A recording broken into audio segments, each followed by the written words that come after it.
Hey, I'm about to go level up. I cannot settle for nothing. I never been regular. Always knew I could do better. I finally made it this far and I'm not looking back. They didn't see all the time that I put in. Now me and the money are way too attached. Still rapping 919. The city is mine and I put it all on the map. Coming for what I deserve. I put in the work. Now I'm about to level up. Been on my grind since 2013. Now the way that I live, I feel like a king. 24 hours, I'm locked in. I'm feeling like Kobe, getting these rings. They bring six. Smith underneath, and they get it. Thornton. Nothing left on my bucket list, but I'm grinding like I'm still in the basement. Ain't nobody who working harder. Money tall like Wembanyama. They be talking from the sidelines while I'm on the court. I've been a baller. I'm about to go level up. I cannot settle for nothing. I never been regular. Always knew I could do better. I finally made it this far and I'm not looking back. They didn't see all the time that I put in. Now me and the money are way too attached. Still rapping 919. The city is mine and I put it all on the map. Coming for what I deserve. I put in the work. Now I'm about to level up.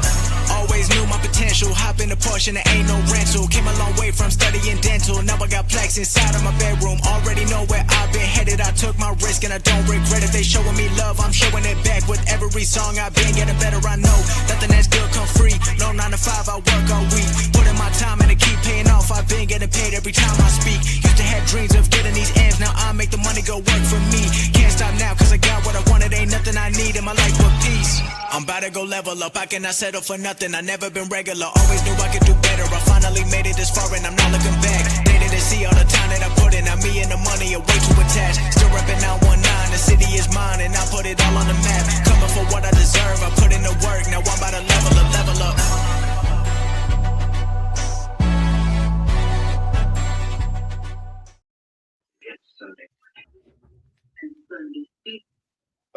Salute Raider Nation. Appreciate you all showing up. Really do appreciate it. Salute to the chat. Salute to the mods in the chat. Salute to everybody in there. Rose Town. I have no fucking idea. I'm just gonna say they won. I'm just gonna say they, man. Raiders, Dangerfield, Seth, Aaron, Harvey, Mike, really do appreciate it. Alcom, man, really appreciate all you guys, man. Appreciate all you guys showing up and talking in the chat. If you guys want to give a shout out on the panel, feel free, man. Yeah, what's up, everybody? This the number one Raider stunner. What? Salute Dustin. Salute Aaron. Salute Set Time Raider Mike. And let's hear some more Raider football content because the Raiders are too legit to quit. Salute to Dustin, Harvey, Sacktown Raider Mike. Nice talking to you again, bro. Salute to the chat, everybody in the chat. Let's go. Yeah. Dustin, thanks for having me as usual. I appreciate it. And Aaron, always good talking to you. Harvey, it's always good talking to you as well. Chat, love you guys. And just like Rosehound just said, if you like the show, man, don't forget to hit that like, man. If you ain't subscribed, subscribe. If you subscribe, make sure you hit the notification bell and make sure you select all so you get all of Dustin's great content. Yeah. Hey, it's all our content, man. I mean, you guys come on here and contribute to a great deal. I've always said it. It ain't just me. It's us. DSR's never been about just me. I've always made it so everybody can join in, have a take, have their opinions. I've always said we build platforms so we could all be able to be there and do it. I've always said, could I do it by myself? Yes, but it would be boring as hell. So I appreciate everybody always coming on here, always having opinions and debating, because that's what football's about. If we're not debating our team, we're probably not doing what's best for our team, you know? So like I said, I appreciate you guys showing up. So outside of that, I appreciate everybody in the chat too, man. You guys been showing up like a motherfucker lately, dude. Really do appreciate it.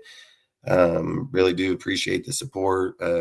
Really do appreciate you guys interacting in there, talking and keeping it legit, like really. So that's like my biggest pet peeve is trying to talk Raiders talk with people and just dumbass people saying dumb shit. I've always said people are going to have their individual takes, man. And we're some of us will see it differently or see different, but we all care for the same thing. So there's no reason to attack somebody.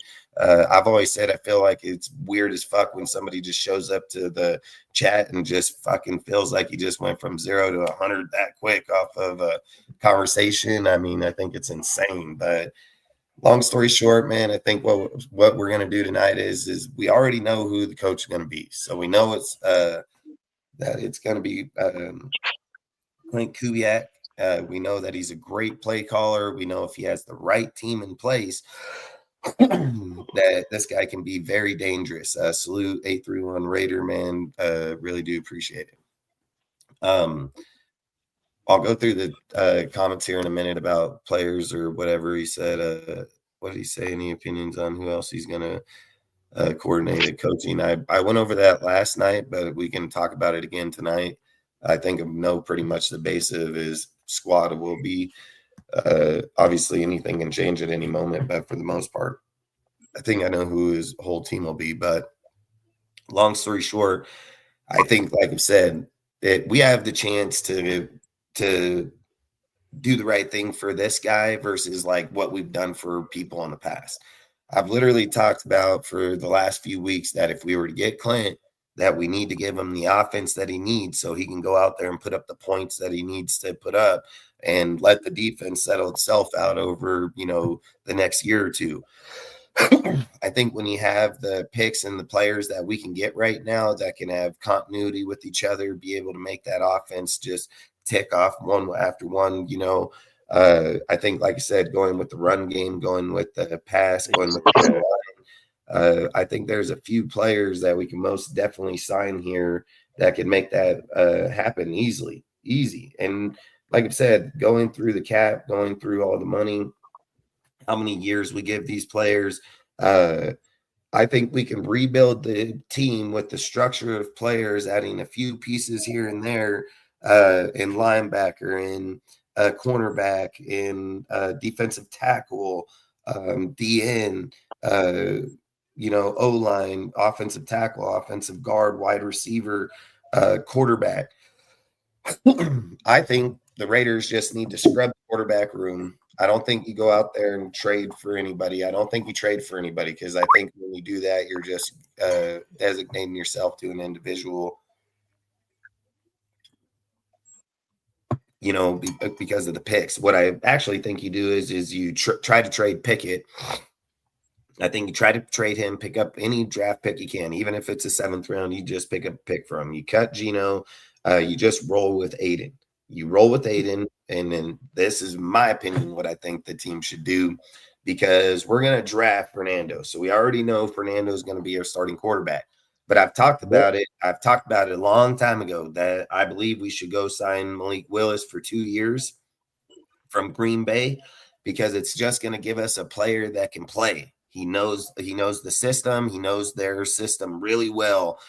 And coming from Matt LaFleur going to Kubiak, you look at the way this fucking guy played on Matt's team over there against the Baltimore Ravens, the Bears. I mean, this guy fucking was elite as fuck.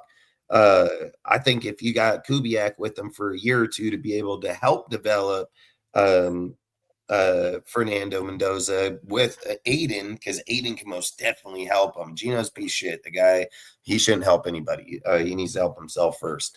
But at the end of the day, I think if you were to put people like Malik, that's been a backup, has struggled, been through the league, came in sucking, now he's playing decent ball. We're not asking Malik to be our future. We're not asking him to go win us a Super Bowl. All we're asking him to do is just have continuity with the team for the next year. You could even get rid of him before not get rid of him because you're not going to be paying him too much. I do feel like we might give him $20 million a year. We might get lucky around $15 million a year. And it's every bit worth it. I'd pay him $20 million a year all day long. He's way better than Geno. He's way better than fucking Garner Booger eating Mitchell. I mean, he's way better than Jimmy 2 years, way better than a lot of the people that's been on this team. You know what I mean? So I think for the Raiders, I think Malik would be a good teacher to help Fernando be able to be mobile in the NFL. He can do a lot of the similar things. He just ain't as mobile as him, but he can most definitely do a lot of similar things. And not only that, Fernando can help Malik in the pocket, get more accurate, things of those factors. And then we trade Malik later on down the road. It's Aiden that we keep on the team. He's an easy sign, even if we do extend him. He's only going to cost us $10 million as a backup, and he can win games. He's a good quarterback. So I think we keep Aiden on the team. We draft another quarterback, which I wouldn't be against. I would not be against it. And the reason people would say, like, oh, what if Malik? Why Malik? Listen, Clint's going to get somebody. Clint is going to get a veteran quarterback unless their idea is just to start Fernando day motherfucking one and just roll with Aiden as a backup and draft 2 quarterbacks. I mean, again, I'm not against it, but I think that'd be horrible for your quarterback. I mean, I think that'd be absolute horrible for Fernando coming from college straight thrown into the NFL that way. Now, listen, there are teams that do it. I'm not going to say that they're not. If he feels he's ready, he is the first pick, first overall. I mean, he should start on any other team. But again, they also ruin their quarterbacks that way. So I don't know if it'd be smart for them to do that. So long story short, I would get Malik just because, like I said, you get him on 2 years. He's a good backup and he can start for the next year. I would go out and sign Johan Williams at the offensive tackle for the right tackle. He would pick up on the opposite side of off of Colton, and it would push Glaze to being a swing back, a swing player for the offensive line, which I believe that's where he needs to be. He's a great player, but I don't believe he's a starting player for us. If you go get David Edwards at offensive guard, which would be the left guard, and fill that. Therefore, you would have, the only downfall to this roster is like, I know a lot of people want Lindenbaum, but listen, for the money that he's going to demand, he's going to want fucking $20 million, upwards of $20 million. And I don't know if the Giants can sign him. They don't have the cap to sign him. When I looked it up, can they get rid of players? And, which I think they're about to. I think they're about to whop the shit out of their team over there, and they will pick up cap, and they will build their team to how they want. There are certain players that are going to come from Baltimore that are going to join John at some point, if it's this year or following year, but they will join him. So I feel like, long story short, I think if you're going after Tyler, you're just spending too much money in one spot right there where we need to go guards. We need, like I said, we need the quarterback. We need guards. We need fucking tackles. We're going to need a halfback. We're going to need corner, middle linebacker. We need numerous other positions that can help out here. Yes. So go with David Edwards. You're either going to run it back with fucking Jason Kelsey fucking Jr. God damn it. Why am I spacing this fucking Jordan Meredith? Which I don't know if I would do that. I would probably go sign or find somebody else. But I do believe the line would be stronger with Colton Miller, David Edwards. And if you went with Meredith, then you went with Johan Williams, or not Williams, JPJ, and then Johan Williams. I think you got a solid as fucking line right there. I mean, if you can't run and pass behind that O line, even with Meredith in there, I mean, we're never going to do it anyway. So can we go a year with Meredith again and then trade him out next year? Yeah, I think it would probably be the smartest. I don't know if there's a guy in the draft. I know there's a 4th, 5th rounder out of Penn State. I can't say the guy's name for shit. He has this weird fucking name, Ovaglia Vega fucking Olan. I don't fucking know how you say it, but I would, he's a center guard. I would most definitely look at him or Parker from Alabama in the 5th round, 4th, 5th round. He's another one that's good center / guard. But I think, like I said, if we go with the line that way, and then the receivers, I would go with Rashid Shaheed because of the fact that he's really good in Klint Kubiak's system. He's really good. He's a really good blocker. He's a really good gap to fill in the backfield. He knows his system. We can get him on a fairly good deal. He's not going to stay there with the Seahawks. He's going to follow Klint, dude. Like, this guy knows he has great success with Klint. So I believe he would come with them. And I believe the Raiders should draft Fernando and target Omar Cooper Jr. from Indiana in the second round. I would go after him over Elijah. Said the same thing. Elijah Surratt, because Surratt's a good red zone player. Like, he'd be really good down in the red zone, but we're not really worried about that because Klint Kubiak's system is more in RPOs, fucking West Coast, everything, and that's where Cooper fucking excels massively. So if you were to have Rashid Shaheed, Cooper, and Tucker as your main three receivers out there, you can stretch them, cut them underneath, drag them. I mean, you got a fucking phenomenal three receivers right there. And then I would go after running back. I would go after Kenneth Gainswell, dude, and put him behind Ashton Jeanty, man. And he wouldn't cost us much. We can get him for a few years. And I mean, the guy is dang good, dude. I mean, he plays really good as a backup.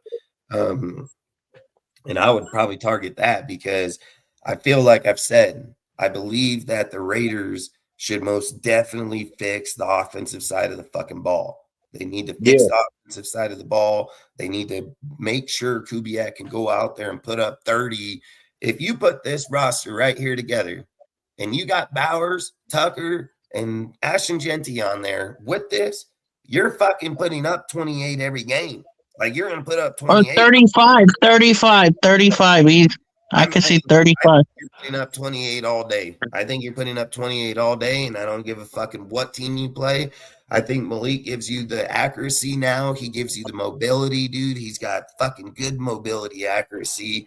And I think he can do us for 2 years, man. And I guarantee we win 8 games in the first year with this squad right here. And definitely. And I feel like if the Raiders are going to try to compete now to be able to say, like, hey, this is our coach, this is who he is, we need to build him a defense now. We need to get him the players on the defensive side. You're not spending much on this fucking side right here. You're going to be around 44 million, maybe 39, 44 million. And you can lock up every motherfucker I just said on the offensive side of the ball.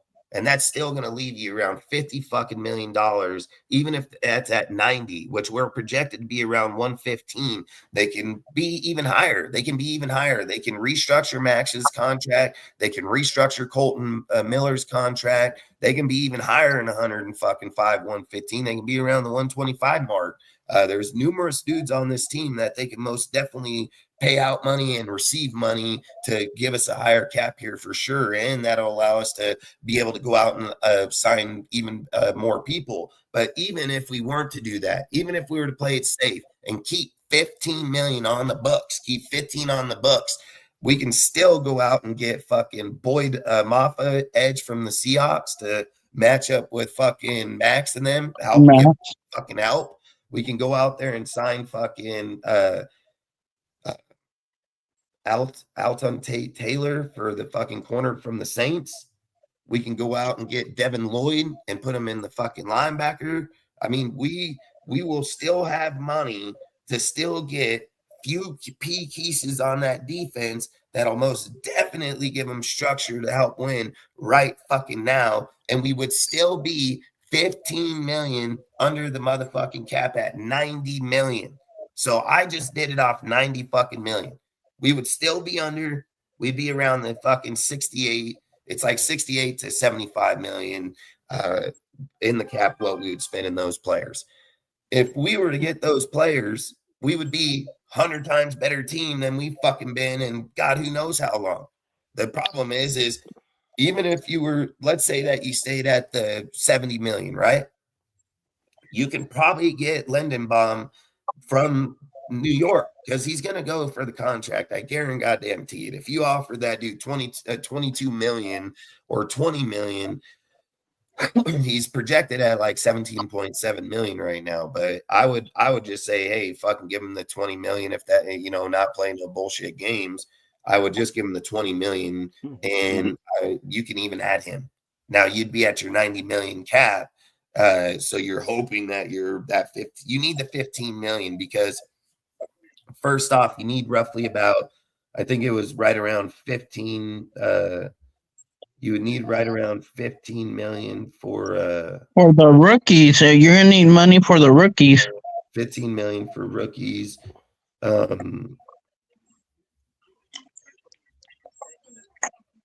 Yeah, it's like 12 million. So it's rookies at about 12 to 17 million, depending on how many players you're signing in that draft. So low ends projected around 12 million, high ends projected about 17 million. So we're going to be at the high end with Mendoza. 91.5 million. I only did it off 91.5. I didn't do the 105 or the 115 because that's depending on rollover money. That's depending on cutting Geno. That's depending on extending or cutting cap from, not cutting cap, but fucking freeing up cap from Max and fucking Colton. So we can most definitely end up over that. And then plus we're supposed to receive back money on Christian sometime this offseason. Like 29 million, if I'm rethinking, it's 29 million, 24, somewhere in there from Christian Wilkins. They take a deal off of that, but we still only get a percentage of that money back. But even though, like I've said, we can be upwards of like the 115 mark. I didn't do that off of it. I just basically, I think what mine came out to was year one cap impact was going to be around 70. It's 69.2 million, but 70 million. That's where I put it because usually you want to keep about $15 million throughout the year in case somebody gets injured. Trying to pick up people throughout. You still got to pay people if they come from somewhere else. So you want to have about 15. We carried about 30 on our motherfucking books this year. So, I just gave us a cushion of 15. But we can end up with a damn good roster, a damn good squad here that could help win right now. And I've said it, your main goal is to develop Fernando, but it's not happening day one. So you might as well just go sign Malik, take the risk. He runs in the same offense and pay him just for 2 years. And then, like I said, you're going to get trade value out of him for damn sure. And Klint Kubiak system, and as good as he is, you're getting trade value back out of Malik, 100%. So there's no doubt about it. It's a win-win for our team. I need to go whip my kid's ass. This motherfucker is up running in the house. Yeah. What do you think about the offense, though, Harvey? I think the offense. First of all, I'm glad that they got rid of Brandon Carroll. So I'm glad that the new OC, whoever he might be, will come in and we'll draft some good players for the offensive line, get better so, we'll have a good offensive line. Because last season, that offensive line was straight garbage. Broken down jalopy. This fucking woman in here fucking pissed off because she ain't feeling good and they're just fucking running around when they were told to go to bed. Them little kids. Your little ones. Fucking aliens, dude. I mean, they're just straight fucking aliens. But what I was just basically saying is like, I feel like if you're luring Klint here, you got to give him something to compete right away. You got to make him feel when he goes in against fucking the AFC West, that he goes against the Chargers, that he goes against the Broncos, he goes against the Chiefs. He's got to know he can score on these motherfuckers. He got to know he can beat them. He just needs his defense to catch up to him. That's all he's got to go. I don't think he'll mind taking an L in a game if he knows he put up fucking 30 on these motherfuckers and his defense gonna just stop him. I guarantee he's not gonna feel bad. But come on, dude. Does Klint want to come over here for 5 fucking years, dude? Because that's what they're probably going to give him, 5 years right off the get-go, because every team in the whole NFL got it, dude. But long story short, regardless of what he gets, you want to make sure he's going to be competing right out the fucking get-go, dude. If he takes our team from 2 wins to 8 fucking wins or 10 wins, this fucking franchise will go shits, dude, right away. And that's kind of what you need right now. You need to get that hype where motherfuckers weren't showing up. Like Pete said, oh, I need Raider Nation to, kind of get behind us right now, we're kind of feeling it. They gotta, okay, fuck you. But guess what? Give us something to support, man. Give us something to look at, man. Yeah, instead of a sideshow. When Klint starts going out there and win 8 games, guess what? Motherfuckers going to start packing the fuck up and go back again. They're going to show the fuck up. So I've always said Raider fans will always show up. It's just when the team falls off, they're not paying no more. That's right. It's hard enough for them to pay already, dude. Like, it's hard enough for them to pay already. I'm thinking we don't need 8 wins. We just need to look good every week. I mean, look better. Look improved. Look like we're actually playing. If we get beat, but we're playing, we look like we're playing our asses off, we get beat. That happens. It's a sport. Only one team wins. But I think that's going to start bringing, because we've all admitted we've had worse seasons record-wise, but we have not ever had a season that looked this bad. Because if that starts turning around, if we turn that mode around to where it looks like we're fighting, but we're just not, we don't have all the pieces yet, I think the Raider fans are going to be happy with that and come back, start showing up, support their team. Because last year the offense the offense and the defense, hell, even the organization, they didn't show up with no heart. They didn't play with no heart. Them players didn't play with no heart, man. It's like all they was just in it for was the paycheck. All they wanted to do was get paid. That's it. Well, they just weren't coached right. They weren't prepared. Exactly. If the defense changed their look, they didn't know what the fuck to do on the line. Exactly. Made me sick, man. I'm like, what the fuck y'all doing out there? Coaching went right. Nothing went right.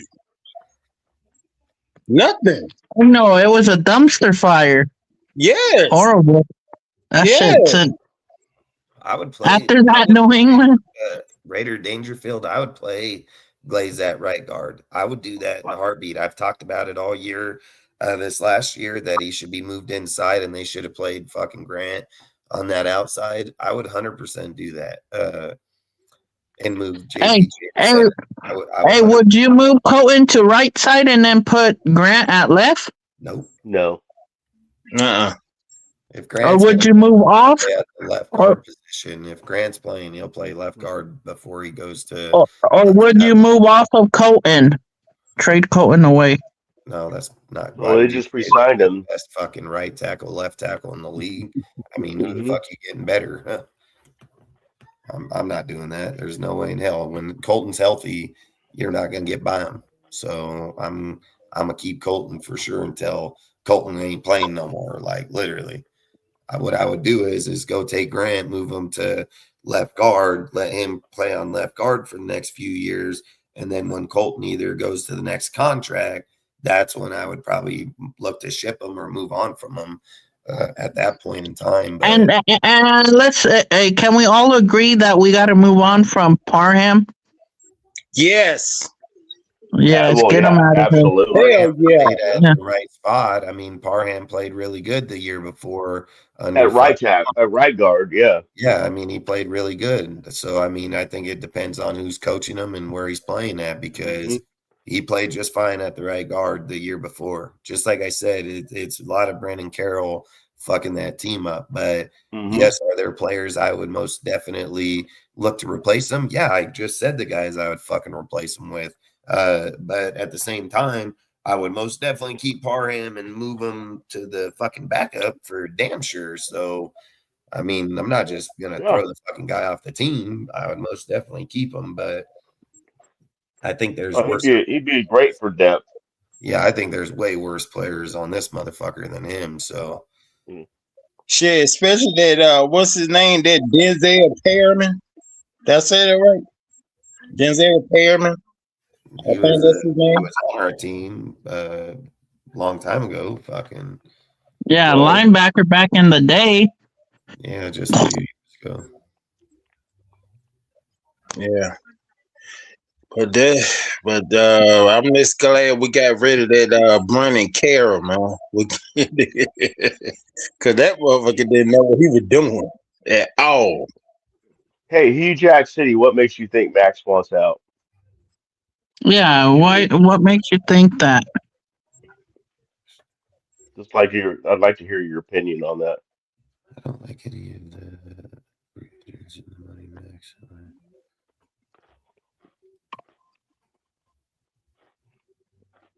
Yeah, I mean, Max from Arizona is a good monkey chunk. He is good too. I mean, I just think I would take Omar to help out fucking Fernando right off the get go. I mean, if he can get a guy that he's familiar with and somebody that can help him start rhythm, I've always said to have a guy like Omar and have fucking Elijah Surratt right there. I mean, it'd be dumb not to pair him up with one of these guys. And for a Klint Kubiak offense, I think the best guy is fucking Cooper. I mean, Cooper's got way better explosive play in a Klint Kubiak fucking offense by a mile.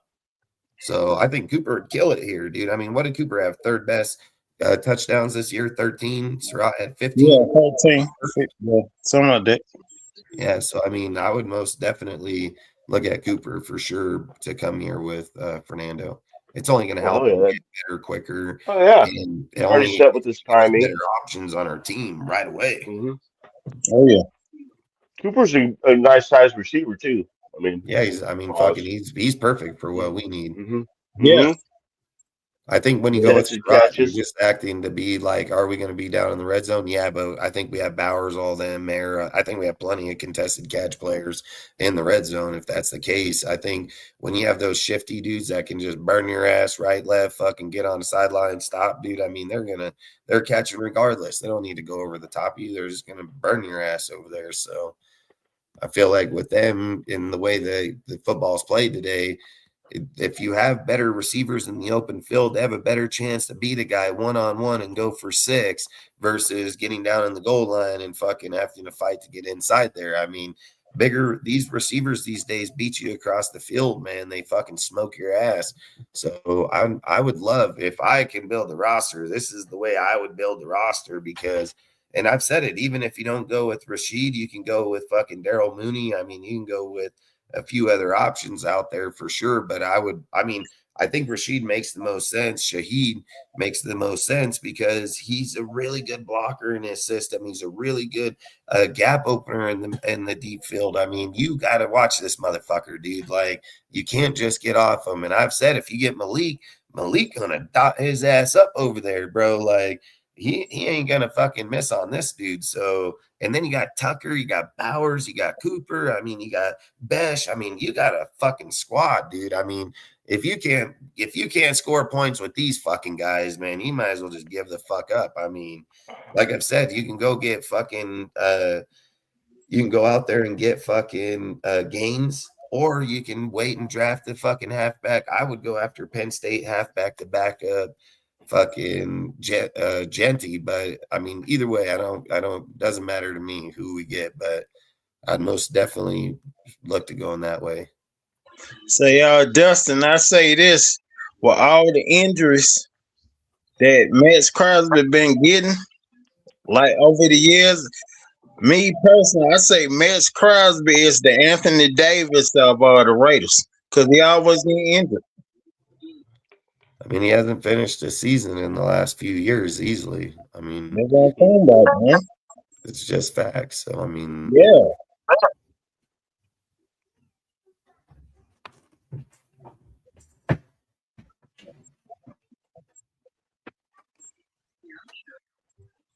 Shaheed will cost a lot of money if he wins the Super Bowl. Yeah. Kobe Bryant would be too, the safety. Even Tyreek Woolen, if you get to pick 6, Tyreek Woolen, he will cost money too. Yeah.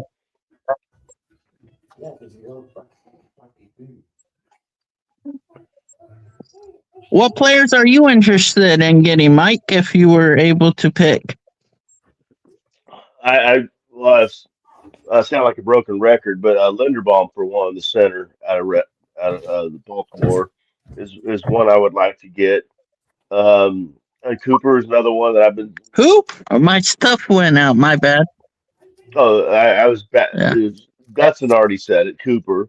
But yeah, I really like to see Cooper coming in, and I would like to get Tariq Woolen. So that would be 3 of mine main ones: a receiver, a cornerback, and an offensive lineman. That's that's what I think that'd be nice. Be my choices.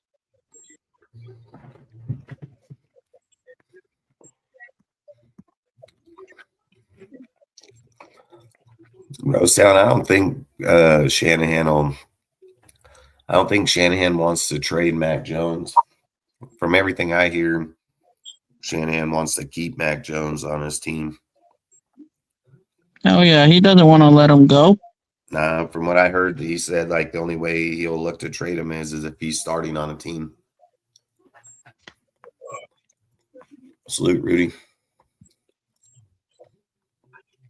Salute, Martinez. Salute to all you guys, man, that came in. Really do appreciate you guys. Salute, Woo Will.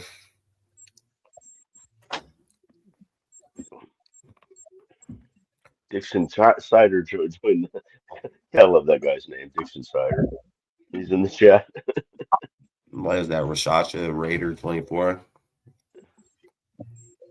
Oh, Salute. what? I don't know what the fucking guy's name is. Oh, Rorschach. Oh, Rorschach. Yeah, Is he's that what fucking it is? cool as shit, man. Yeah, it's Did, a character. did you say horse shack? It's a comic I book said character, Shrot. Rorschach.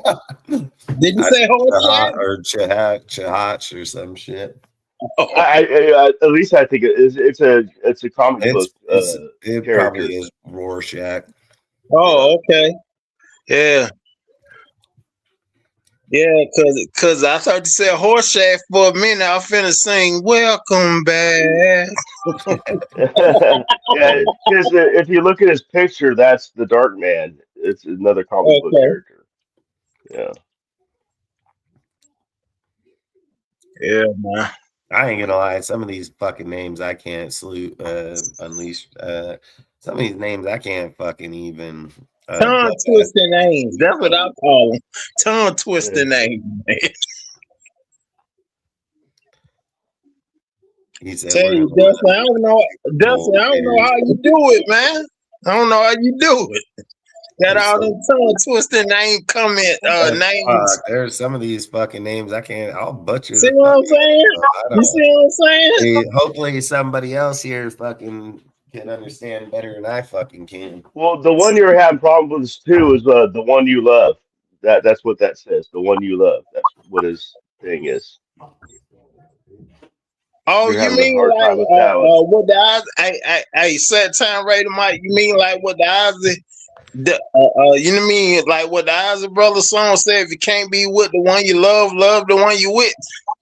Well, I was yeah, maybe, but yeah, the one you love is the one where Dessel was having a hard time with her. And I was just saying, he said, okay. if you know the guys, help me out. So I Right. was just letting them know that's the one you love. Okay. New Jack City, salute. New Jacks, one of my favorite movies all time. Fucking let him Mick out. Jagger. Fucking, as long as he gives me 2 first-round picks, he can fucking go wherever the fuck he wants. I can care less. I've always said, fucking, there's no player above the shield, man, and I'll take those draft picks. That's what you always say. Draft picks right That's over to what I always say, bro. we can wish him the best of luck. Yeah. We definitely need a legit true wide receiver. How you feel about snatching up that free agent wide receiver from Dallas? If I was gonna snatch up a receiver, Pickens, I sure in the fuck ain't getting him if that's who you're talking about. Fuck Pickens is really No to the no. but I would take No. Set time right, Mike. You said that wrong. You mean hell to the no. I would No, I take changed. I changed it for that one. I changed the Oh, lyrics for that one. yeah, I would take Alex Pierce before I ever even thought about fucking signing Pickens, man. Pickens just too much give up on your team if shit ain't going his way. His attitude, you don't need a guy like that on your team. He can float around the NFL. I'd rather take an Alex Pierce that'll give his heart, fucking stand for his team, fucking he means something. Like I would take Pierce in a heartbeat. Like you bring Pierce over here, put Oh, him I with forgot about Cooper, him. so is there any more all good these wide guys. receivers in free agency the Raiders might be looking at to get? Besides, the one you talk, I say, is there any more like good free agency wide receivers that the Raiders might think about trying to get in free agency? I mean, those are the only two I would probably look at. Like I said, Daryl Mooney or somebody, depending on how you're trying to fill out the team. I would do everything I could to draft Cooper, man. Like I would do everything I could draft Cooper. And if I can't draft Cooper, then I would draft Surratt. Like I would try to pair up you don't never get fucking two good receivers that are literally going to go in round 1 or 2 that you can pair right off the get go with your fucking quarterback, dude. Like the dudes went from only getting 8 touchdowns in a season to going to 15. Massive difference with these guys' connection. So I've said it with Kubiak and the direction that they're wanting to head. If you're trying to play Fernando right away, that's how you play him right away. He's gonna look to fucking he's going to look to have familiarity, and he's gonna know when a dude gets open that he can trust that guy because he's played with him and knows how he plays, won a championship with them. I mean, yeah, like I've said, when you can pair up a quarterback with his receiver, you fucking do it. Like, I feel like you do it. I'm not saying that the Raiders are going to do it. I'm saying you should fucking do it. Like most people that's done it have had really good success. So I would do it right away. I mean, if it was me, you don't have good free agency wide receivers, man. Like you don't. What do you think? What do you think of Juwan Jennings from San Francisco?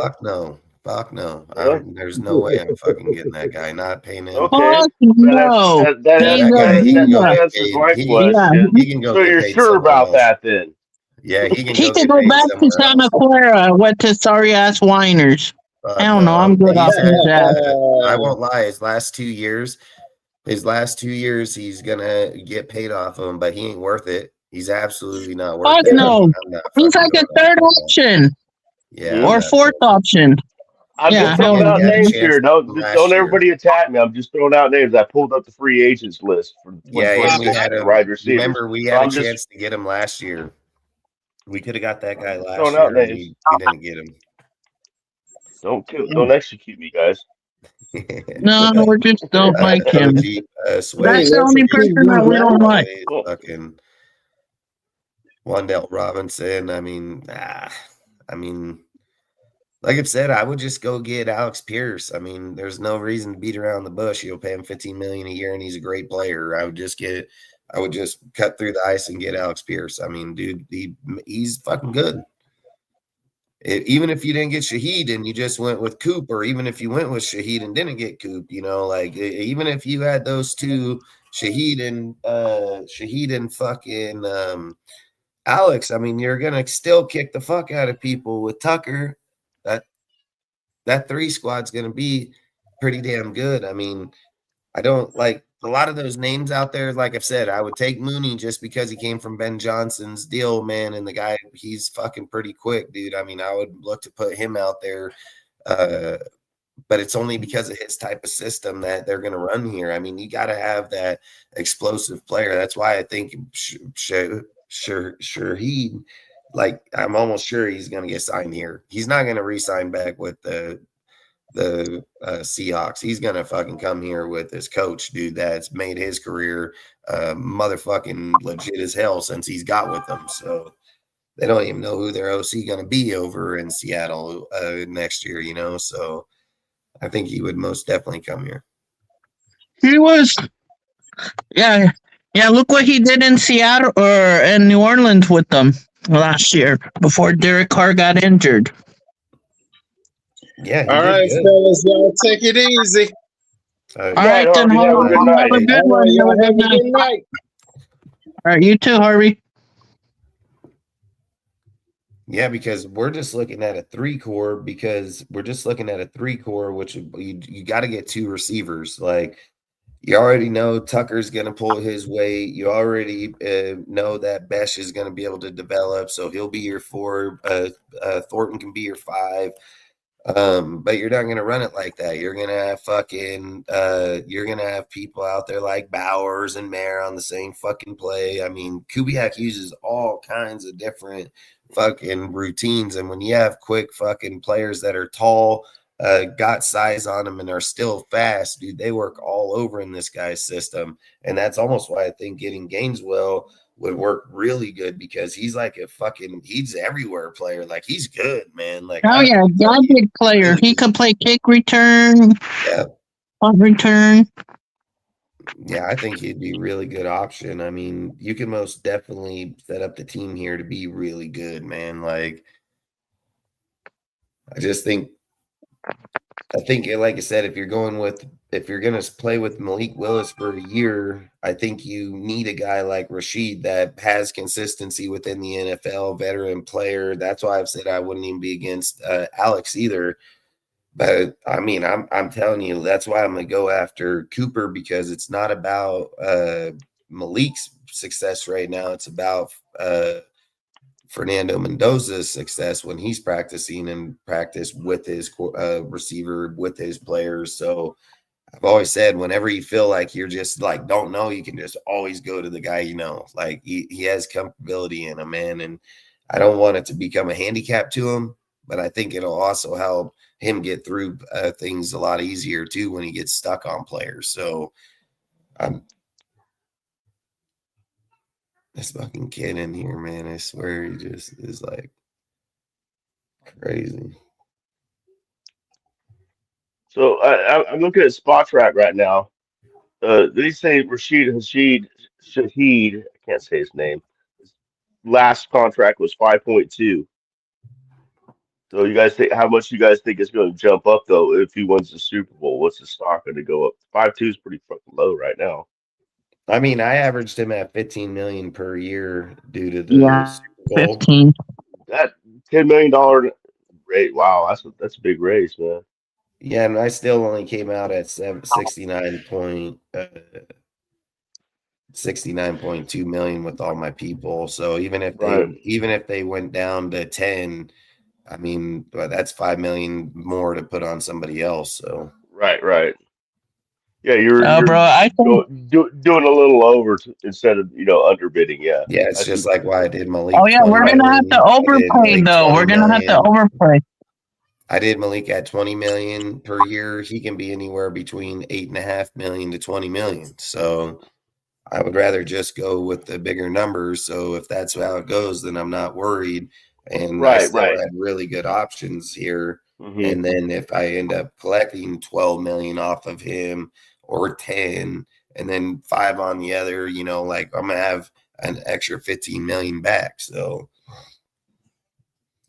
I think, like I said, you can manage for people, even if you do try to target Lindenberg. I've said it, like, if some of these players go for lesser money, then you can target Lindenberg. I just don't think targeting Lindenbaum is a good idea when you have 20 different holes there. I mean, $20 million in your O lineman when your center, when I can just put JPJ there, like you said, and move DJ Glaze over, and then fucking pick up Williams and fucking what's his name? Fucking Williams and Edwards. Like, I think, like I said, we can add more places around that help solidify the line versus one individual person. I mean, we can, and again, he's more favored to go to the Giants. So even if the Giants cut their deal off from 20, I mean, how do we get him 25? Like, I know he's projected at 17.7 million. So his'll hit. But I've said we got players on the team. They can either roll it out with Meredith one more year and replace him next year. Or like I said, you still have Rogers. You don't got to play DJ Glaze. You can play Caleb Rogers in there. You can play Grant in there, and then that's not saying who they draft this year. You can add a lot of options in there. I just feel like getting people like Devin Lloyd, fucking a cornerback, getting our fucking O lineman Rashid. I mean, it's nice that you have you got to have the players to score. You can have any line you want, but you still need players. So they got to be able to go score points. I feel like when you look at the way they play over there in the Seahawks, they've got a pretty good team, but they don't have the best. They just got a lot of good moving pieces. That's the best their O-line's played, and I think, 11th? They're the 11th best O-line in the league. Man, this fucking kid, dude. I'm fucking telling you right now. Whoop your fucking ass. Get up again and see how it hits you off.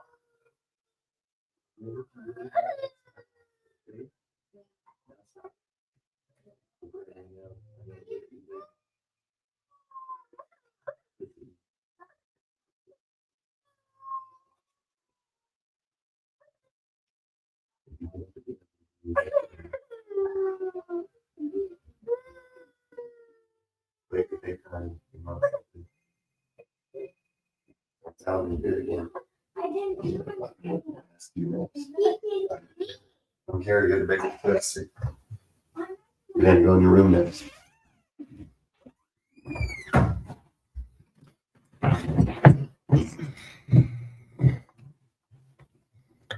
Yeah, I think, like I said, over the next few days or the next week, we'll go over a lot of draft players now, things like that. I mean, now we're going to be heading to the combine, so it won't be long until we'll be right into the draft, But there's going to be a lot of people that could add to it. I mean, you got 10 draft picks. When's the combine?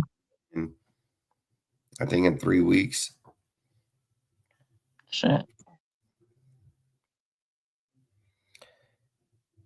Raiders need to improve in special teams. Fuck, same. Yeah. We didn't you say that there's a kicker that's coming out? There's a few kickers going to come out. I mean, I would try to target Michigan's kicker depending on what round he goes in. I would most definitely try to target him. Maybe get him in the 5th or 6th round. I'll draft his ass with or maybe 4th rounds. Oh, yep. I was just gonna say that maybe the 4th round. I looked it up. The NFL Combine is February 22nd to March 2nd. Yeah, that's what I figured. It's like in 3-4 weeks. Yeah. Yeah.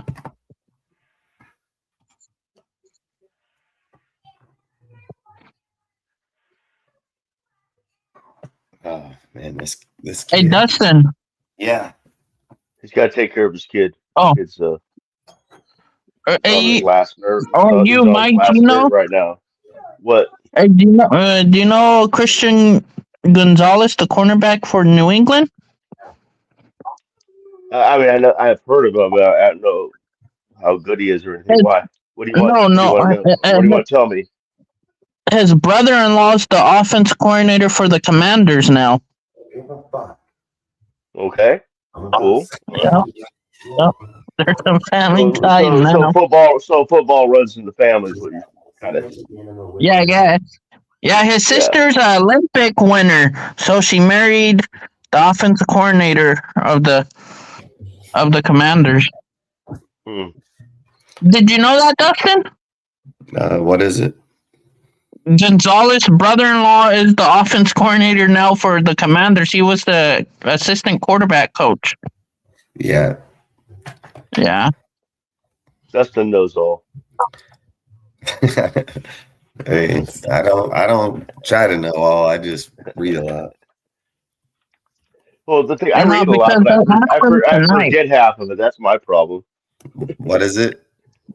They asked him on Media Row tonight. They asked Christian. What did you say that you had, Mike? You have what? What did you say you had? Huh? I said I read a lot too. I just only remember about half of it, if that. If I'm lucky. Hey, dude, You I got swear, some kind of fucking I've photograph. always said You my got mind's a curse. I've always said my mind's a curse, dude. Like people ask me all the time, they're like, "Hey, man, you remember seeing this?" And I'm like, "Nah, dude." And then I'm like, "Yeah, you know what? I seen it over here, fucking 6 months ago." They're fucking go see. They're like, "What the fuck?" I tell them, I don't know what it is about my mind. It's weird as fuck. It'll photograph something. And then there's a lot of times like I think in my mind, like I don't know. And then the second that we get into the conversation or something, it's like it just goes to this fucking archive, opens that motherfucker, and just like, I'm like, God damn. I mean, there's so many times I'll be thinking about shit, dude. Like, damn, do I fucking then it just comes to. I don't know why my mind, it's a curse. It's like I tell my woman, I can't never tell her I don't remember. Like she knows that's bullshit. I've tried doing that shit, but I don't get away with that shit at all. I can't get away with it at all. I can see why. Yeah, she'll tell me she gets after me all the time for it. These fucking kids, they usually just go to sleep pretty easy, but they know their mom is fucking tired and sick, and they know she'll get Oh, pissed the fuck off. And they're in substitute here just teachers. they're trying to cause hell like motherfucker. They got the substitute teacher thing going. Oh yeah, until their mom comes out and beats the fuck out of them, Exactly. and then I'm gonna have to yell at her because she just don't give a fuck. Like, but these kids don't give a fuck either. So it's like, fuck, man, gotta have to let her beat on them for a minute. Then I'm gonna be like, all right, fucking up.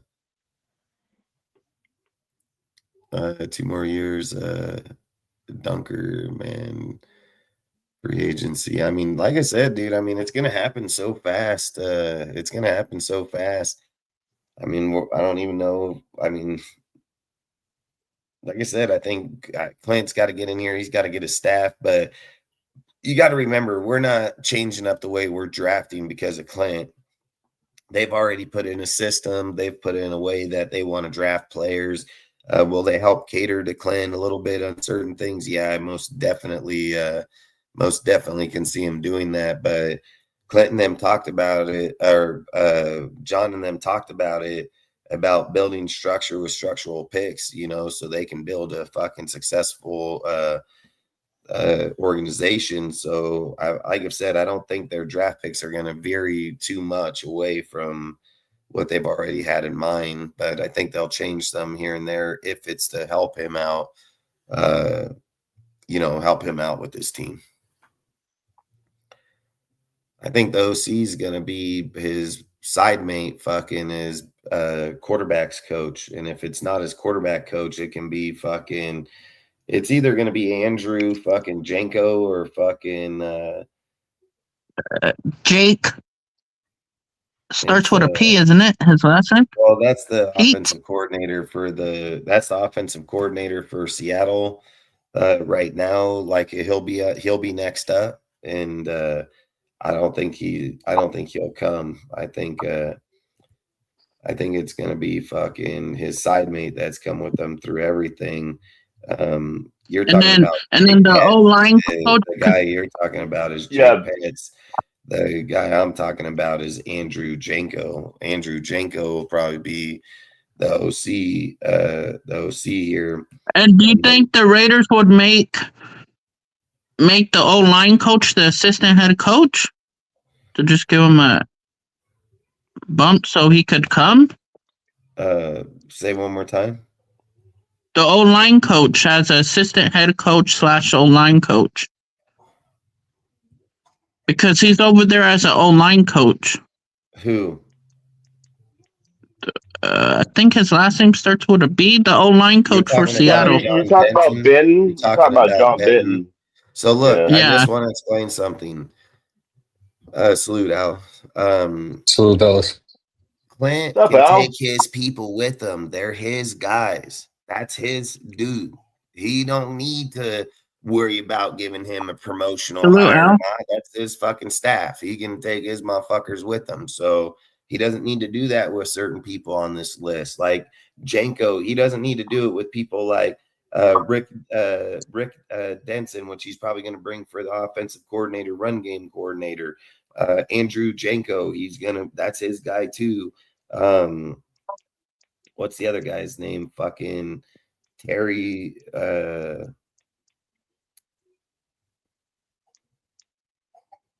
Damn it, what the fuck is that guy's name? Well, John Benson will come with him. That's his guy too. Jake Petts. That's not, well, it is his guy, but it isn't his guy. I think he'll stay there. I think he'll take the promotion and he'll stay there with the team. The guys I think he'll bring is going to be fucking.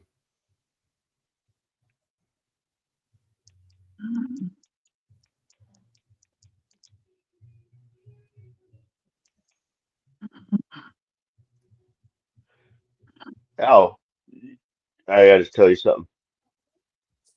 You sound like you'd be a great DJ on like a late night radio station playing some Barry White. And now, it's Barry White for you all. Get between them sheets with. This is where all the lovers out there. Another one for y'all Yeah. to do some baby making. So the people Can't I get think enough of the he'll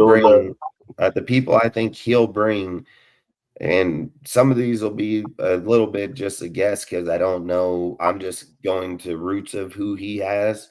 Like, I don't know 100% who his wide receiver coach will be. I just figured he might bring Kenneth Williams because he's been with them in the Saints. He's followed him, and had good success. So I think Kenneth Williams most definitely be one. But what I believe is he'll take Rick Denson, the run game coordinator. I think that'll be his offensive coordinator, run game coordinator. I think his quarterbacks coach is going to be Andrew Janko, which has followed him every single place he's gone. I think freaking Kerry Joseph will be his assistant quarterback coach. I think wide receiver coach, like I said, the Saints, Kenneth Williams. Tight ends coach, Brian Fleury, Niners tight end coach, worked with them multiple times. O-line coach, John Benton, followed him everywhere. The assistant offensive line run game specialist, Justin Oaten, pass game coordinator, Zach Azian or something. He's Steelers wide receiver coach. Tyson Pierce, offensive assistant. I'm gonna beat this fuck kid's ass. I knew it was coming. I knew it was coming. I think his defensive.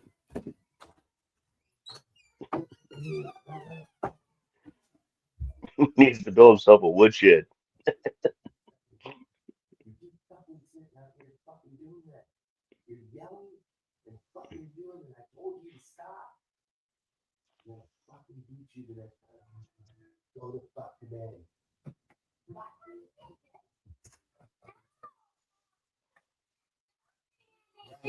You're not fucking No, you're not.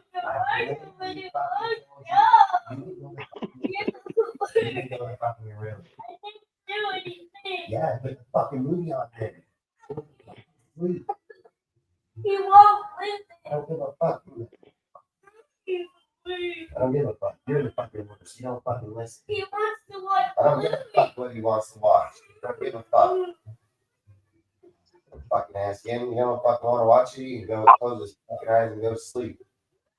Which one you want to watch, man? Pick a fucking movie now. Tell me where I pick it myself. You want to watch Toy Story? Fucking. I don't give a I don't care. Dude. You want me to look your fucking head? I don't care. Yes, you fucking have.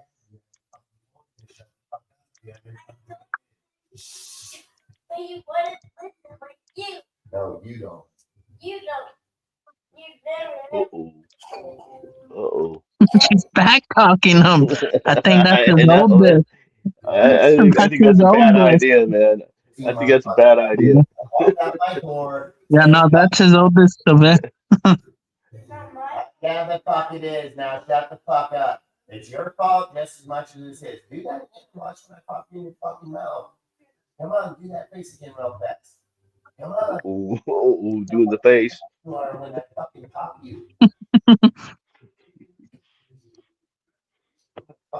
your shit.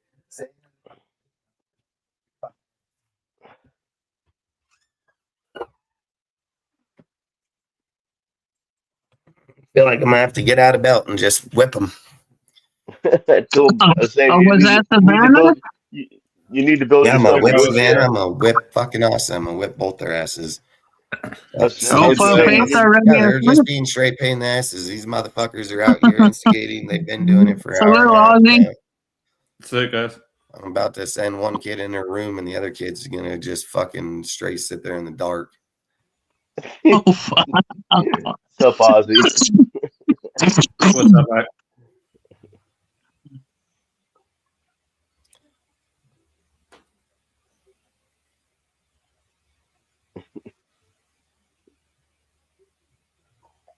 I mean, I think the coaching staff, I think if I'm just being honest, I think the coaching staff will come together pretty quick. I mean, I don't think, like I said, I Hello? think they're going to keep some people on our side Hello? defensively, and I think they'll keep some people offensively. So Speaking. Hello, is this William? Yes, speaking. Can you hear me? You need to but mute yourself. I muted him.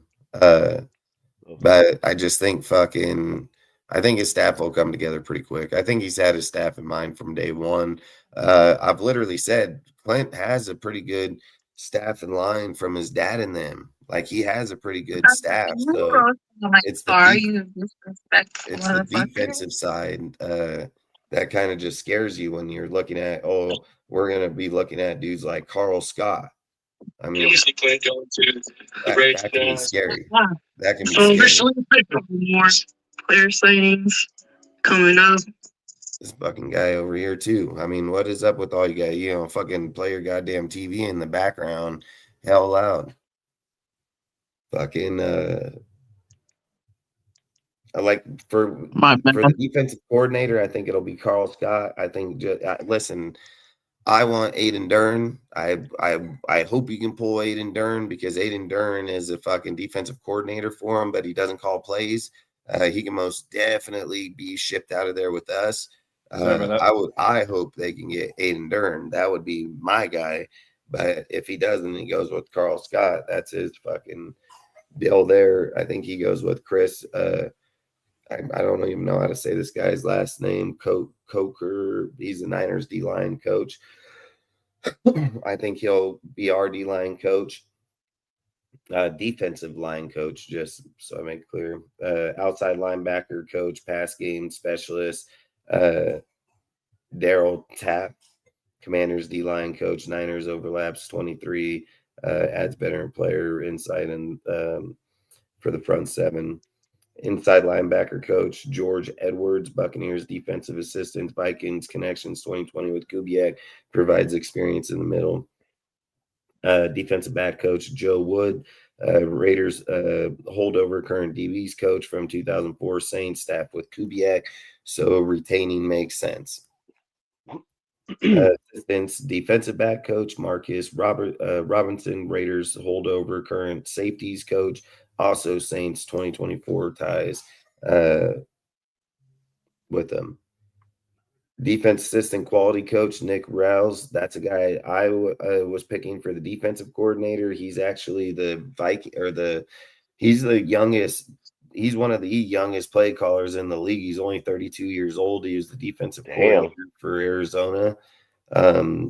I mean, really good. I mean, he's still young. He's got some holes in there, but to bring him onto the staff as a defensive assistant quality control, it'll obviously help him get a job sooner than later. But also, he's a good add. He's a really good add to the team. So then Robbie Leonard's out of here?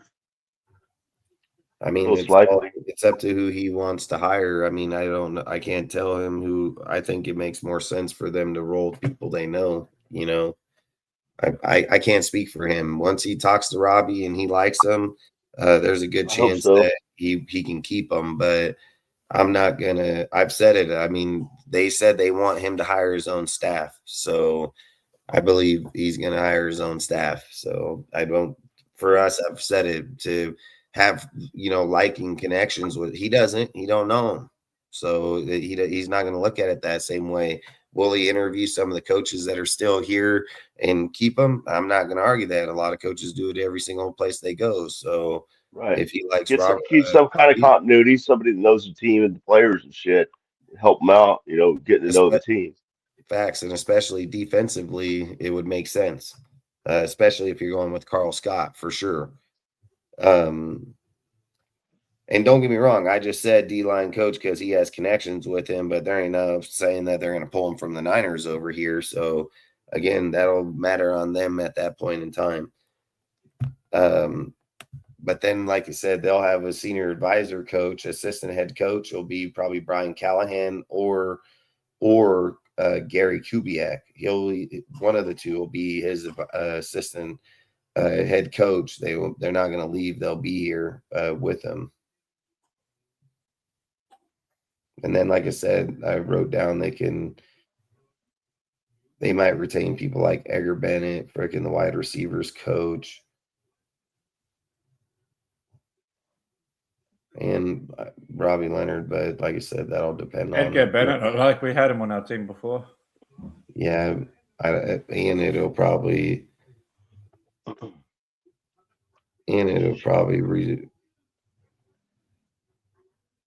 like I said, it's going to depend on who the defensive coordinator is if they want to keep Robbie Leonard.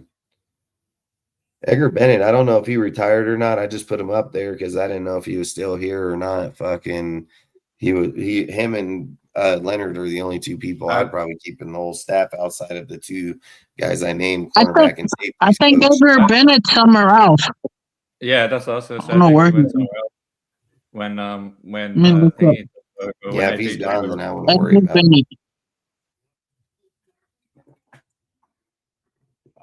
Yeah, if he's gone, I wouldn't worry about him.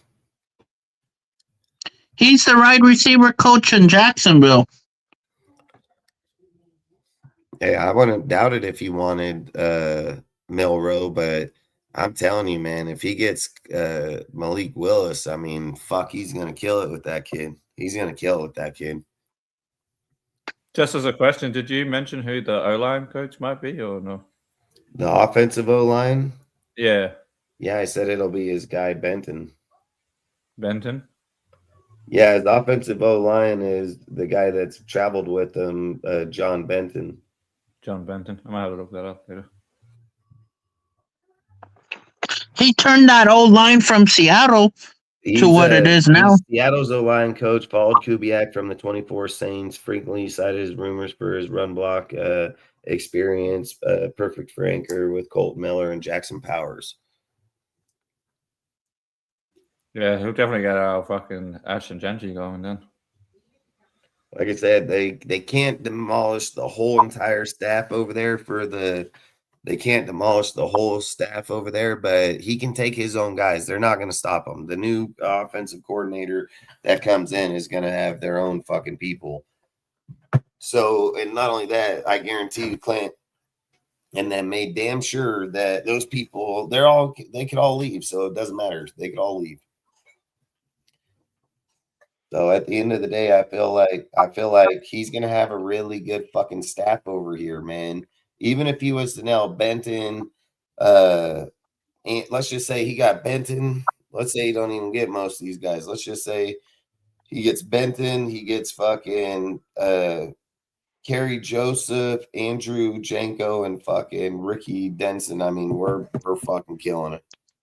And 2 out of the 3 are 100% coming with him. So there ain't going to – I mean, 3 out of the 4 are probably 100% coming, but like I said, promotion over there, you never know if that they stay. I don't know. But I've said this. The Kubiak family, they have their own fucking group of people. They up and leave when the coach leaves, dude. They don't fucking stay behind. They're not that type of coaching staff. Like, they do it for their whole entire family. They have set people. I told people, man, you'll see people from the Broncos, the fucking Eagles. You'll see them all uproot out of places to come with him to the Raiders, and you will see it. So I've said they have their own staff, dude, like from his dad through Kyle, everything. And even like McVay and Kyle were both talking about that over the weekend, about how they're built to, like McVay was talking about how his coaching staffs come and go on the yearly. And he was like, yeah, he's like, that's what I built for. He was like, he's like, I want to make sure that we see, he's like, it kind of sucks that I'm going through them all the time. What did he say? Like his own successes, he feels like could be his own failure too, because every year he's developing really high end coaches. And then every year they're fucking leaving. So he has to have new people every single year, basically. And he talked about like when a coach gets a job, they make sure that they can make sure he's successful too. Like he's like, he has no problem developing or not. And he even said the second that they found out with Mike, they just right on the phone getting the next guy in. So I've always said with those type of guys, they always want to make sure their shit's, at the top of its game. You have a less chance of being fired when you're known for being one of the best link trees in football. Like Shanahan and McVay ain't getting fired no matter how their record comes or what they do. So I think Shanahan's made a big name for himself with the Niners, and you'd look like a fool if you let him go. I mean, I would take that motherfucker in a heartbeat if they let him go. Like, if they let that fool go and they're like, I'd be like, fuck, right over here. Fuck, come on. He'd be good. I don't see McVay ever getting fired. He'll fucking retire before that happens. So I don't see him going nowhere else. The one you love asked a good question for you, Dustin. What is it? What O-line scheme is bitten? Their zone, their fucking, what was his deal? He was a wide zone, and then he outside also zone, I think. That's yeah, a wide wide and zone, outside outside zone. He zone. also ran the duel, for inside runs, where it's basically power blocking. I know it's a Shanahan trace. I think it's mostly outside zone, I think. Right, yeah, for the outside runs, the pitches and stuff like that. But they Yeah. do run a duel. They do run a duel, which is the power for inside. In between the A gaps and stuff. Oh, okay. Yeah, you'd know more about that than me, to be honest. I stole it from Sanjeet. Oh, okay. I was going to say that. Yeah, I heard it on Sanjeet. He was talking about breaking it. I'm like, what? A duel? What the hell is that?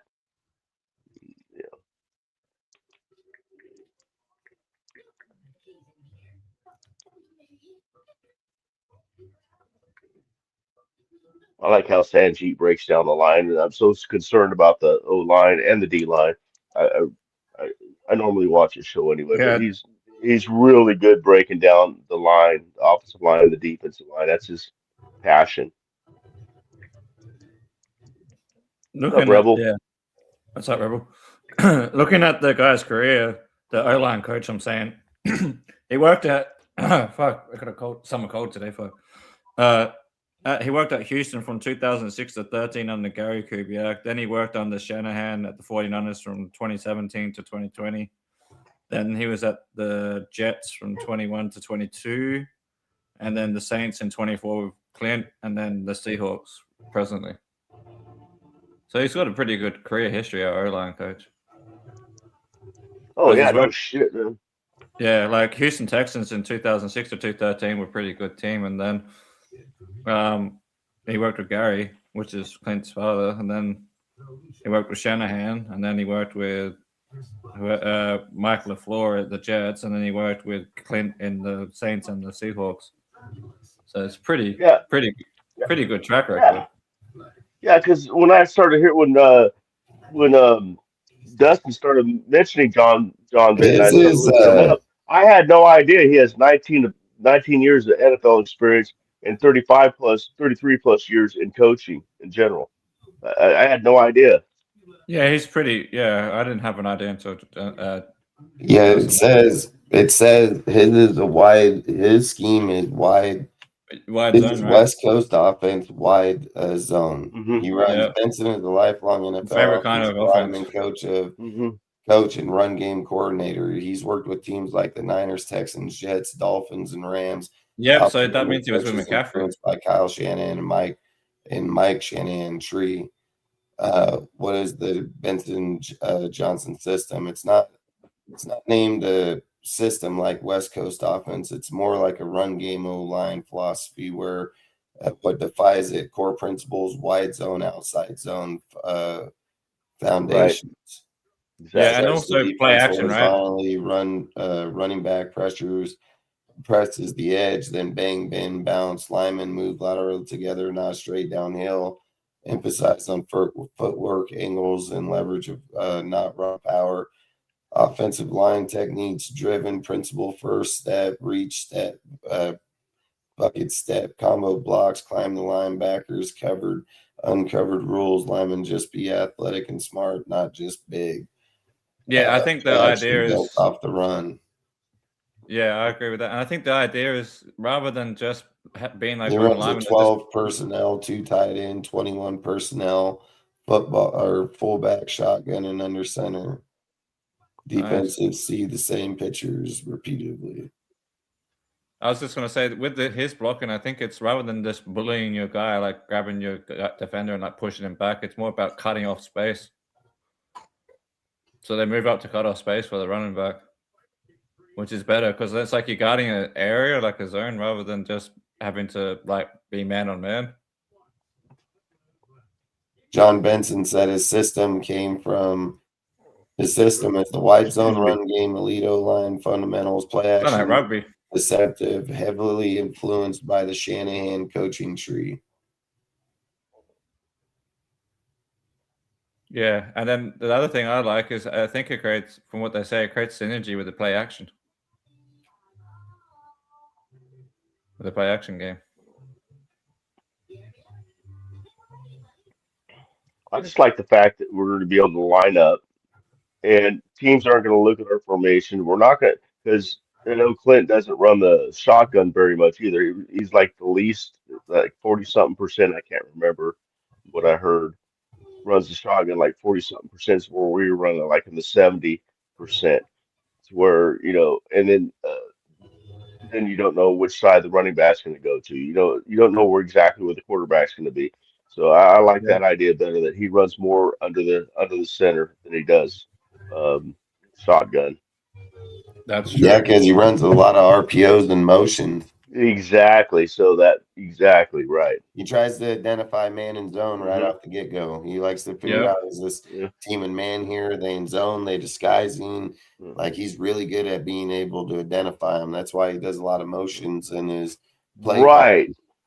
Yeah. His motion. yeah, He's like 70% of his motions. 70% of the plays have motion. It's like yeah. insane. I like that because yeah, like you I said, do too. it makes it easier Well, to weren't we all identify what defense screaming is for in. that last year? Move some people Facts. around and find out where the defense. We were everybody, every podcaster was, and person in the chats was like screaming, run some motions, man, mix things up. Yeah, you gotta fucking run motions, man. I mean, anymore in Hmm. today's football, if you're not running motions, you're probably dumb as hell. I mean, I feel Yeah. Yeah, like you got to whenever you like stay find on out one what the side of defense is the lined up field, in. if you stay Right. on one side of the field, they can just block you down. I mean, you can take a Right. Exactly. weak player and make him even more vulnerable in the middle of a motion. Him trying to Hmm. run across the field, runs into his fucking linebacker, fucking has to Hmm. move up and out. He moves inside that Yeah. fucking receiver, burns his ass fucking deep because he can't get back outside. I mean, the way you travel inside and out through that line before they say hike, man, can determine how fast a guy can get up and around you. So you got to be very careful about when a guy's coming across the field with two linebackers sitting in there and maybe even a safety drop down into the box. I mean, you're causing more problems to run into somebody. And then I've said Hmm. Well. sometimes they can use the disguise because of the fact that some teams will run just like we used to run. We used to have a man corner and a zone corner, dude. Like that's how we used to play in there. And a lot of teams will play that way too in the NFL. So depending on who's hooked to them, he might be a man at all times while the team's in zone. So it just depends. Yeah. But Well, that's the thing, man. Make the defense, don't let the defense just go up there. Okay, we're going to call our play, and then the line, nobody moves. They already know what we're going to do. I mean, we watching it on TV knew what they were going to do. Mix it up to make them make decisions on the fly. It cause them to communicate more, slow them down. you know, Yeah, they but I would Yeah, I would say this. Nothing's ever 100% done deal until it's signed. Do I think that they're going to get the deal done? Yes. The only thing, like I said, like I talked about last night, the rule, you cannot talk about a contract, what they're giving them. They have to wait till the season's done. And on the 9th, that's going to be the only thing that determines him coming or not, is that they will negotiate his contract on the 9th. So the way the league rules are written now, he cannot perform a contract before the Super Bowl. It has conflict within the team, so they can't even discuss it. They're there to discuss the fact that, is he going to take the job? What's the base years that they're basing on? They all know where money wise is due to the fact of where people are at. When the season's over, they will most definitely go back to that room, figure out, is it 12 million? Is it 15 million? What is he going to have for his incentives? Just like I've said, in every fucking coach's contract, if a coach makes it to the AFC, it's 2 mil. If a coach makes it to Super Bowl, it's 3 mil. Like, it goes in almost every single contract made. These are just normal things, so, and a person of his stature, can it be for wins? Can it be? That's what they'll talk about. And not only that, it's just like I said about Harbaugh's contract. The Giants went out and got Harbaugh right away, but it took upwards of almost a week for them to be able to discuss the language, get it all done on the contract, and get it fucking signed. I feel that's going to be the exact same thing with Kubiak. He's going to come in. They're going to fucking go over the deals. They're going to say, hey, how many years, how much money, all this shit, like, I mean, what's he make? 4 million right now? I mean, fucking 12 or 15 non-tax is pretty fucking good. And then just like I've said with, what have we signed so far? 8, 9, 10 head coaches. Every single head coach got 5 years this year, no matter what their name was, even Harbaugh included. I'm pretty sure everybody's going to get 5-year deals. I think they're just at a point where you get a guy for a few years, he don't pan out, you're eating his contract for too late. What's the difference if you just re-sign him in a few years? Like, there's no difference, so, and not only that, you can sign a guy 2 years into his contract if you think he's going to be the guy anyway. So I think you're better structured in these contracts, because more times than not, it's like I've been talking about, it's year 3 they usually evaluate your contract. They're willing to eat a contract for a year or two if they're not at where they need to be at. So that's nothing anymore. We're about to eat Pete's fucking contract. It should just be a proven point, We've done it with Josh. We've done it with everybody, man. So AP, fucking, we've done it with everybody. We paid John right out of court, so John's contract been gone for a minute, but everybody else's will be here due to the fact that they're still under contract with us until done. So, and I think AP's will be done this year. Josh's, I think, because I think he was a 6 year, if I remember right. Josh's was How's 6 years. Josh's contract though? Because he's an OC. Do you think they wrote something in that contract to? Well, this is what I would say, anyways. More times than not, the Raiders don't disclose head coaches' contracts, anyways. So, I mean, It takes forever to find out how much they make. I mean, you couldn't find out AP till they fired him. Right. You couldn't find. You won't be able to find out a lot of these guys till they're fired. So the odds are we won't know what Clint's getting paid either. We probably won't know. I mean, for whatever reason, the Raiders do that all the time with their head coach. They do not disclose their contracts. They don't tell them what they're getting paid. They don't tell them how many years they got. They don't say nothing like that. So I wouldn't be surprised if we don't hear that with Clint either. So the one thing I do say is I do think they have. I mean, maybe they're not supposed to legally hash out numbers. I guarantee you they know they already went over the numbers. They just can't. I bet you the contract's already written. He just can't sign it yet. That's why they can't, dude. I mean, I told you guys the other day. I know you said they're not supposed to. Yeah, I read up the rules when everybody kept debating it and all their deals. I looked at the NFL rule. I agree. I understand the rule, but I also the NFL understand rule states there also are closed door conversations. And there's one more part to it. It's not just the Raiders and Kubiak. There's one more person that will sign off for the contract too. For what? That's Roger Goodell. Roger Goodell writes off the Well, he just contracts. approves head coaches. He does that with Yeah. everybody. Every coach that's approved, he approves the head coach. Right. That's his rule. That's why he would Yeah. deny John Gruden. John Gruden get denied because of him. But like I said, when I read the rules from the NFL, it states when a coach is under the NFL team in the Super Bowl, there cannot be contract discussions of what that team's going to do. It clear as day says, same with Ian Rappaport. If you go look at Ian Rappaport's tweet, when he reported it, he literally said that the Raiders will hire Klint due to the fact of contract discussion after the Super Bowl. So, like I've said, the rule. I understand that it's a rule, Dustin. I'm not saying that. I know it's a rule.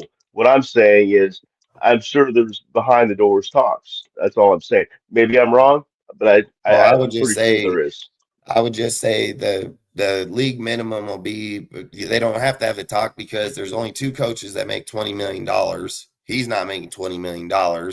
If he falls into the top 5, he falls within a $12 and $15 million category. It's pretty simple math. I mean, if they value him as a top 5 or top 10, his money is going to be where those coaches are at. Their money is 10 and 15 million, 16 million. It's Jim Harbaugh. I think Jim Harbaugh is at the 16 million, and I think it's his brother and Andy Reid are the only ones at 20 million.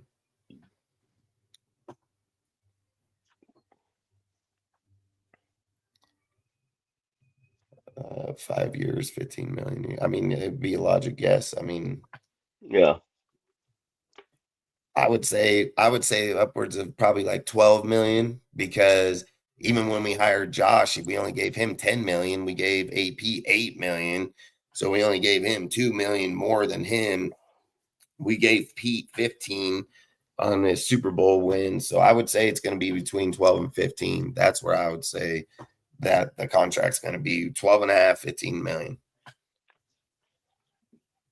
In 5 years, like I said, it's been pretty much the standard contract for this whole year. I'm willing to bet everybody's contract was 5 years.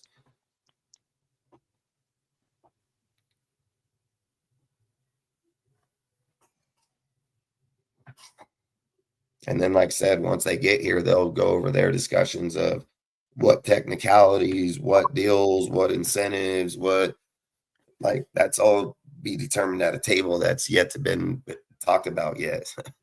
So.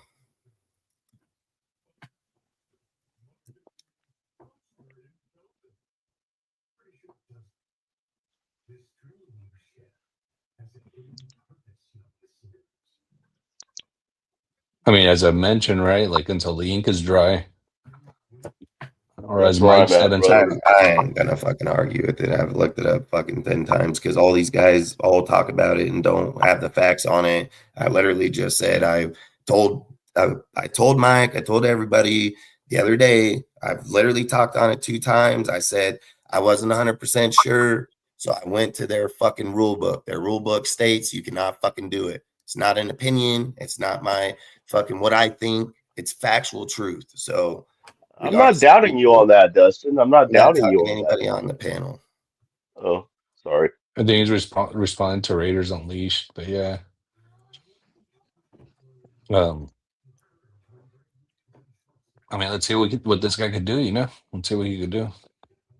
Yeah, I mean, let's he's just already be been happy we're confirmed as getting a head coach, and it doesn't have nothing to do with our salary cap. So we don't care. The thing that I don't They pay understand him is why $30 million a year if they want to. As far as I'm this is what concerned. I don't get. People create negativity just for the fuck of it, just to cause just drama. It's what they do for a living. One, I don't see what anybody's even worried about what fucking Klint's contract is. First off, the organization said tonight, John Snyder said during the motherfucking deal that Klint Kubiak will be the Raiders' next fucking head coach. He said it out his own fucking mouth. The odds are he already the head coach. Who gives a fuck about his contract if he signed it? They've announced that he's going to be the head coach. They know he's going to be the head fucking coach. So technicalities of a contract or when it's going to get fucking done, that's on them. Well, who gives a fuck? I don't think it gives a fuck. Who cares what he gets paid? Who fucking Yeah, cares? it's not our money. It's not Yeah, our like, money, it's so pointless fucking. It's yeah. just an argumentative debate. That's all it is. One motherfucker got one opinion, that motherfucker got another fucking opinion. It's just an argumentative debate. They know he's already the coach. They said 10 fucking coaches for hire. All right, close my door. Fucking, they say 10 coaches are for hire. There are 0 vacancies. That means motherfucker took the spot. Otherwise, it would still say Raiders question mark. No fucking Kubiak. But I said the minute that the fucking Raiders lock up Kubiak, what did I say? They will sign Mike LaFleur to the motherfucking Arizona. I said that for Fact, fucking weeks. I knew damn fact. well that's where he was going. I knew that Kubiak's ass was never going there. I knew Mike LaFleur was the Yep. favorite there the second time they went over and picked that motherfucker up and flew him over there. I knew right then he was the favorite for that fucking spot. It's just like I've said, they know who our coach is, and fucking from there, that's who it'll be. Pete was getting paid $16 million a year.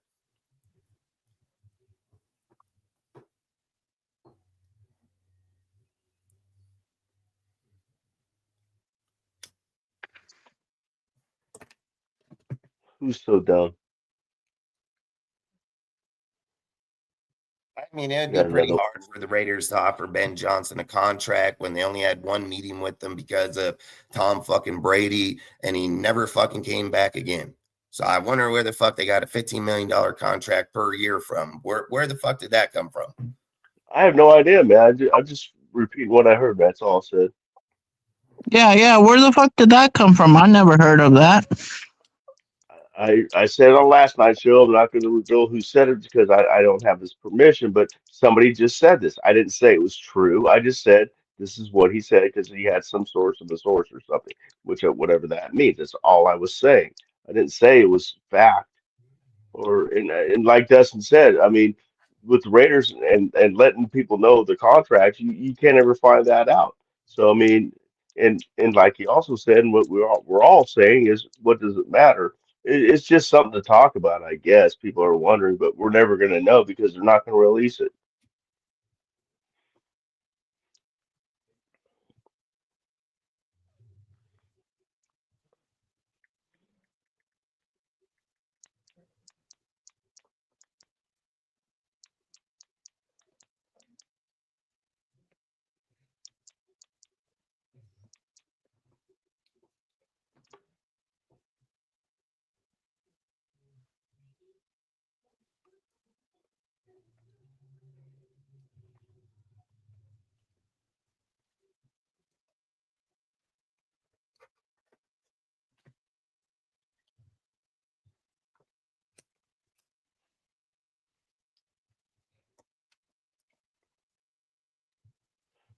We all know that, Tori. Don't get Dustin started, man. What happened? Oh, he's bringing it up again, man. That Clint could Fucking still back out. Dumbass Tori's a Tori's dumbass. in the If chat. Tori gets blocked fucking at Yeah, least like 10 dumbass in times the a year. chat. Tori's an absolute dipshit. The fucking guy tell me last year Gino and Pete was taking us to the fucking Super Bowl. This guy called me up. Fucking this guy's an absolute fucking moron. He's wrong every year. He's got mental fucking problems. He literally comes on here to spew his bullshit once a year, every year. He does. I've been this guy's account fucking 20 times. And the thing, what I was talking about was Unleash said they offered Ben Johnson last year 15 million per year, 3 years, and he turned it down. It says one, the Raiders never offered Ben Johnson any contract. That was speculation by fucking beat writers. 2, Ben Johnson took the job with Chicago Bears and signed a reported 5-year, 65 million and 13 million a year. So I don't buy that shit at all. Frank. Like I absolutely don't buy that. And it says there are no reports that indicate fucking Ben Johnson was ever offered 15 million per year by the Raiders. That's just motherfuckers talking.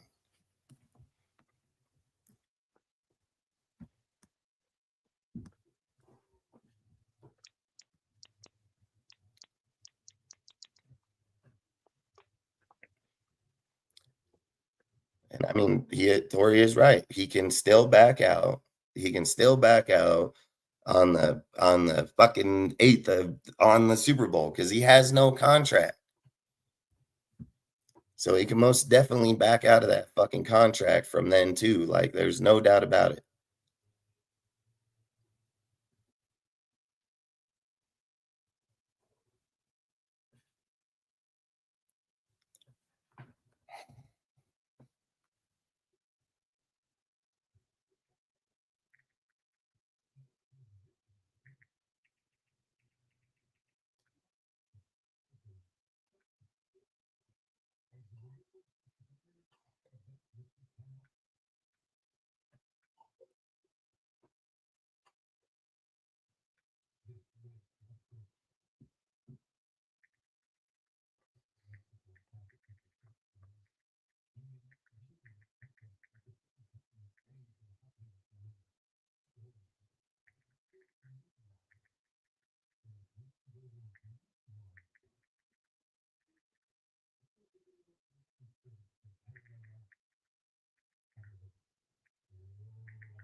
So look, it says it right fucking here. It says NFL rules allow teams to interview and pursue coaches from other teams even during the playoffs, but a coach under contract with the playoff team cannot officially sign a new head coaching contract until the current season ends. That includes through the Super Bowl. That's why right here, all reports say the Raiders and Kubiak will finalize any contract after the Super Bowl is over, not before. They can't fucking do that. Like, I don't understand why people just go on making shit up, dude. They can go and agree on being the coach. There's nothing that he can tell them. They can agree, yes, I want to be the coach of the fucking Raiders. And they all know that there's the idea of where people are getting paid. But that's what could also kill the deal. That's what also can kill the deal. That he thinks he's getting paid 15, he gets there and they're only giving him fucking 10. Then they're going to negotiate fucking halfway, 12 and a half. Is he going to take it? I don't fucking know. But that's what can most definitely kill the deal. 100%. If the contract was already in play, it would be against the fucking rules. They cannot send the contract to the commissioner why a motherfucker is still employed by the Seahawks playing in the Super Bowl. It don't work that way.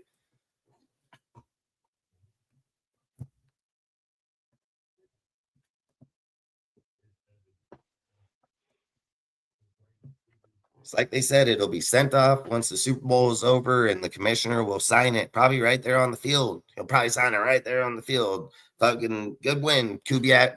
See you as Raiders head coach. Fucking literally.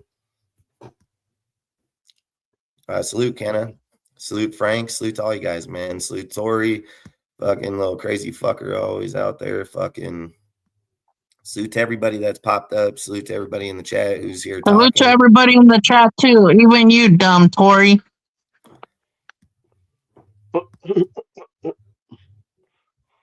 I always say, Tori, I've never really had an issue with the kid besides he's fucking just crazy. Fuck, always be saying the most outlandish bullshit fucking all the time. But, you know, he listens to these fucking weirdo ass fucking content creators and thinks they have backing. They fucking don't.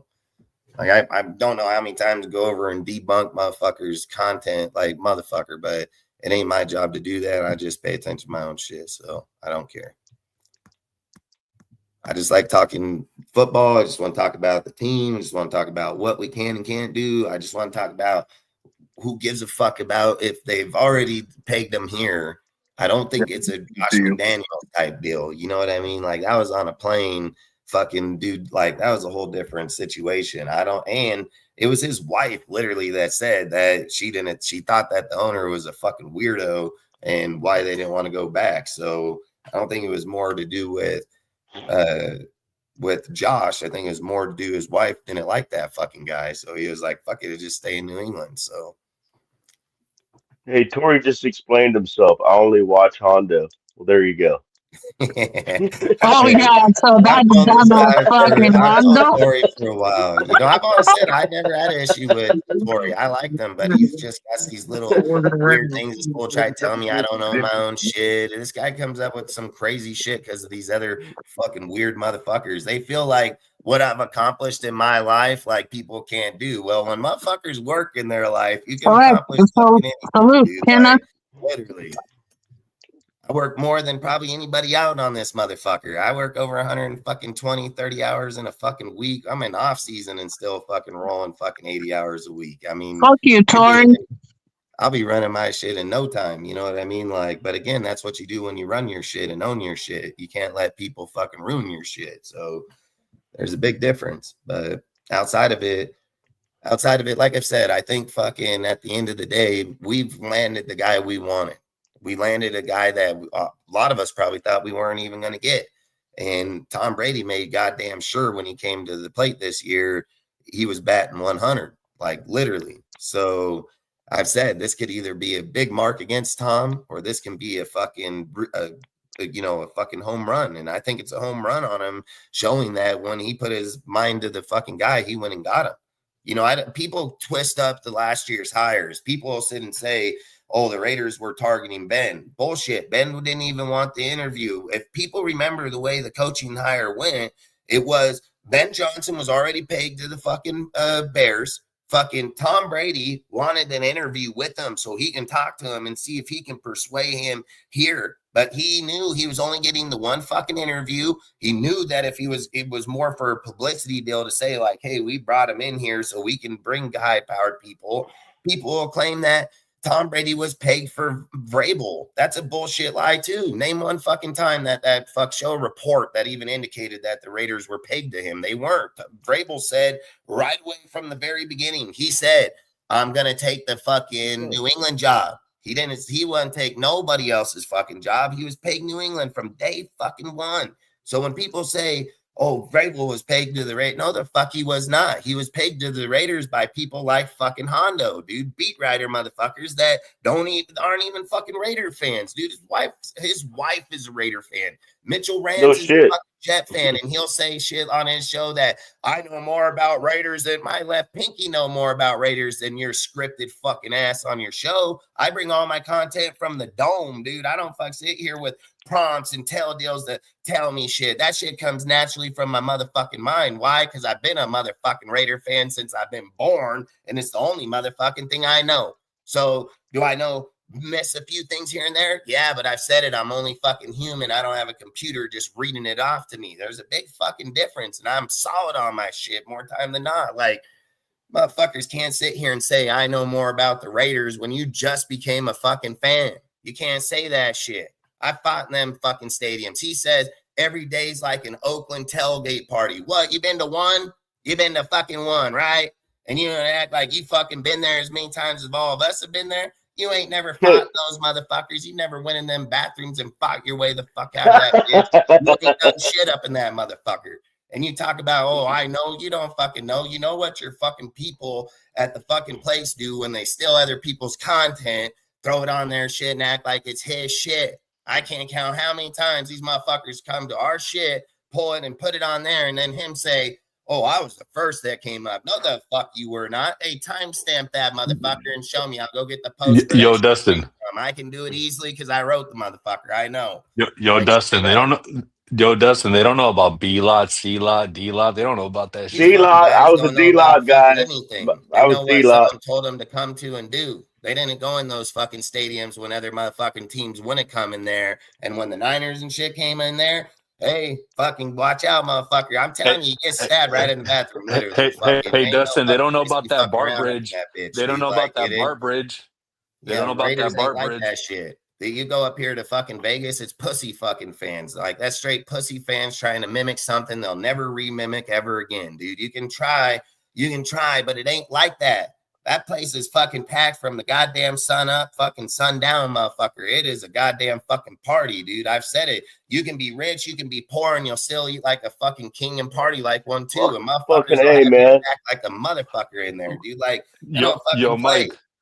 Yo, We're Mike, Yeah. you remember those hot dogs at the fucking BART bridge? You remember that? yeah.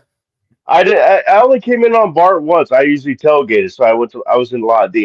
Dude, the When bar. I was coming back from San Diego once, and we rode from the airport, Oakland Airport, we rode BART to the Coliseum, and that's the only time I rode BART.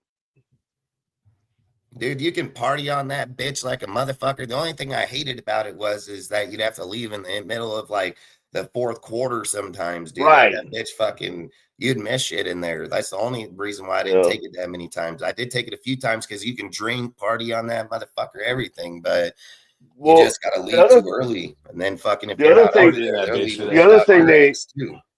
the other thing they did, which was really cool. I never did it. One of my buddies that I tailgated with did it once, and he rode the Amtrak. He rode Amtrak down to Oakland, and then from there Capital they dropped him off. Corridor. I'm all about that shit. It was a shitload of Raider fans. It was just this big party car, and Yeah. then when you get to the Oakland, then the bus picks you up and takes you Party into bus. the. Yes, exactly. And there's partying, there's raffles, there's trivia questions for prizes, and all that kind of stuff. And Dude, That they shit was straight transfer dude, fun. what's your ice chest over, take your ice chest and transfer it over to the bus and stuff. And so, yeah, it was pretty fucking cool from what the guy said. I never did it. I always just drove in or rode in with somebody. dude, they had all kinds of things. 104.1, the Mm-hmm. fucking Hawk used to promote that shit Mm-hmm. all the fucking time, dude. They would give out fucking rides on those things to fucking go. Like it was always cool as fuck. They had a food card, alcohol card, fucking those things were Mm-hmm. bad as fuck, dude. Like, but Yep. like I've always said, for me, I would rather just go down there and party, dude. But if you don't have a way, those were always a great way to not drink and drive, be able to get in and out. It's just sometimes like they have good comebacks and you're not in that bitch, or they got a big ass fight coming out of that motherfucker and you don't get to be in it. Like dude, I grew up fighting, so I loved it. I was that guy like, fuck, you say something, bitch, fuck, you're gonna get popped, motherfucker. Like, you can give a fuck. I mean, I've always had good times in there, but I've also had a lot of fucking bad times in there too. I mean, but I've also, like I've said, that's what I love about it. Even like my woman or anybody will ask, they'll be like, "Oh, would you change anything?" No, I would not change a fucking thing in my life, dude. Not for the good, the bad, or not. I love it all, dude. Like I've said, I've traveled out to fucking lot of fucking away teams, dude. I've said, dude, Cleveland, I've damn near fought Cleveland fans in the airport, dude. Like there's I certain went to places. Cleveland. I went to Yeah, Cleveland with my daughter. Yeah. yeah, there's some places that are diehard fucking loyalists to their fans, just Mm-hmm. like we are. You know what I mean? Yeah. But like, Buffalo. You went to Buffalo too, didn't you, Dustin? Because I yeah, went to I went one Buffalo. I know time. you said you I went just to went one Buffalo. time. Me too, Fighting's just once. fun. I only went to Cleveland once too. Yeah, That's the trip we took my daughter on and stuff. It for a was while cool when I was. because Oh, go. My bad. I was just gonna say real quick. It was cool that Cleveland trip was the one in 2021, which was when COVID was getting over with, and then Cleveland came down with a bunch of players with COVID, so they delayed the game from the Oh, we played Saturday on game to Monday. I remember that on, shit. on Yeah. Monday. That was the game I went to. So we're stuck in Ohio. So we went to the Rock and Roll Hall of Fame, and then we went to the Pro because that's in Cleveland, and then we went to the Pro Football Hall of Fame in Canton while we were there. So it was a And fucking great Mike, trip. It was a you know great what's trip. crazy? You know what's crazy about that game? Trent Brown almost died at that one, I believe. That's when they fucked up his Yeah, IV, when we if you stuck him with remember. the fucking needle, fucking gave Yeah. him air clot in his fucking deal. I didn't know about that. That I was at the Yeah. game, that so dude almost I wasn't died. watching TV. I wasn't watching TV, so I didn't know. Yeah, And I we was in almost killed Cleveland for a him. couple Then of. we bitched at him for sucking and not being in the game for the next Uh, fucking Yeah, four the weeks. motherfucker almost We trash died, dude. talked the Apparently he fuck was out of that oh, guy. We convulsing. almost put that fool in the oh, grave over there. we're in the front 100 pounds, too. We were there's like 10 of us. We were in the front row of the end zone, right by the tunnel where the Raiders came out. I ended up getting Brandon Faison's glove. My daughter got Derek Carr's sideline hat. That's One of the badass. staff members came up and gave it to her. Yeah, it's on my Instagram channel.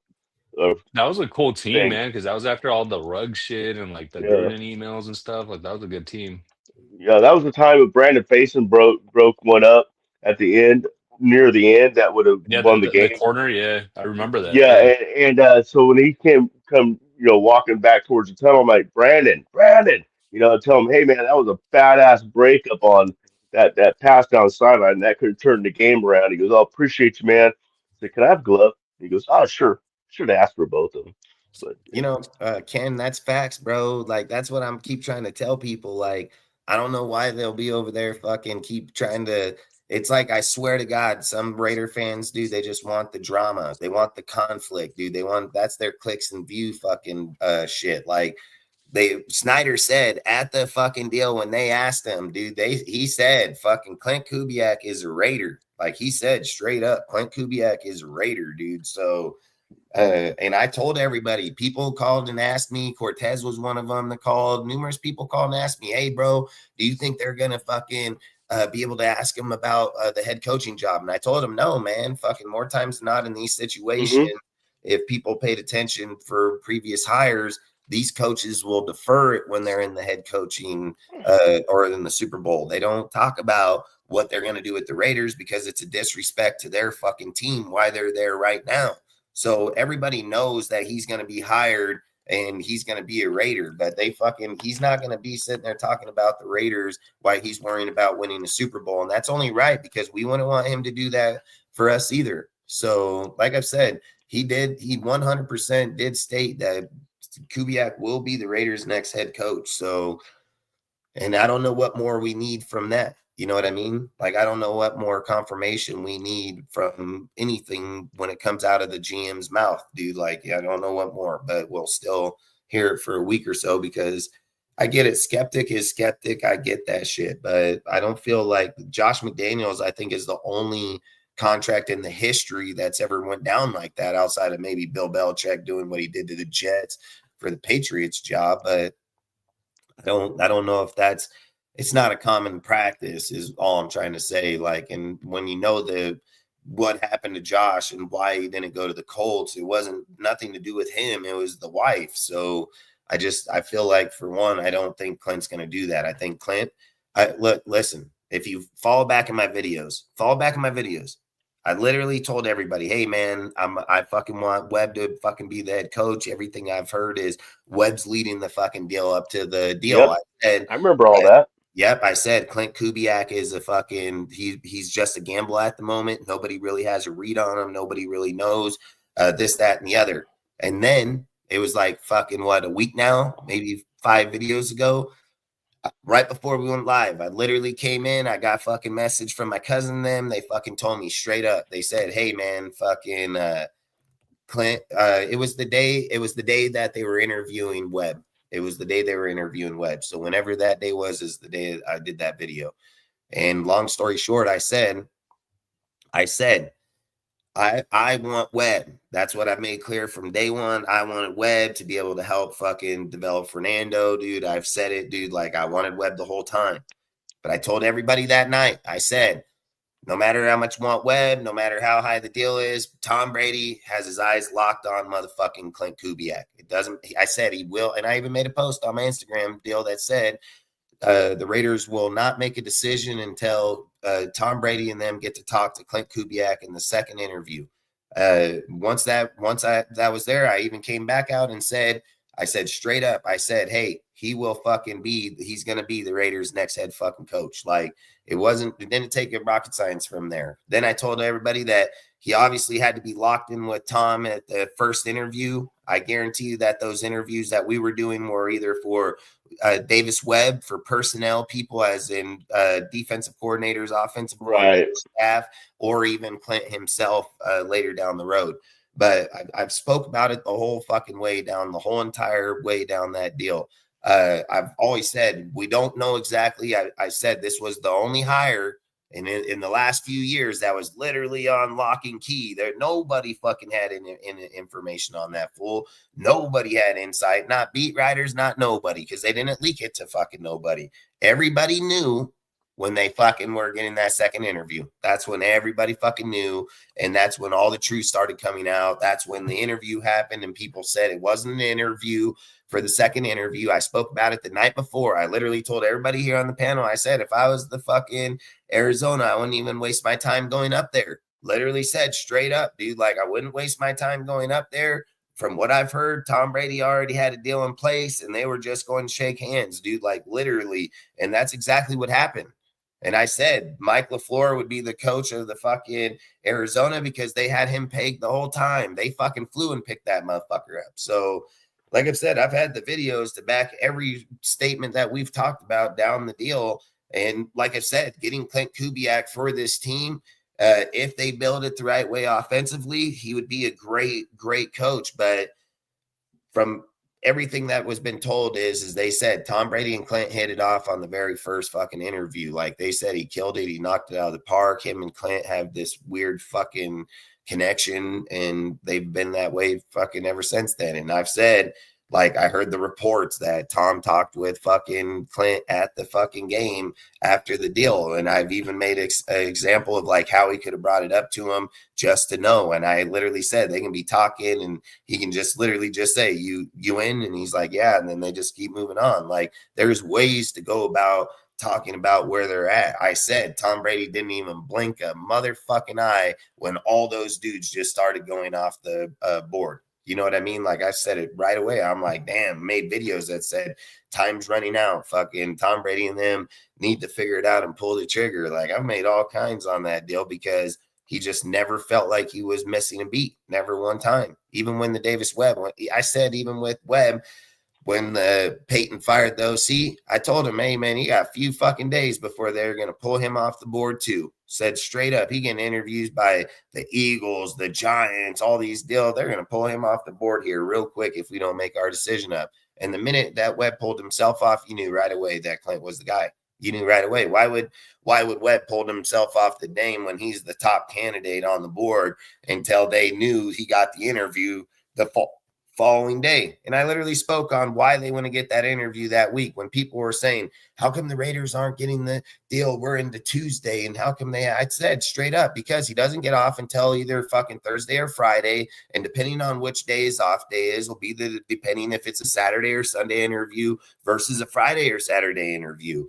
It'll depend on that off day, but they will not go interview when they're getting ready for the fucking Super Bowl. It literally talked about that. And there are multiple people, even Rappaport himself said, oh, everybody, they'll be hired by this. Listen, Ian Rappaport follows the Raiders by the fucking app, dude. That it's 100% facts. And if you think I'm full of shit, when every post that came out from the app, look at timestamp, go look at his fucking stamp. When it's posted, it's literally like 2 minutes after the fucking Raiders release their shit from their fucking text message, and then his shit come out like 3 minutes fucking later. This guy, they follow the apps, dude. Like, do they have sources to talk with guys in there? Wouldn't doubt it, but more of the time or not, these guys are following. They posted an app that the Raiders finished the interview with Dabo 8:00 the next morning. That interview was done the night before. That just didn't send the fucking deal. And the next morning, it sent it off at 8:00. The motherfuckers posted,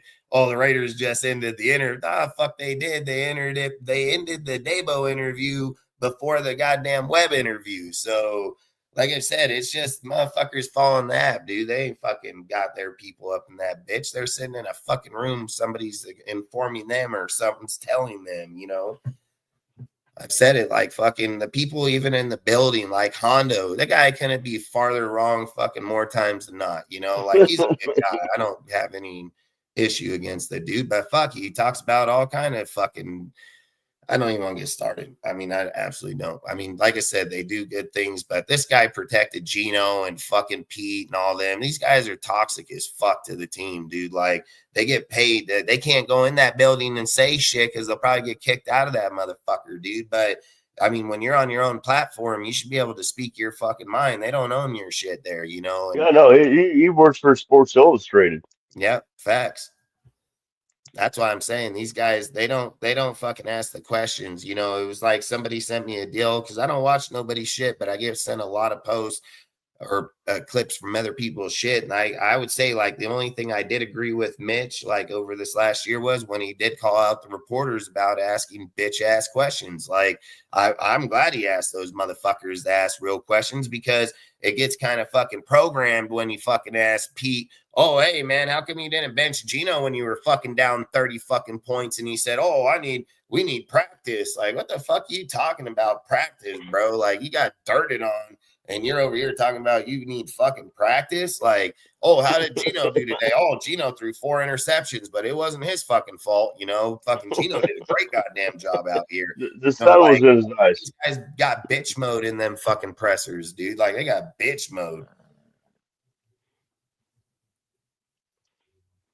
They just wouldn't fucking ask the right questions. And then I seen a deal where somebody sent me a clip about Mitch saying, hey man, why don't you guys fucking be asking real questions? You know, that's somewhere you can respect the kid at because that's what they should be doing. You know what I mean? Like, I hate how so many people will, you know, sit. If you go back and look at my page, I made hypothetical coaching people like duos of a head coach and a defensive coordinator. But I never said that the Raiders were going to hire them. I said it would be a good option. I said it would be a good pairing. The only 2 fucking guys I said the whole fucking time that the Raiders would hire was either Webb or fucking Klint. Nobody else. Everything else on those pages, if motherfuckers read the shit, it literally says a good coaching pair if the Raiders decide to move off of Webb or Klint. There was only one other guy I even talked about, even remotely, was Euro. I said Euro. I wouldn't be mad if they hired Euro. It's the only thing I said. I said I wouldn't be mad at him hiring him.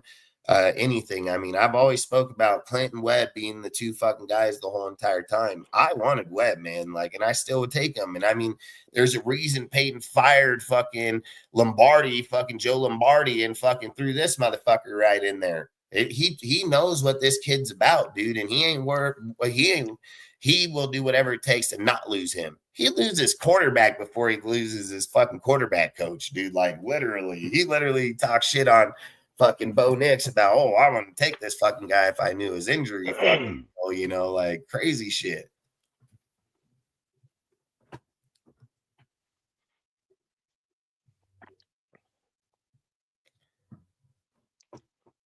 But I don't know. I mean, I think, like they say, the Raiders, man, they got a good chance right now. I think if everything plays out and they do the right thing here, man, we can win some games right away, and we can be winning games by the following year, 2 years. But I've said you got to devote yourself to one side or the other, man. You're not going to be able to fix it by always splitting it up, man. You just got to let Klint go be his powerhouse guy, dude. And you never know. Maybe some of those defensive players will fucking come out. You never fucking know when they got to fucking keep up on the offense now. I get where the defense may be sometimes, you know, like, let's be real. They go out there, they go on the field multiple times. Offense isn't scoring fucking points. Like they're going to give up. When the offense putting up 35 and that defense needs to get a stop, I mean, that's where you'll see guys, hey, we got to get a fucking stop. They're not trying to fight every fucking down for 6-7 weeks in a row just to get a win, you know, like I've said, it's a whole different feeling with those type of players. More production gets done, more development happens. They want to win, you know, like it's really hard to convince some fucking backup that, hey man, I need to come out here and give your all every fucking play when we're just getting dirted on, you know, like fucking some of them will do it, but there's a lot that just say, fuck it, I'm getting paid at this point. Like, I don't give a fuck. It's just like the last 3 games of the year. I was like, oh, these guys are going to check out. It ain't going to matter no more. Like, and people are like, oh, we're going to win. No, they're not. The fucking guys don't give a fuck no more. Like, I've said it. There was just too much turmoil in that bitch, dude. Like, fucking people were fucking. I mean, if we remember right, who was it? Wasn't it fucking Jamal Adams that called out the locker room in like week fucking 6 of the season, dude, where he was like, fuck. He's like, there are a lot of shit up in this bitch ain't going fucking right. But he was like, I ain't stir the pot on that shit, dude. But he brought it up right away before anybody, dude. Like, he just said there was too much turmoil in that bitch for favoritism and so on. He's a peak guy, too. Like I said, I think there's too much craziness.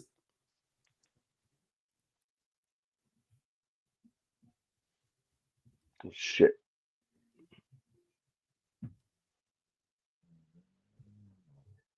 Yeah, I think fucking, like I said, at the end of the day, I think fucking you guys in on the Jefferson rumors. Like what? Don't tell me fucking I don't even want it. I don't absolutely Justin Jefferson, the only Jefferson guy I fucking know. So Yeah, what rumors? I don't even want to hear it because it's bullshit. So I mean, he ain't fuck coming here. Oh, So, somebody must be saying he's coming to the Raiders or yeah, that something. Who guy was knows? smoking straight crack. Yeah, it's a bad crack.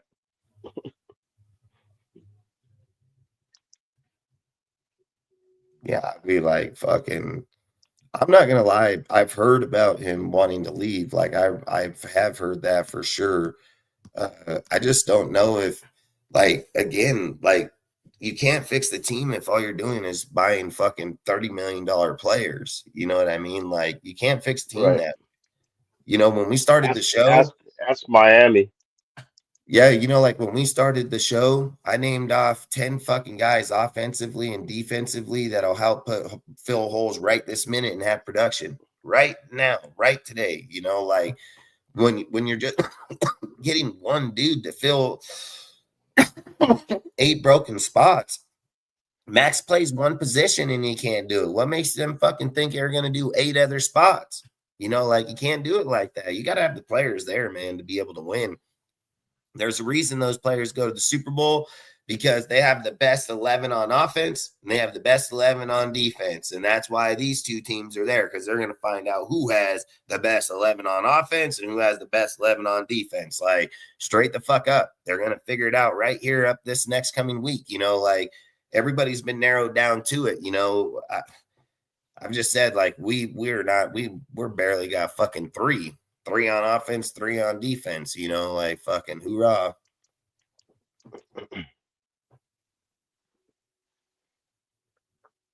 Yeah, I mean, fucking nothing but up from here with Klint. I mean, Klint's fucking, I've said it. I think we got lucky as fuck. I mean, I can't remember who graded these teams earlier, but they fucking said, like, we got an A on the Klint fucking hire. I think that guy should be slapped, dude. Like, that should be a fucking A+ on that bitch easy, because you tell me Klint wasn't the highest priority coach out of the league this year. I think the only reason teams didn't wait on him because they knew he was going to the Super Bowl.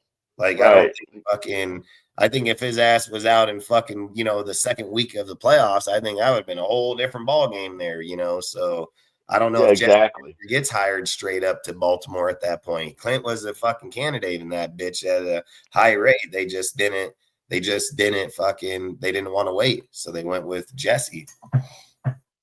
Yeah, fucking. I remember telling you. I think it was Jesse Mentor got the A+. And like, Yeah, and I then think this that's fucking crazy. dude had McCarthy as the 10th worst coach out of all the coaches. He had McCarthy as 10. Okay, I believe that. Nah, fucking Jeff Hafley should have been 10th. There's no That's way funny. McCarthy. There's no way I'm just, McCarthy should I'm be just 10th. I mean, just alone on his quarterback development, offense, fucking yeah. player production, things of those. Yeah, That dude wrote that and list. it should. Yeah, it should be fucking Matt LaFleur and Hafley down there. I was just laughing when I said it, just because he's a Yeah, nah, Cowboys coach. That's all all. good, A bro. former Cowboys. Yeah, I was laughing when I said it. Yeah, nah, but then another one had stupid ass grade. Like, I think it was what was it, like a B or something? I forget what I told you. I seen another one that had a fucking stupid. Well, the thing about And then McCarthy that I didn't like, though, was the fact that he went to Pittsburgh, who fired their coach because he didn't get them to the Super Bowl, and they hired McCarthy, another guy that and, gets into the playoffs but doesn't get to the Super Bowl. and I plus thought that that's was his funny. dream job, though. That's his dream job to go to. That's where he's from. Well, dude, I mean, I didn't know that.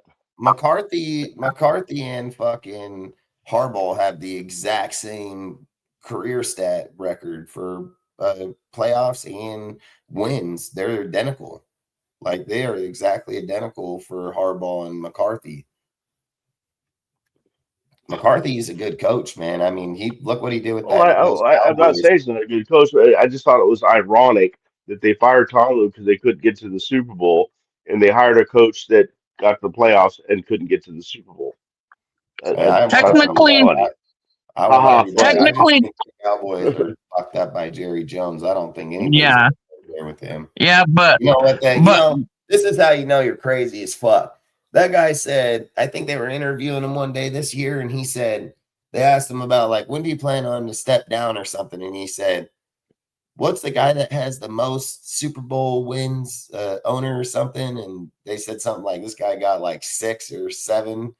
And he was like, "Well, I can't step down until I get them." I'm like, "Yeah, good luck, motherfucker. You don't fucking have it." Like this, I give Jerry like I love how he'll go out and try to make a trade, but I wish that's all he did. Like I wish he just built the team. I hate how he goes and just controls the fucking team. Like that's the worst part, dude. Like he just got to let those guys yeah, go, man. yeah, you can't blame his. You can't let his son be in charge because he loves kissing on his father.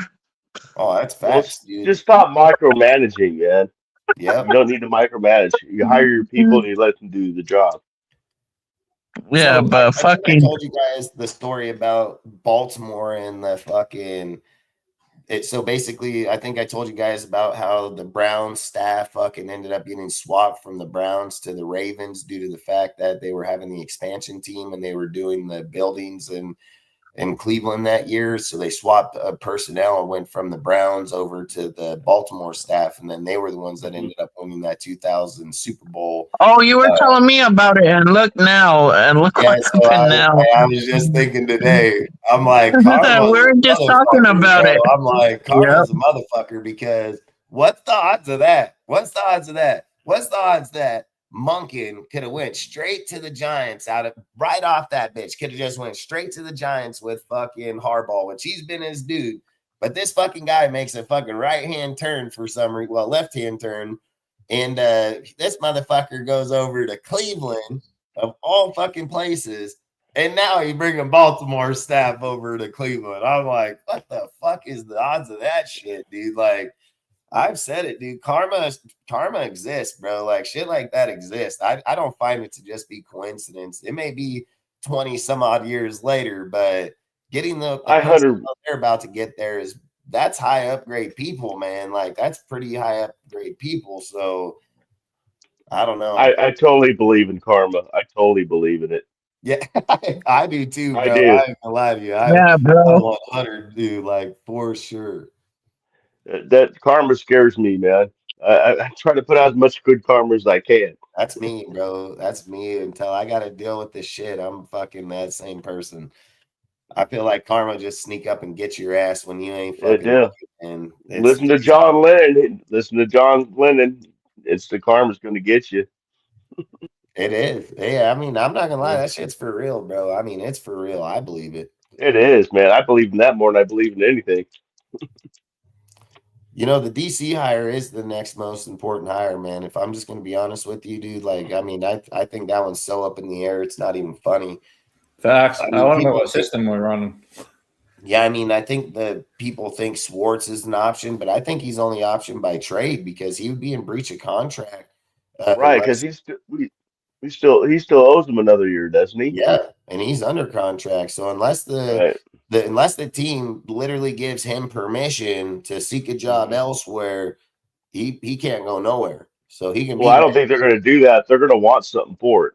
Damn right. Why wouldn't they? Fuck, he's one of the. Why do you Right. think the Niners went and hired Raheem Morris, dude? Like the Niners didn't Exactly. even wait a minute. They were like, "Fuck no, we're gonna get Raheem. We're not trading." Like, I don't think Schwartz is getting out of there as easy as people think. Well, that's the thing. Yeah. Yeah. And that's just what you want a pissed off coach on your team. You know. Hey, that's facts, but they're probably thinking like, "Fuck it, give us another bad year. We get to reset this whole place." Like Mm. Monken, dude. I mean, you got to think about it. Monken next year when he just comes to the field.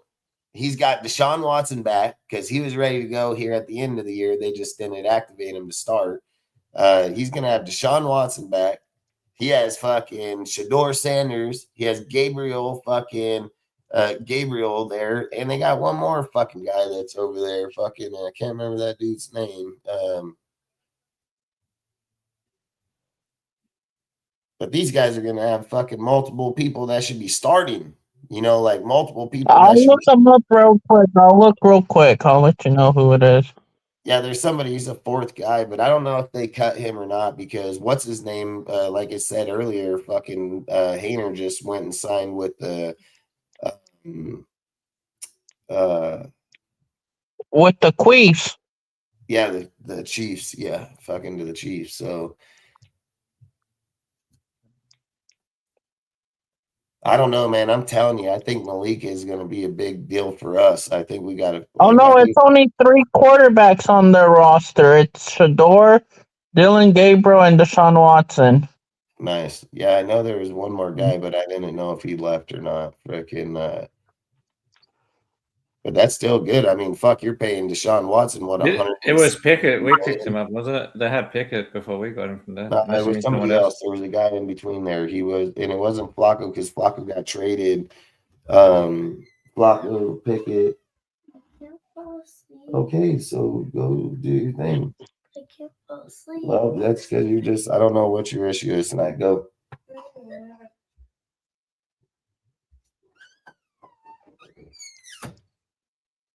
Yeah, I just think with the damn it, not even have me think because I know it's fucking, fucking. Got distracted there. Hey, Dustin, another name I was thinking of for defensive coordinator is Al Harris. I don't know if you spoke with him already. I would love to get him. I mean, I've talked about him. The only problem with him is that he's never called plays defensively. He's just he's a defensive DB coach. Yeah. Coach. I mean, I've talked about that guy multiple times because he would be good, but he'll be a first-time guy for sure. I wouldn't mind it though, because I feel like we're already going to be proven on the offensive side, so we can probably take a risk, so to speak, on the defensive side, and then if it doesn't pan out, we can just move on from the defensive coordinator.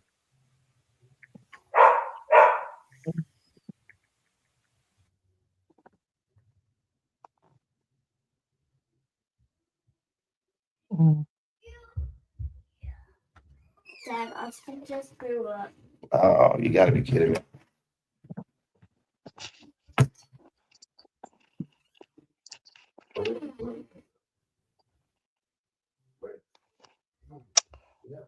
Ozzy, you gonna watch the Super Bowl?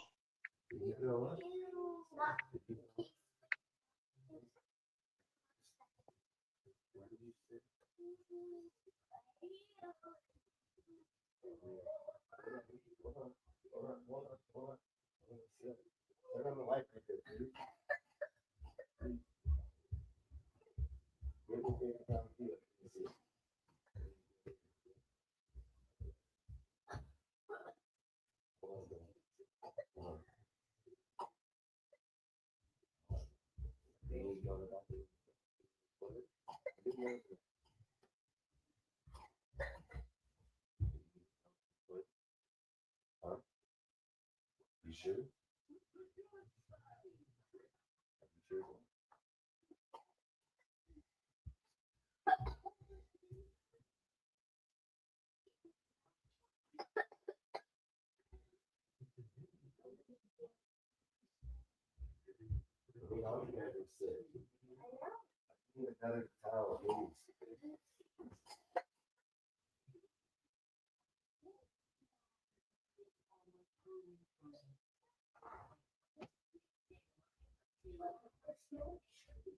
I just want to guess.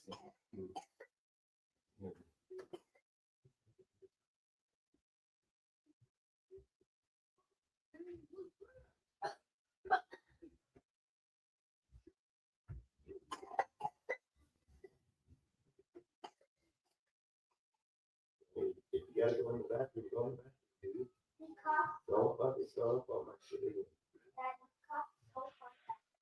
Sounds like Dustin had cleanup on aisle 9. That's a good one, Mike. Hey, did you hear me though, Ozzy? I said, are you gonna watch the Super Bowl? Oh yeah, sorry man, I had to step away from my dog. Yeah, I'm going. I've actually got a Super Bowl party thing I'm going to at a local brewery. Oh shit! What Nice. time? Yeah. I No, think we're for gonna. us, I think for us it's 9 o'clock in the morning, so I'm gonna get drunk pretty early. Oh shit! You're gonna Nice. get drunk early? Because the Super Bowl for Well, us it's the starts at Super like Bowl. You 9 o'clock. got an excuse, man. That's a Exactly. Yeah, legitimate no. excuse. We're gonna most likely do pizza and chicken wings, Yeah, and I'm not then sure have what I'm some gonna eat, beer. but all I know so far is I got a jug of pale ale waiting for me when I get there. You got a I what? bought a jug of pale ale waiting for me when I get there. Oh, pale ale. Okay, there you Yeah. go. Yeah, no. Very nice. Yeah, no. We're Very gonna nice. drink. We're gonna have tequila. We're gonna have mixed drinks, beers, and stuff. I'm this year. I'm staying at home, just watching. Because Wife. the thing I'm going to is it's an event. I don't know if you've heard of them, but it's an event by those guys called Outback Quarterback podcast. I Mm-hmm. haven't heard of that. No, Yeah, I they've haven't. got it. I'm my one that convinced them to start doing YouTube because they had an Instagram page. Dustin knows them. They had an Okay. Instagram page, like a pretty big Instagram page. So I first got to know them through one of the other events that they did, because they're Aussies as well. So yeah, I didn't even realize till after the fact that they were actually in my home state, but so they're from South Australia as well, and yeah, so I ended up convincing them to do a YouTube channel. I think they're up to like 500 people already now. It's not Damn. bad. Nice. They've Mm, only sure. been doing it about a year or something, I think, on YouTube. Nice. But yeah, it's called Outback Quarterback Podcast. Nice, nice. But they've also got an Instagram You page. should send me it So on they Discord. actually. What's that? You What was should that? send me their YouTube name on Discord. Yeah, I might do. It might already. I don't. Dustin might have already added him because he knows him as well. He's done collabs with him and stuff. I didn't know they made vodka in Australia. But why not? Made what, sir? Vodka in Australia. They probably do. Australians love to drink. We probably make a bit of everything, to be honest. I got you. Good answer, man. I like that. I like that. Like we're known mostly probably for our South Australia is mostly known for its wine, like its vineyards. But as where I'm from, we have the Barossa Valley, which is like wine country. Yeah. Yeah, like tons and tons of wine vineyards. Yeah, I got that because I live in Sacramento, which is Northern California. Just a little bit south of me is Sonoma and Napa, and those are humongous as far as growing grapes and making wine and stuff. Yeah, that's The kind of wineries out there. Yeah, I'm yeah. sure if you're into wine, you probably heard of Napa wines and Sonoma Yeah, I've heard of wines. Napa. Yeah, And the that's kind of most what boringest NASCAR track out there to go to, too. Fucking middle of I know nowhere. that's when I get free tickets to because I know the guy Yeah, that's the second in command there. I get free tickets, yeah. but there's the kicker. He puts us in the RV lot, so we get two RV spaces in the Nice. parking lot. We set up our Raider canopies. Is all my tailgating friends. Raider tailgating friends. So we set up our Raider tailgates. We have barbecues going and shit, watch the air show and stuff. We invite people over just like we did in the Black, in Oakland and Lot D. And we come on over. You ain't got no food. Get over here, man. Come on, man. You Yeah. want a beer? It's a blast. I had more fun in the parking lot before the race than the race. If you Because ain't the got a race, way you're to gonna be up top to see over that track, dude, and you're down on that fucking deal, not in those stands, I mean, you ain't seeing half that well, track. no, I had seats Salute, Kenneth. pretty nice. I had seats on the start finish line, Yeah, but and about like halfway up, three-quarters of the way up the grand, you can only see like about a quarter of the track. yeah, I that's mean, facts. but at least we had the monitor in front of us, so we could see that. But what I used to do is I just go down by right beside the track, because you can wander around wherever you Oh, want yeah. there, man. It's That's what we fucking would do. cool. We'd go sit on turn 7 because Yeah, you can see most of the turn track. seven's that's the hot spot. Yeah, Yes. that's where we'd be at. We'd have all our I shit set up. We'd have a bunch of us out there. Yeah, I hung out by the final turn coming into the straightaway before the start finish line, and because they had a bar there and stuff, Oh, so yeah. I could just walk to the just a little stand, I should say, where you can get beer and drinks and stuff like that, and then just walk over there and just You stand guys there have and a good night. I'll see you guys tomorrow night. All right, man. All right, Yeah, later, Dustin. I'll I talk think to you when later I don't know tomorrow. if it's still the same Have a thing. good night, It Aaron. was the Save Mar 300, 350, Save Mar 350 or something like that. When I used to see that deal. The Toyota 250 and shit was the God, They call it Toyota Mart, Save Mart, a bunch of them. Yeah, yeah. Yeah, But they had the races all weekend, so I mean, they had the Xfinity series, of the Truck course. Series, Xfinity, and Yeah. then I fucking I don't know if the truck series was out there, and they also had just like modifieds and shit, yep, the pro racing and stocks. stuff, They're the pro stocks. pro stocks and shit like Yeah, that. That was always cool watching those. Because I was a Camaro guy, and there was always a bunch of Camaros in there, Camaros and Mustangs and shit like that. The old muscle cars. So that was fun to watch. And then they had the air show with the jets, doing all those freaking crazy ass shit that they do. And then we'd walk down and stuff. yeah, but But Anthony's going back to Jacksonville. He's not. Him and Grant both signed and are going back. So both of them will be back in Jacksonville. But you are right. He would be a good option. But he was up for head coaching gigs, and then the minute that was over, they pulled him and um, uh, Grant back in there. He can't leave out of a lateral job because he's with Jacksonville, and they're not gonna be like, "Oh yeah, let's give him permission to go over there." Fuck no, they're not. They're gonna deny that interview for sure. Yeah, I ain't gonna lie, dude. I mean, I liked it, dude. I mean, I traveled that shit all the time, every year to that deal for years, man. Frickin'. I mean, I followed NASCAR almost my whole life. I mean, I became a Kevin Harvick fan because when Dale Earnhardt died, I didn't want to hmm be a junior fan at that deal. Like I was just like getting to a different driver at the time. And hmm when Kevin Hart or Dale Earnhardt Sr., he liked Kevin Harvick a lot, dude. And he talked about putting him in Oh, one of heck, his own Harvick took rides. over his car. Yeah, he talked about putting him in one of his own rides. He told hmm Richard that if he doesn't put him in one of his cars, he's going to put him in one of his. And Yeah. and then it just happened that he ended up dying like that. And then they put him in at Oh, that was fucked up, Charlotte. man. They put him in Charlotte. Fucking not Charlotte. Uh, It was what's that home? What's the name of that fucking town they God damn live it, it was in? North Carolina. Yeah, Fucking I know. That's the birth home. Welcome, yeah, welcome. That's where the Earnhardts were from. Was Welcome, North yeah. Carolina. Yeah, because I was stationed in. Because I didn't know nothing about NASCAR, being from California, and then when I got stationed in North Carolina, you know, that's NASCAR country. I mean, that's the birthplace of NASCAR. And so I Mm-hmm. started watching, and I fell in love with Dale Earnhardt Sr. because I mean he was the intimidator. He drove the black car, and I'm a Raider fan. I'm like, oh, obvious, that's my driver. That's who I'm rooting for.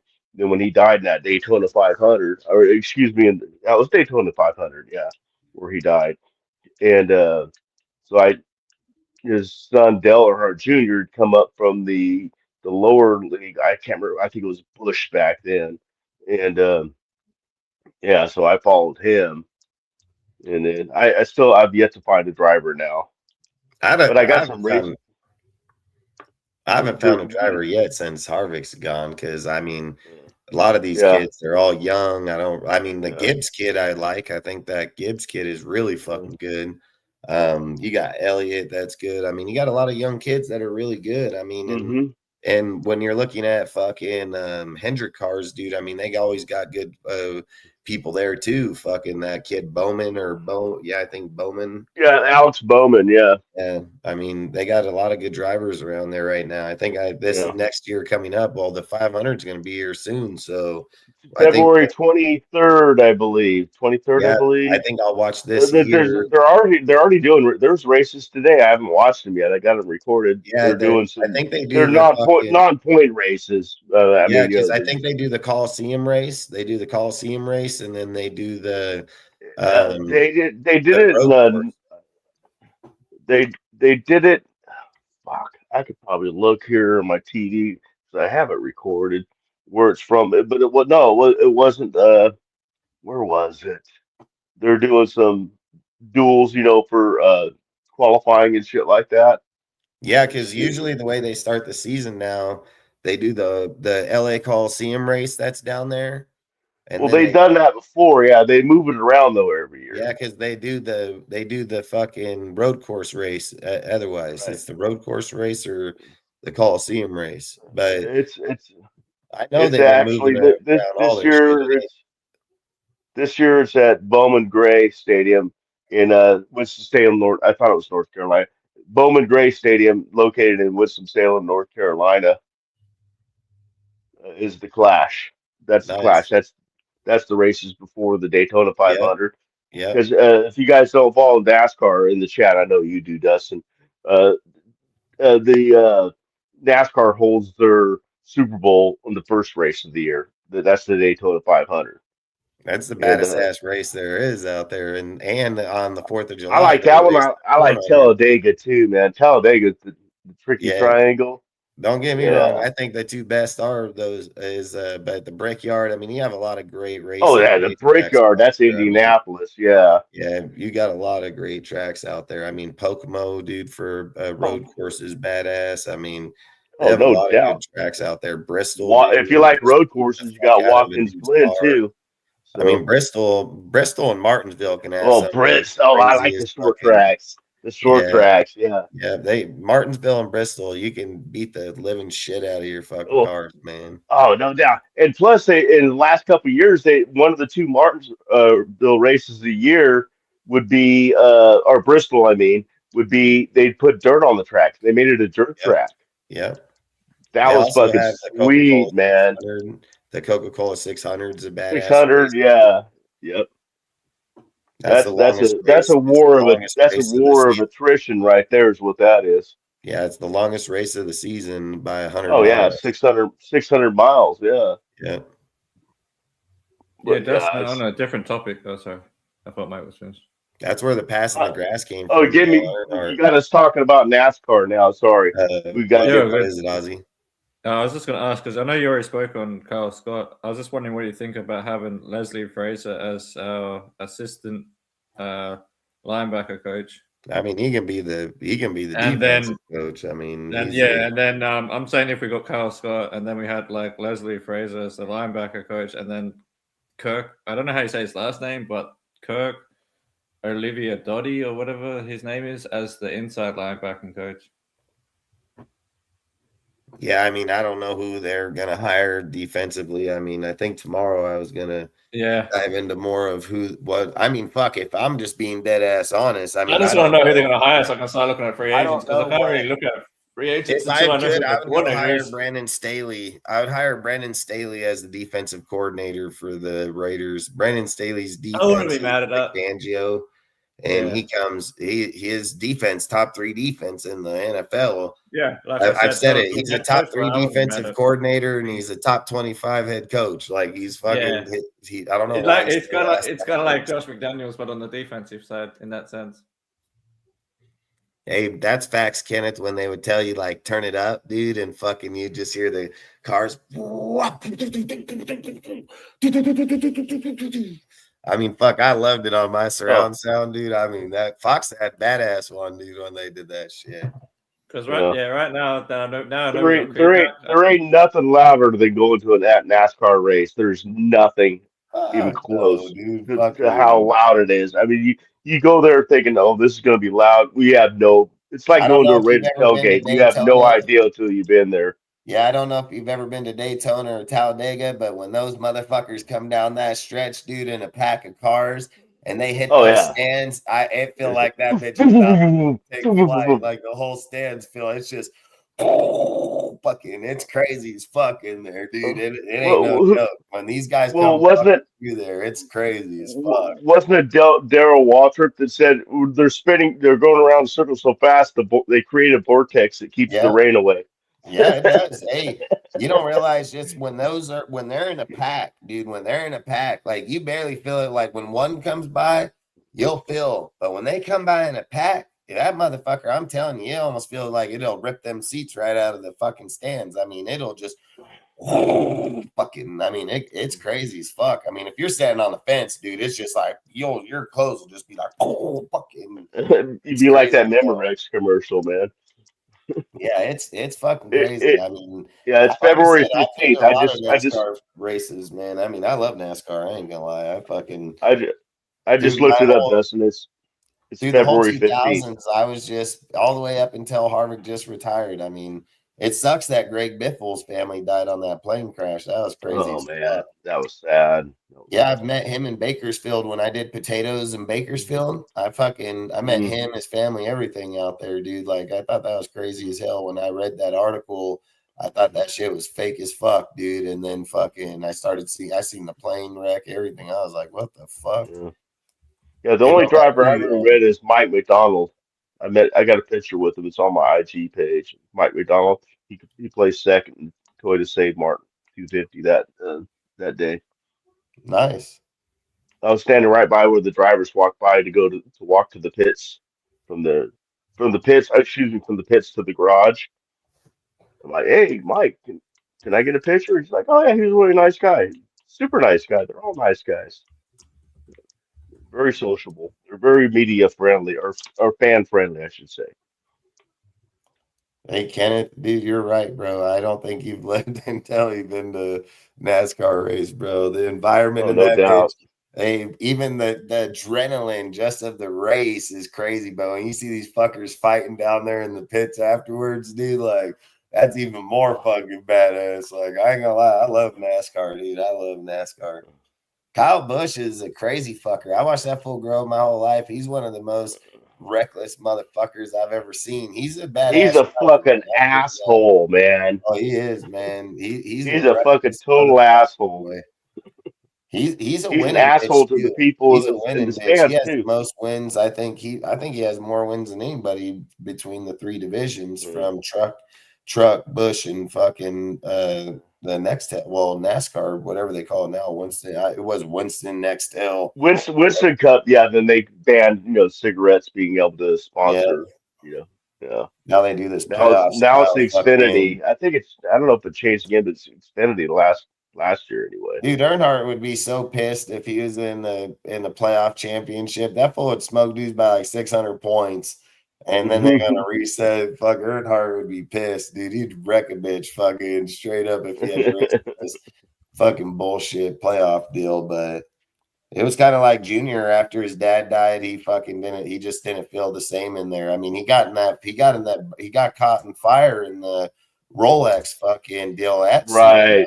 He was in Sonoma in the Rolex cars for the Corvettes, and fucking he got Yeah. trapped in the car when it caught on fire, dude. And then like it Hmm. just started fucking with him from then on. Yeah. And He then he still retired. races like once every year or two or something like that. He'll do one race, Yeah, something like plus that. he But still I think owns his. his wife talked him out of it. That's what happened. His wife said, no, no, you got, you're done. You're done. Your dad's already died. You've come close several Yeah, and he times. owns his That's own it. company. He owns his own company He in the owns the Bush fucking Series. house. He owns everything, man. That dude's richer than Yeah. fucking rich. Let me. I'm gonna look up Dale Earnhardt Jr.'s net worth. This ought to be good. Well, I imagine if his mom's What still is alive, Dale she Earnhardt owns the Jr.'s net Earnhardt. worth? She owns the Earnhardt trade, so it'd be just what he owns. Because his wife was smart as fuck. Earnhardt's wife she trademarked everything for Earnhardt. She was smart as fuck. Dale Earnhardt Jr.'s net worth is estimated to be around $300 million. Yeah, that's crazy. I thought it would be more than that. To be honest with you. Yeah, that's crazy. Well, what's Earnhardt Senior's net worth still right now with them dead? Oh, that's a good question.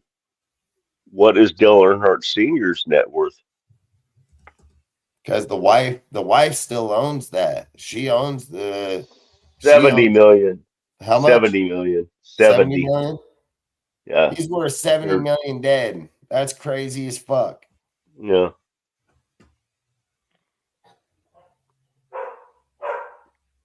That's pretty insane. But yeah, get this. I got a Kyle Busch story for you. One of my buddies, one of my That is tailgate facts, friends, man. I seen that episode when he talked about that. What from the happened? wrecks. Oh yeah, exactly.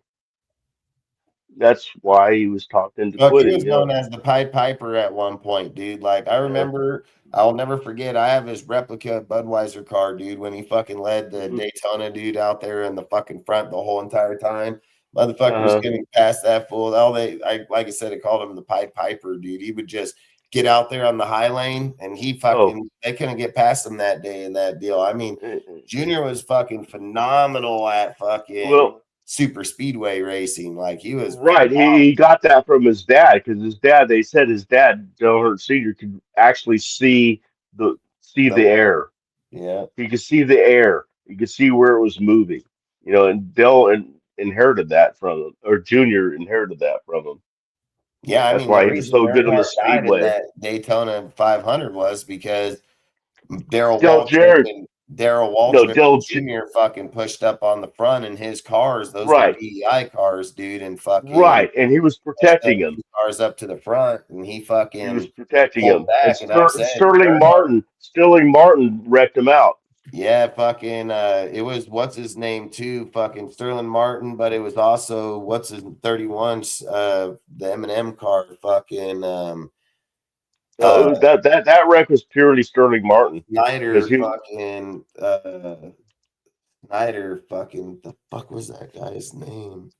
But yeah, Sterling what guy. Martin most definitely was the one that came down on him in that Coors Light car and Right, fucking yeah, because Dale Earnhardt I also Senior said Earnhardt was caused protecting that the front two himself. cars. I mean, Earnhardt never raced like that, dude. He wanted to see his cars and his kid up there and win that race, and Right, Earnhart right. The one should time have he never laid didn't think back for on that, himself dude. is he gets killed.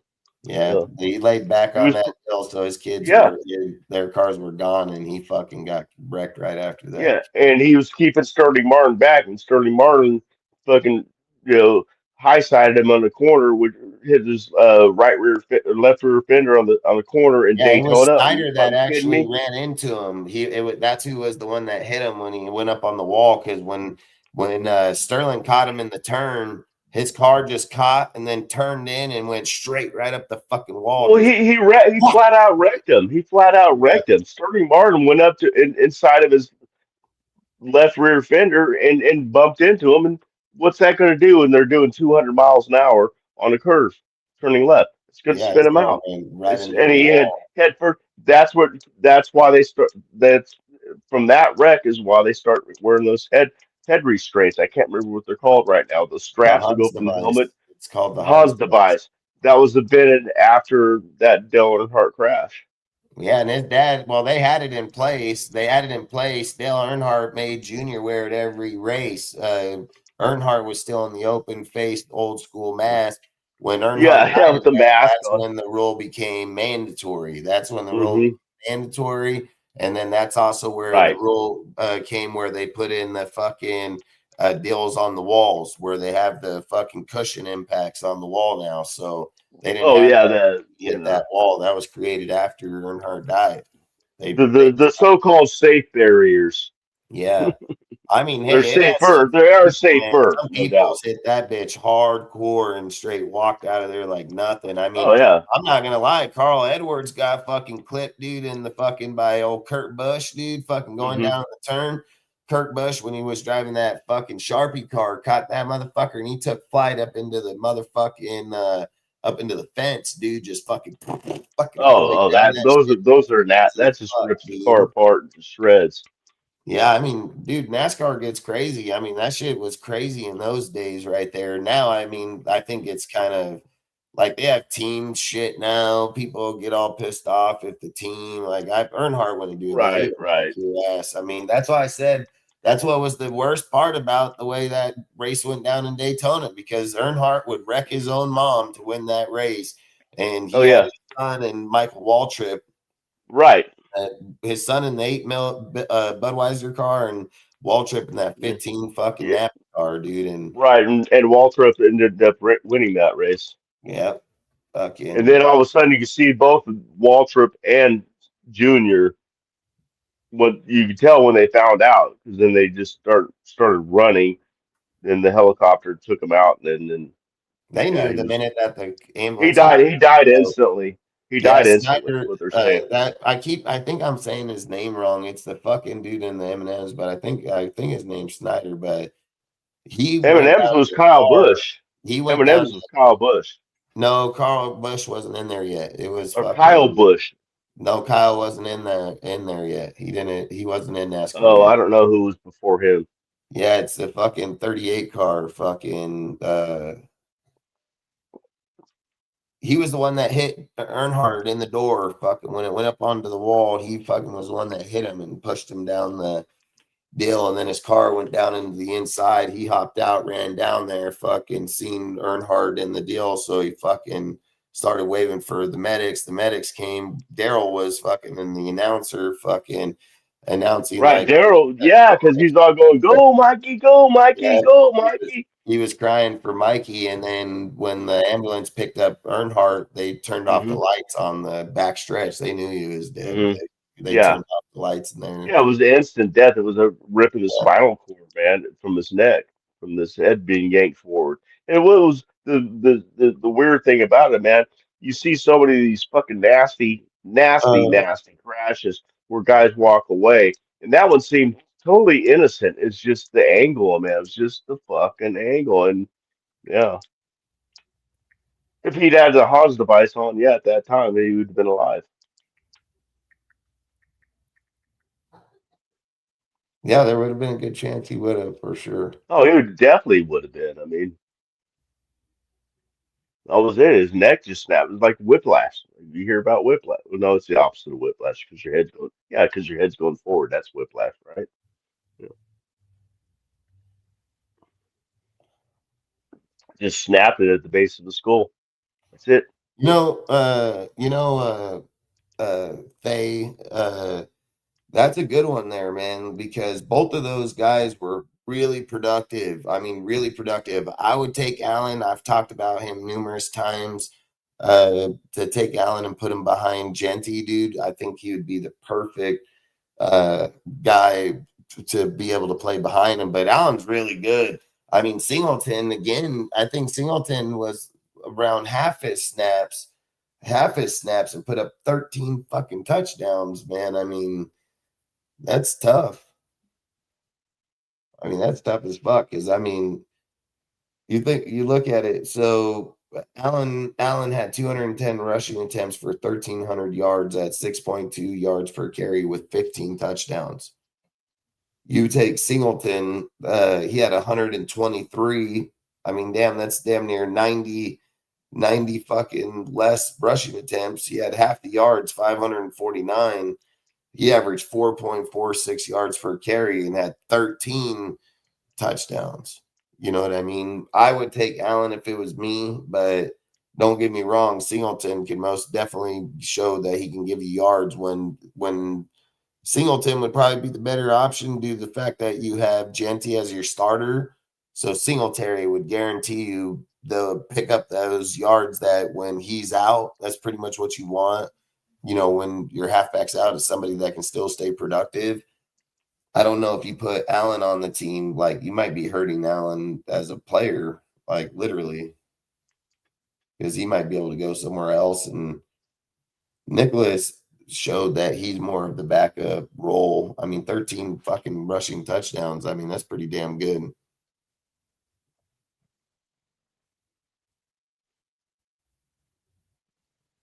I mean, what is it? It says that in Penn State, all-time rushing leaders, Singleton is the rushing leader over Saquon Barkley. That's crazy. Saquon had 43 What rushing. I'm gonna look. What is Singleton's like height and weight? I'm gonna look it up. Singleton's height and weight. I'm looking it up. Shit. God damn it.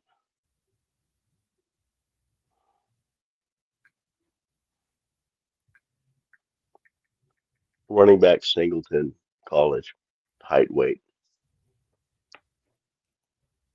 What do you mean listening?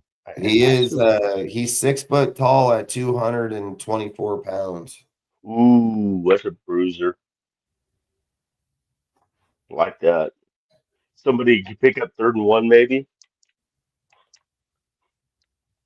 They say he's been measured at 6'1", 226, and 6', 224. So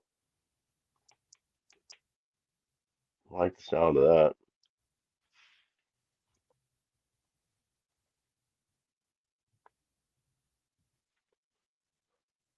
I mean, fucking Singleton got the rushing record for Penn State, 45 to Saquon's 43.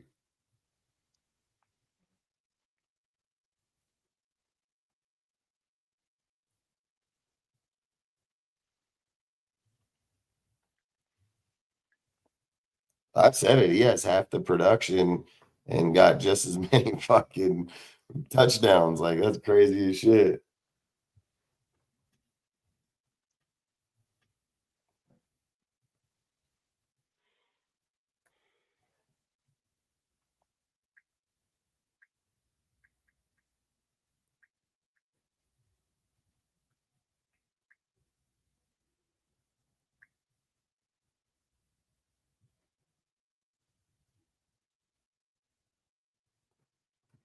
I mean, he has 622 carries, fucking 3,461 yards.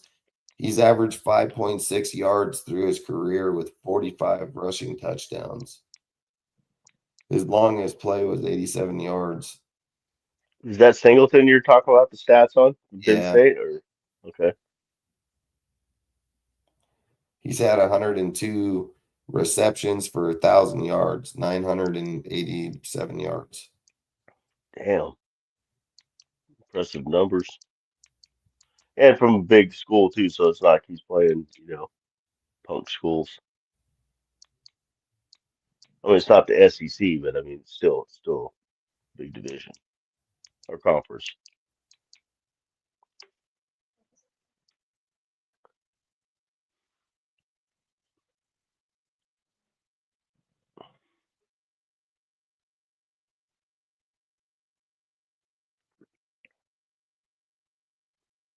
I mean, that's who I would take. I would take him with Ashton. I mean, fuck, dude, that would be a punch you in the mouth duo right there. Yeah, what the old Thunder and Lightning. Where's Ozzy at, man? Did he mute himself? I have no idea.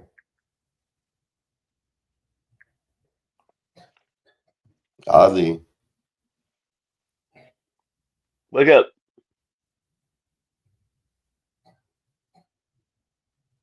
He likes to look at other screens at the same time too, so maybe he's looking at another screen right now.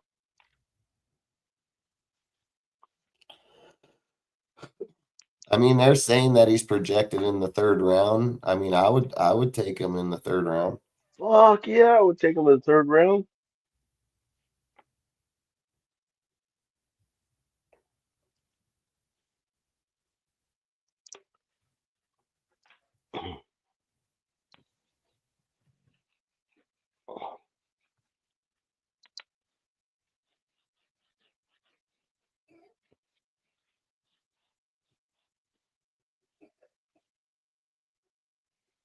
So Singleton's 6'2", 200 and that many pounds, and he runs a 4.3 40. He's 6 foot. He's 6', 224. And he runs a 4.3. My bad. I was listening on YouTube. It's just I was having to attend to my dog.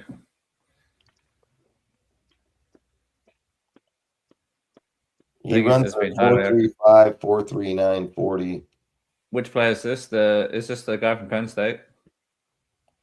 Yeah. Yeah, he basically runs a 4.35, 40 is what his average time is, 4.35.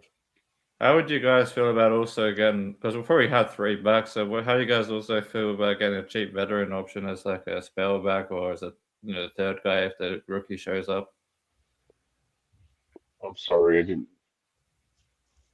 Like, how we kind of got Doug Martin for Josh Jacobs back in the day? Uh-huh. That kind of, not a expensive back. I mean, because you got Kenneth Walker coming out, but you don't want to be paying him, and you don't really need to be paying a guy like Kenneth Walker. I mean, I don't know. Walker's a badass. He's going to demand some money. Yeah, his market value is like 8 million. That's probably a bit more than what we want to pay for a backup. I mean, it's not like we couldn't. We couldn't. It's not that we couldn't do it because we're paying Jeanty such a cheap contract as a rookie. So the total between the two would still be under 10 mil. But I mean, it'd be a deadly combo. But it might be a bit more. But I'm thinking more guys like Kenneth Gainwell from Pittsburgh. He's only like 3 mil, or maybe Jerome Ford. Just as a veteran in the room. That's who I talked about earlier. Oh, I must have missed that part. What, Jerome Ford? No, Gainwell. Oh, Gainwell. Oh, okay. So you've spoken Gainwell. Fair enough. Yeah, I've got him at the top of my list. I'm just starting to make like a spreadsheet for free agents. I can't really do defense yet because we don't know who our defensive coordinator is. Just starting with the running backs because it's more easier. So I was just going to start making a spreadsheet of the free, because I'm just looking at spot track and that, like who's going to be free agents, and then I'm just thinking of players that we might be able to get. I'll probably That's what I was doing earlier. That's what I was doing just like a little bit ago. It's like going on spot track and looking at different positions. Yeah. What's available. Now we finally know who our head coach will be. At least we know the offensive side a little bit.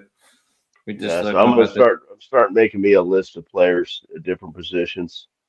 Yeah. You can probably start with the offense, like the running back, the wide receivers, offensive line.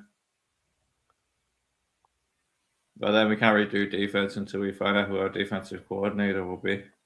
Right.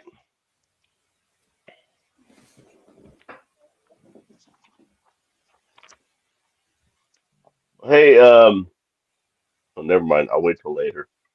What? I was going to say, if you were saying that you're going to keep doing the Super Bowl predictions for people. Yeah, tell them. I don't think Thay is in there. I think Kenneth did and Lou. Yeah, Kenneth. His score that he put up there, I already have that marked down. I don't think I saw some other people. So yeah, just give me your team name first, who you want to win, and then the score. I will review all the other scores because you can't match up with anybody. And then Dustin is kind enough to be giving out a $25 gift card or Venmo or something like that. $25. To the person that's closest to it at the end. But we can't have obviously we can't have matching scores. So give me a couple minutes though, and I'll start taking notes. You know what's crazy is we're gonna be like, our picks are gonna be so good due to the fact that we're gonna be what pick we don't have the oh yeah, I was gonna say we got the 37th pick. We don't have the what the fuck? It's the 36th pick because it's gonna rotate every single time. All right. Right, because we beat Kansas City, we're rotating with those guys. Say again. Because we beat Kansas City, we're rotating with those guys. Yeah, I know. The other teams that have the same record as us. Hey, yeah. Hey, Thay, put in who you think's gonna win the Super Bowl. What's the score and who you think's gonna win? I want the Patriots to win, but I think Seahawks will win. I'll go 28-16. Seahawks. Who was that for? That's for Thay. I got to pull up the chat real quick. Right there on the screen. Oh. I want Patriots to win, but I think Seahawks will win. I'll go 28-16. 28-16. The one you love, you weren't on there before? Okay. 28-16. I thought the one you love, maybe he was on the show. I've seen him before in the chats, but maybe it was on Europe show. 28-16 Seahawks. 28-16. I wouldn't even have thought that's his fucking name, the one you love. I would have not even. What the fuck? I had to put my glasses on that I could read it. Yes, THA1 Yeah, I And see it you, now. I see it now. Fucking, I wouldn't even have seen that shit at it all. took it took me It's a the while to it figure it out says in it the last says the show. love the one you love to hate is what it is. Oh, the one you love to hate. Okay. Yeah, that's his name. Well, I didn't see the rest of it. I can see it now that I once you said that I Oh, can to see. hate. Okay, I get it now. Yeah, I can I'm see just it gonna now. call But you the that's what I'm saying. These guys one. come up with some creative shit as their names, No bro. shit, man. To There's some guys I hate. don't give a fuck. I just butcher their shit. I'm like, yeah, I don't know. Okay, the one you love to hate. Your score's good. That has not been predicted yet. So I got you down for 28-16 Seattle. Darnold is the Marlboro man. He's gonna smoke them. Hey, dude, Kenneth, I'm not gonna lie. When you look at Darnold, he most definitely. I was just thinking about this the other day because I was like, dude, that motherfucker. You know, when he got his money, that fool got like the cleanest beard, fucking shit set up. Like, that fool putting some money in that shit. So if the Marlboro man was still out there, he can probably get it for sure. All right, I'm gonna fucking do sim real quick and see what's going on here. I haven't even done one yet.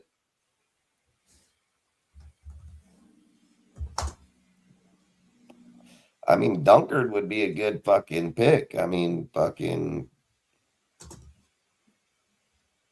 Dunkard would be a good pick. Fucking Brandon would be a good pick.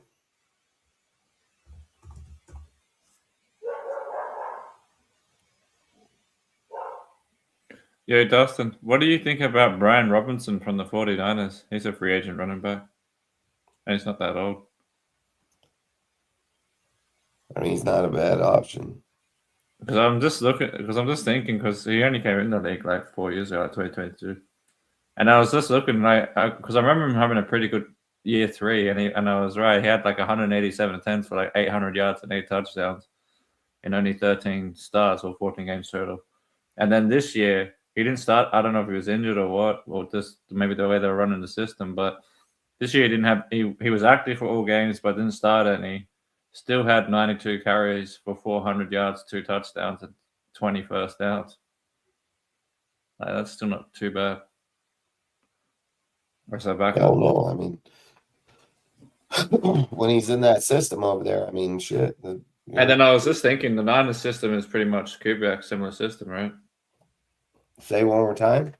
I'm saying the Niners, because of the coaching tree, they run a similar system to Kubiak, right? Like offensively. Dude, all of them do. I mean, McVay, Kyle, they're all in the same damn link tree. Yeah, that's what I figured. So that'd probably be a good fit, a guy like Brian Robertson. Because I'm just thinking he's still pretty young. He could be a good backup. And then we could still draft a guy as a third running back, like you're saying, out of Penn State. And then if the Penn State guy takes his spot, so be it. But it would just give us that veteran presence with Ashton Jeanty and then the guy from Penn State. If we have because we'll probably keep 3 running backs, I would imagine.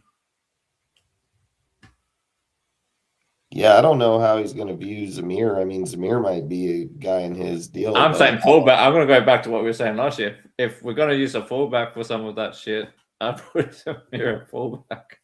That's what I would do. I mean, I brought that up from day one. Facts. He's got the body fucking for it. He's a big motherfucker.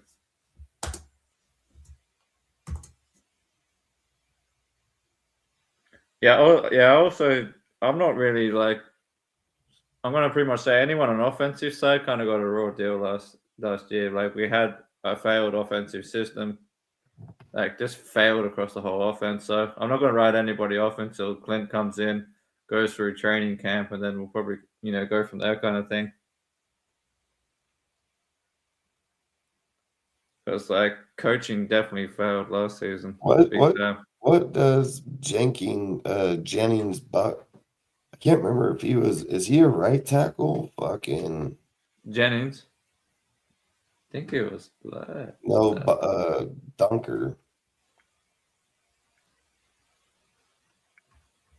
Dunker. The tackle. Hang on.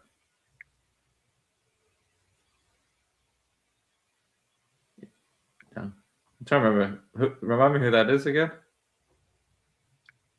Oh, it's the fucking I think it's the offensive tackle from Iowa, if I remember right. Fucking Jennings Dunker. I can't remember. I think he's a fucking. I don't know why I think he's a. I'll have a look for you. Yeah, I haven't started doing my board or whatever yet, so sounds to me though. There's so many fucking college players, but I can't keep remembering them all off my head. Yeah, 26. Man. He only allowed 2 sacks out of 588 snaps. This motherfucker Fuck, that's pretty good. 6'5", 315, bro. He's a right tackle. Oh, Iowa. Yeah, I would okay. take this guy in a heartbeat. I would take this guy in a heartbeat. I also like the guy that some people have just below him, Caleb Tinneman. The one from Northwestern. He's not bad either. But I think it's that one I'm thinking of. Just double check that I'm thinking of the right guy because I've looked at so many fucking players. No, he's a left tackle. That was a tackle I was looking at as a possible, you bring him in to replace Holden Miller down the road. He's not a right tackle there. This guy would be a great ad right here. I mean, which one? The Dunker. Hunter Ellis, what's up, bro? Appreciate you, bro. If you want to throw out your score, Hunter Ellis, man, you can throw your score out too. Mike will write it down. Whoever gets the closest score in the Super Bowl gets $25 gift card or Venmo, Cashmo, whatever one my woman gets. I don't know which one is.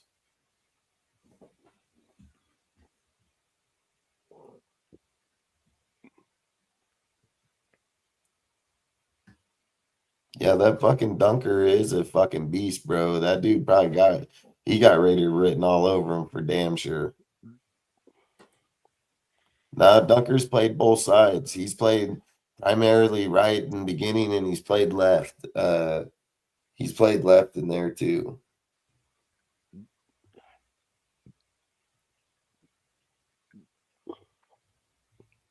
Yeah, I wouldn't be mad at that. I'm just writing up on it now. But I watched a few of the Iowa games, and yeah, that line was, I mean, he was pretty good, but he's the right side, so yeah, that was pretty good at running the ball.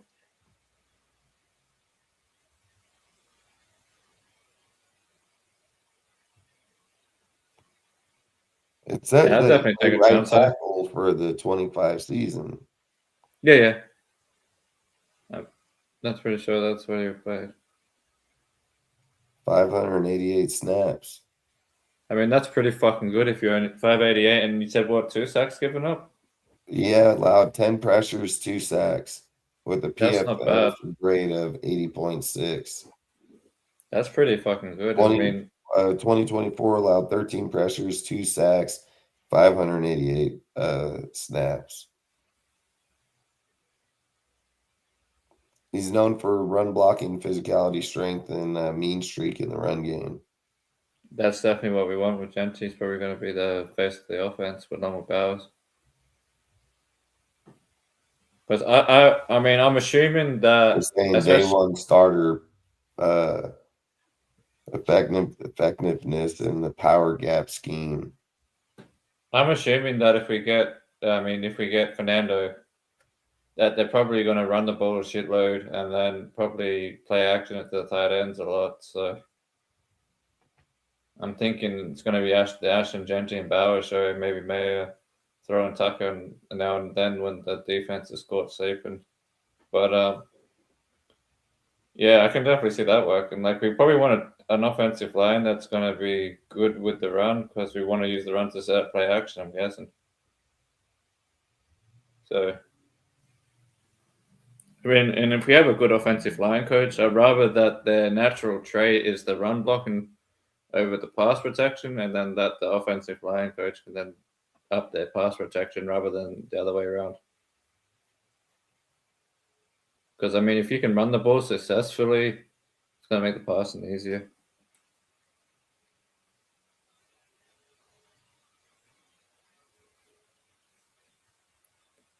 But then again, I'm a bit old school like that. I prefer I prefer John Gruden style offense, pound the ball fucking 20 plus times a game.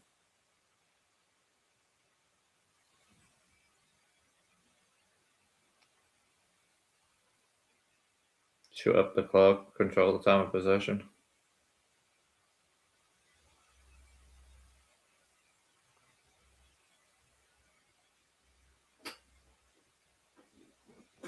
Hunter, Good. we appreciate you too, man. If you're new here, I'm sure Appreciate you, Hunter. Did he give subscribe you and hit the like button did he and give throw your you a score in. score? No, not yet. Oh, all right. Yeah, give him your score, bro. Yeah, pick your team and give you a score. If there's already a score that's predicted that same amount, I'll let you know, and then you can pick another score. You know, rearrange a little bit, and I'll let you know if it's cool. We'll write you down, and you'll be eligible for the gift from Dustin. Man, I know this is why I hate doing mocks right now because there's too many good motherfuckers up here. I know he ain't gonna be in the fourth fucking round. Maybe late, maybe early third, late second, from what you're telling me. Who's that? The one you were telling me, Dunker. Like if Dunker will be a second round pick, but I still think fucking that I was just saying this guy right here that they had up. I was like, yeah, that ain't fucking happening. Yeah, because any round, like we always say, any round what they predicted, like if they predicted in the fourth, they're probably more likely third and so on. And then again, some shit would. Oh yeah, they had the senior. I gotta go back and watch it. I haven't watched it yet. You ain't gonna miss nothing. That shit was so trash, man. Oh Super really? Bowl was trash. The Pro Bowl is gonna 100% be trash. I mean, they're just inviting. The Pro Bowl I don't even watch anymore. It's just fucking bullshit now. But the only They one I just used got to. somebody else there today, dude. That shouldn't even be in that motherfucker. I don't even know how the fuck he even got nominated. That's why when people tell me like, "Oh, this guy was a Pro Bowler," I'm like, I don't give a fuck. Was he? I'd be like, if he said he was a Pro Bowler in 1990, it meant something. If he said he was then a it Pro meant Bowler in something. 2020, Yeah, it don't mean shit. yeah, it doesn't mean shit. I got you, Hunter. You're good. That score's good. You can 30, Don't get me 33, wrong. I take a 24. Simone on the O line, bro, in a heartbeat, dude. Fucking give me a Simone in the O line. I'm all about that. Which one? No, I'm just saying a Samoan guy. Oh, Simone guy. Yeah, I'll take that's that why. motherfucker. I don't care who the fuck it is. That's why I'm hoping fucking Tassi works. I'm not sure where he's from, but he's definitely from the islands. I think he might be New Zealand or something. I'm not sure. I have to look in. I should look into his background. Because he sounds New Zealand, sometimes his accent, but I could be wrong.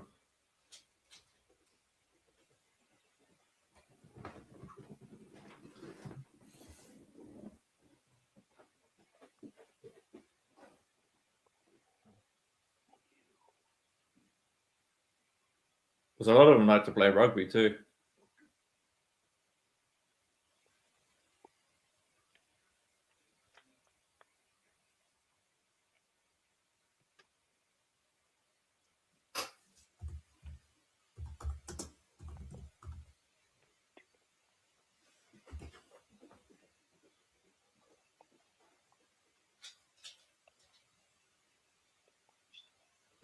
Oh yeah, I thought so. Yeah, he is Samoan.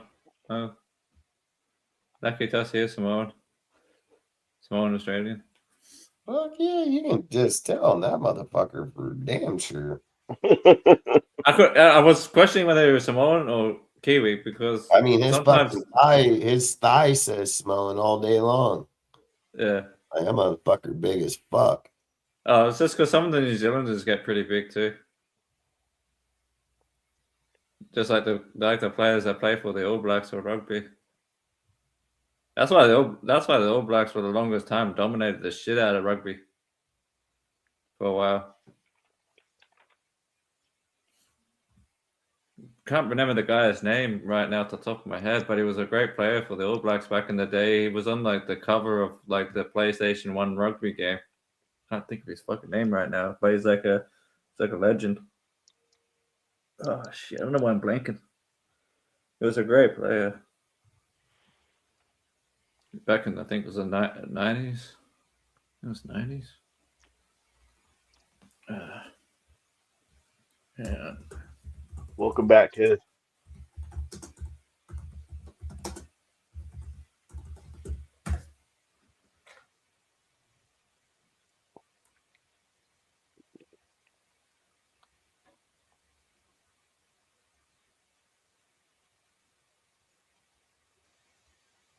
You talk about got a couple suggestions. You talk about Jonah a lot. God damn, now I can't. Laulu. Oh, there's Jonah Lomu is one of them, but there was another guy I'm trying to think of. I was just reading the chats. A couple of the chat Uh, members put that in. Rosetown and Milt Nice, Mick Nice. yeah, it might have been Jonah Lomu. That might have been who I was thinking of. Because I remember playing it back as a kid, the rugby game. Yeah, Jonah Lamu. Yeah, you're probably right, Rosetown. Mm-hmm. Because I'm pretty sure it was him on the cover of like the old. I was just looking up. I'm pretty sure it was him on the cover of the old PlayStation 1 rugby game. But that guy was good. He's probably like the top. Is that the same guy as our I Jonah would have Laulu? never in a No. million years guessed that. Oh, it's a different guy. motherfucker's Okay. name. Yeah. I would have never guessed that fool's name. Never. Yeah, but yeah, he's like probably like in the top 10 greatest All Blacks of all time. Probably like top 5 even. Yep, $1 million on the line. I would have fucking that one. I wouldn't even know who to even phone a friend do. Fucking wouldn't even have to phone a friend fucking one either. I didn't know that he died from a heart attack. I heard he passed away. I would be like, I'd be like, can I phone our chat? Can I phone our chat real quick? Fucking, we got some guys that know that shit.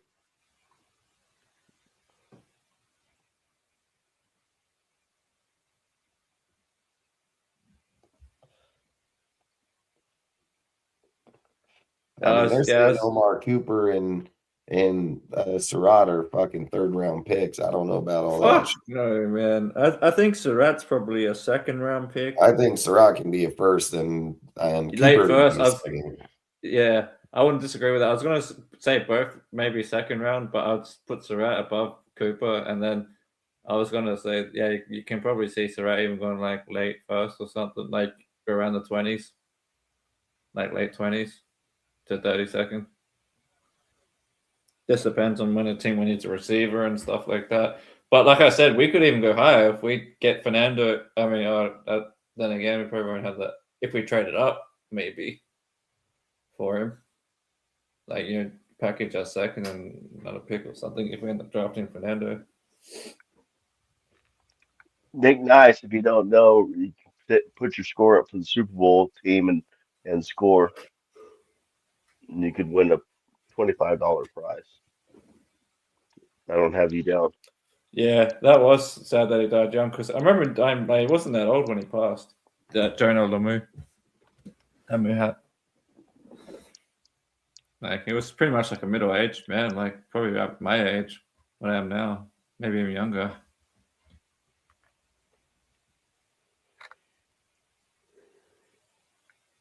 He was a great player, though. I'm gonna have to go over some of these fucking dudes. I mean, I know who most of these guys are, but there's some guys in here I have no fucking idea. Well, for the draft. Are you saying for the draft board or? Yeah, like I'm pretty keen on a lot of players in the draft, but there's some of these dudes I don't even know if I've even heard of.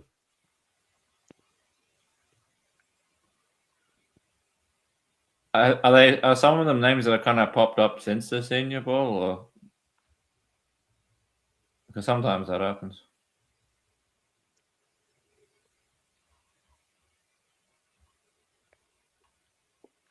That Senior Bowl is pretty uneventful. I mean, I don't know where you're getting anything from the Senior Bowl anymore. I mean, that's just garbage. Right. Yeah. Right. Yeah. I thought Nussmeyer did a good job. It That was just game was a one win. sided as fuck. I mean, that was the best that guy played all year. I hope he soaked that up like a motherfucker. I mean, I've said Nessmeyer, dude, he was in LSU. That guy should have been a badass, dude, and he fucking just shit the bed big time. Well, maybe And needs to play in 40-mile-an-hour wind. yeah, that's facts. Hey, I mean, hey, he looked good, bro. I'm not gonna lie. I He mean, did, man. He was fucking zipping that ball in there, I, and lit- you know, I literally said a guy will watch that game and think that guy's good and just forget about the whole fucking tape at LSU. But hey, whatever, right.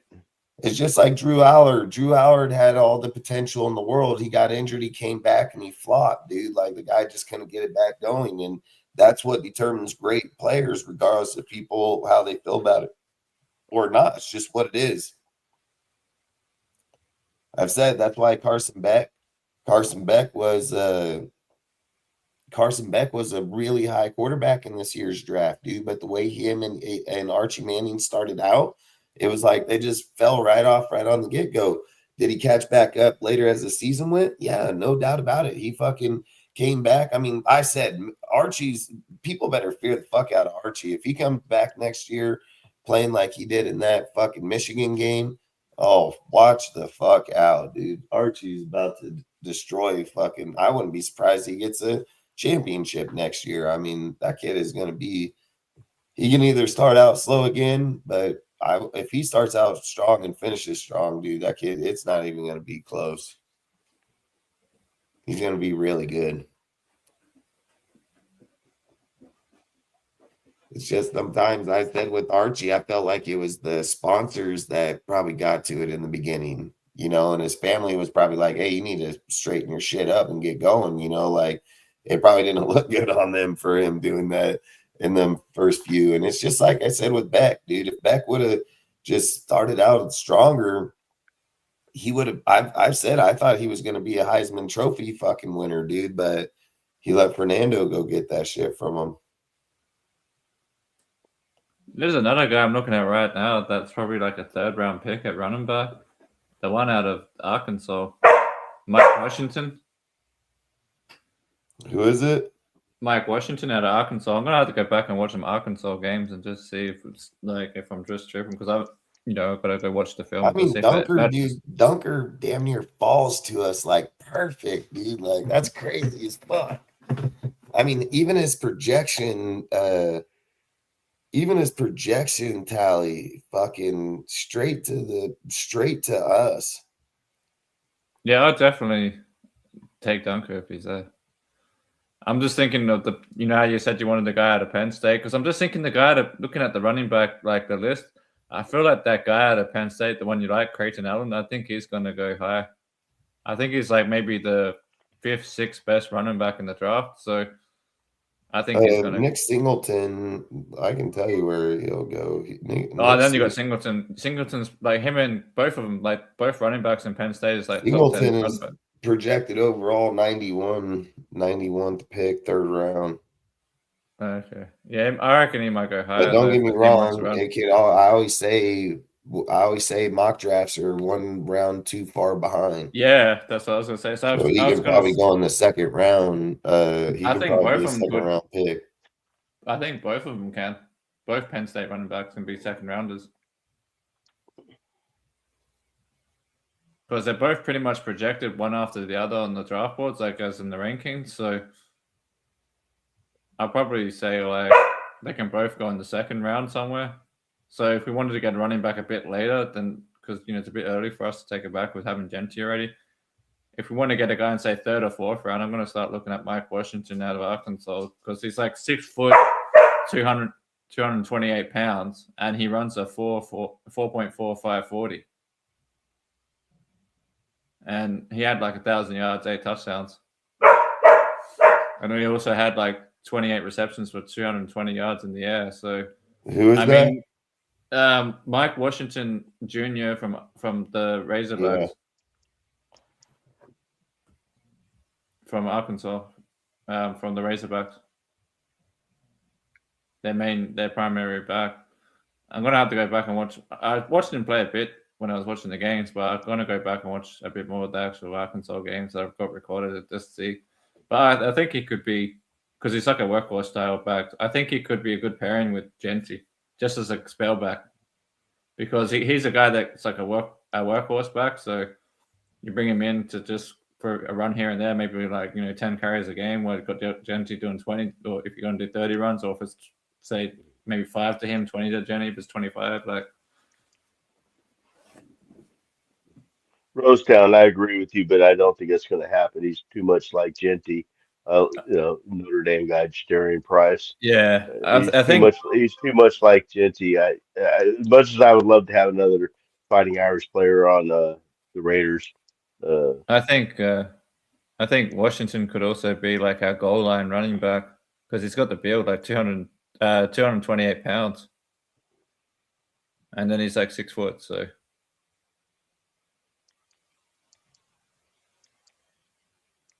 I still can't believe he runs a 4.45 40 though. That's fucking crazy for someone that's almost 230 pounds. Price ain't going to be in the first round. If you're talking about Darian, too hate. No, he's not going to be a first rounder. You're thinking of Jeremiah Love. Yeah, he's going to be a first rounder. He'll probably be the second or third. He'll be the first. He'll be the first running back picked. Yeah, he's gonna be like the second or Jeremiah third Love. dude off the board. It'll probably Yeah. be Averill Reese and then fucking him. Mm-hmm.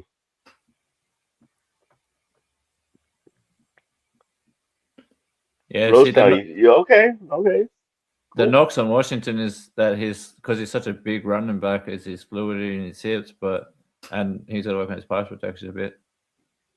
And he's just basically good in checkdowns and stuff as far as route running, which is pretty common for running back.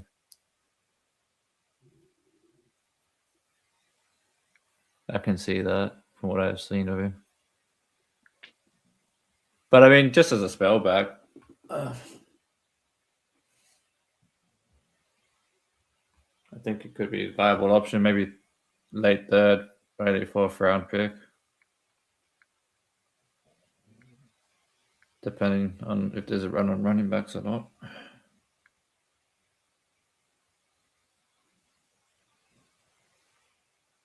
Apparently, he was at the senior. He got a Senior Bowl invite, so I'm gonna have to go back and see if he played there. But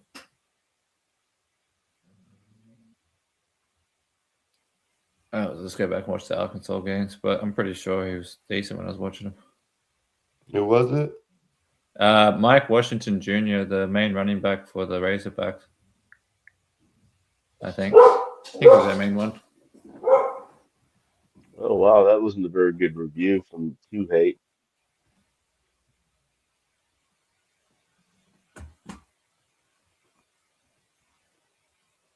Don't know if it's true. What happened? The one you love to hate doesn't particularly like Washington, or he's just saying what his knocks are. They said Yeah, I that mean, I about wasn't Genty much of about a pass fan for protection him as either. well. Said the same thing about Genty as pass protection. It got better. Yeah, I can see the poor pass protection. I wasn't saying about him being pass protection. I was saying more as a workhorse spell back, like a big running back that can come in on a fucking 2nd and 1 and shit like that. Allgaier was my second guy back of Gaineswell. I had Allgaier as the second back. If we didn't get Gaineswell, I would take Allgaier.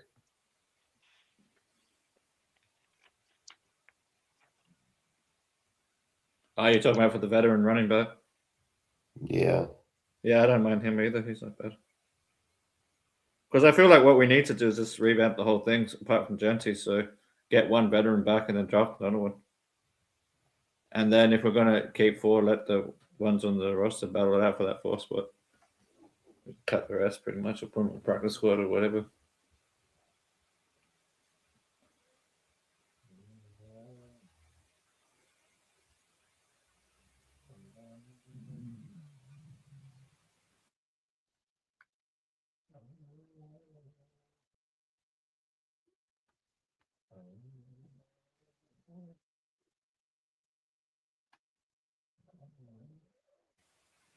I'll probably start doing my top 50 again. I didn't do it last year. I used to do top 50s every year of my draft board, like my top 50. Like I used to pick like every position the Raiders needed players at, and put like 5 players at each one various rounds. Might do it again this year. I just finished my diploma, so I've got time now. What'd you get your diploma in, man? Congratulations. Oh, cheers. Psychology. Psychology, Damn, I didn't nice. know. Love it. I didn't know this guy is a two-way player, offense and defensive line. Which one's that? What the fuck? Which player is that, Dustin? Logan Jones from Iowa. I have to look up that motherfucker.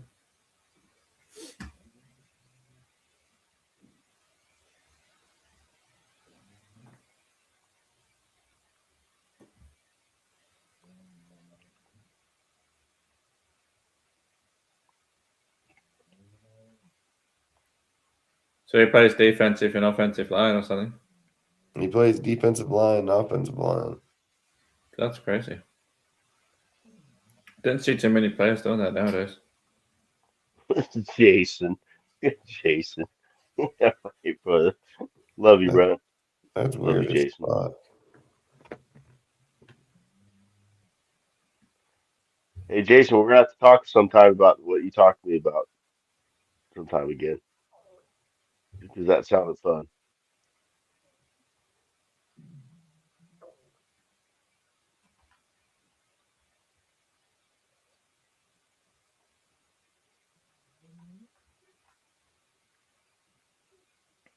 What the fuck?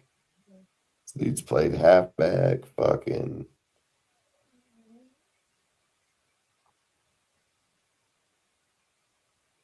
There's a couple of players in this year's draft. I mean, And this Rodriguez. motherfucker played halfback. He carried 148 times, 914 fucking yards, 6.2 at 8 touchdowns. I mean, what fucking position did this guy not play? Is that the same guy you were just saying, or a different guy? Like, that is weird as fuck. Are you still saying that same guy, that Logan, whatever?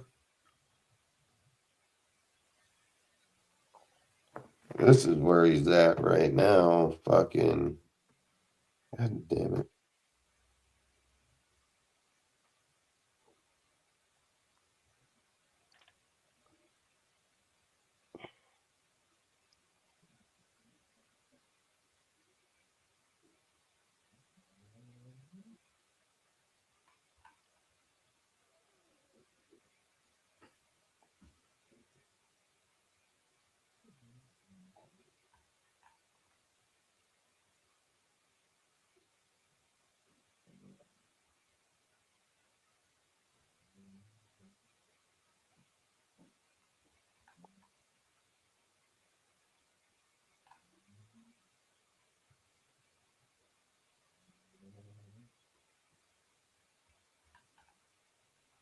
I don't know if I'm just fucking.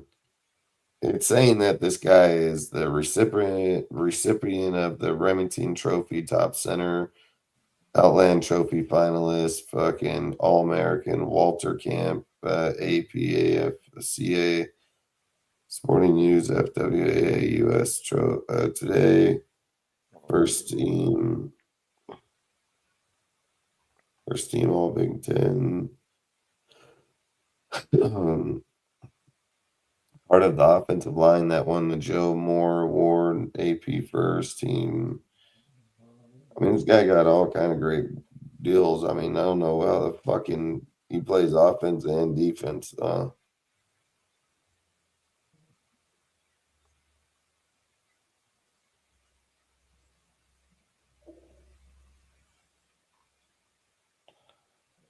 He started all 13 games at center in 22.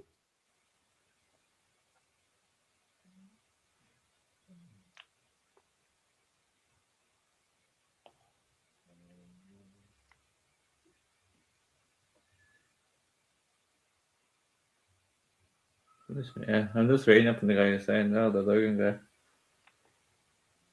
I've only seen 2 games. So basically, it said missed a majority of the season due to injury, saw action in 2 games on defense, but had no statistics.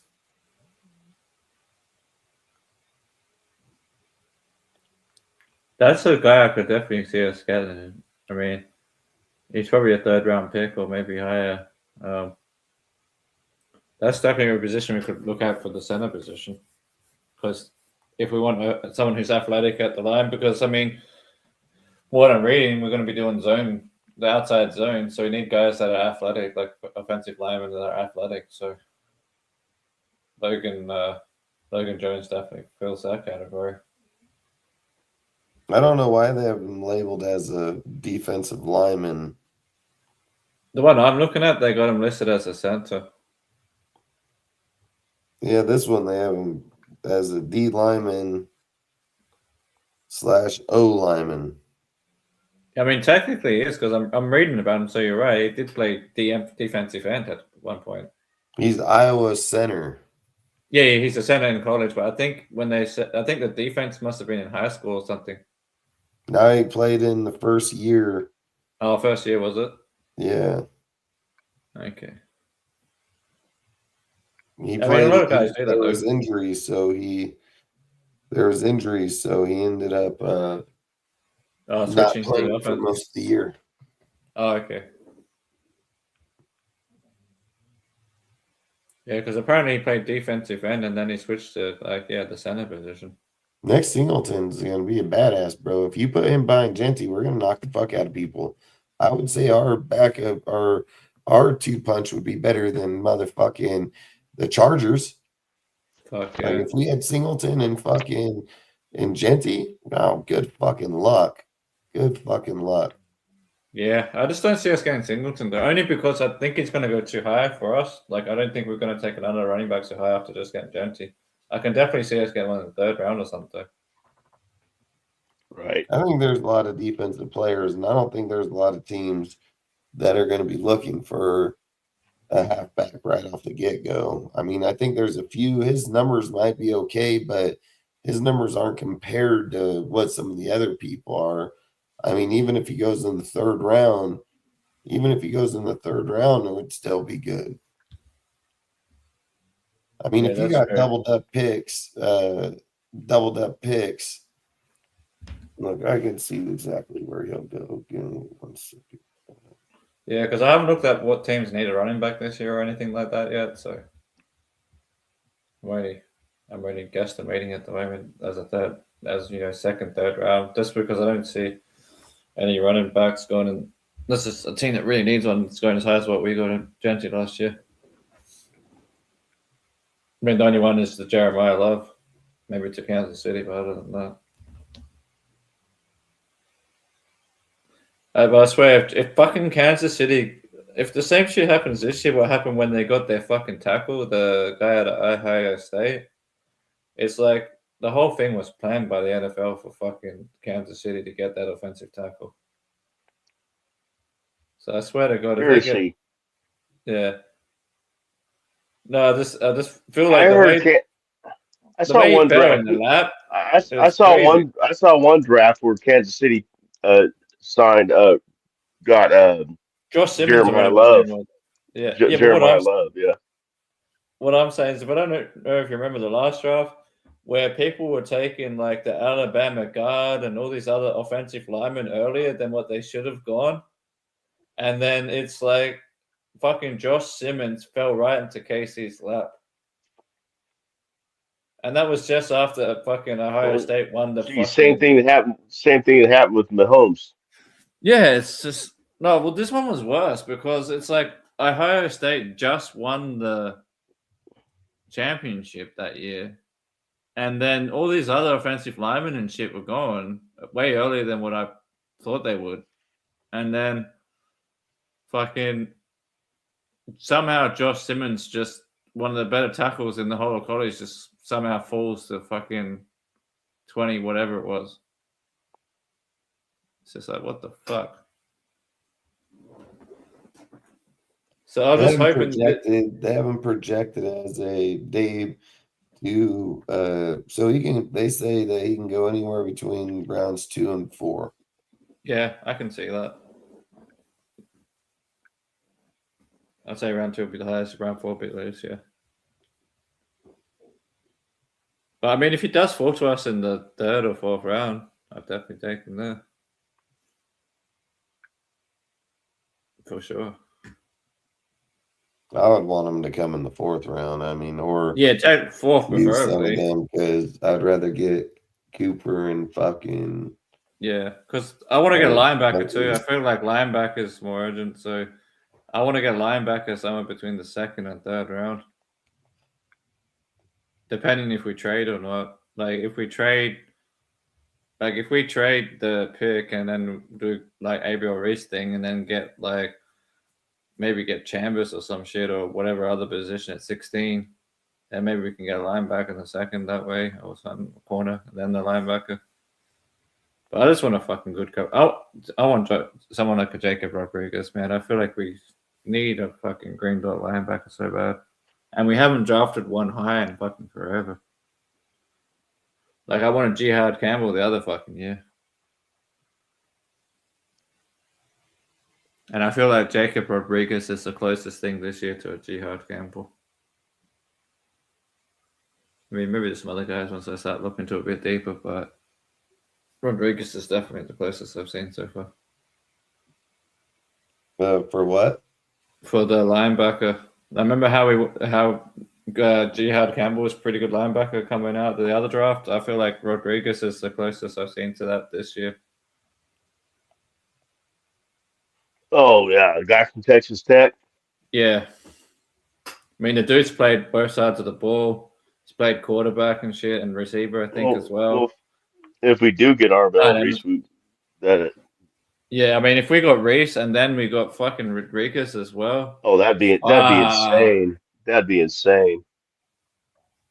That would be insane, because then you got your outside linebacker kind of dude in Reese, and then you got like your middle linebacker type dude in Rodriguez. That'd be fucking mental. There's no fucking way this guy's draft board is right, man. There's just no way.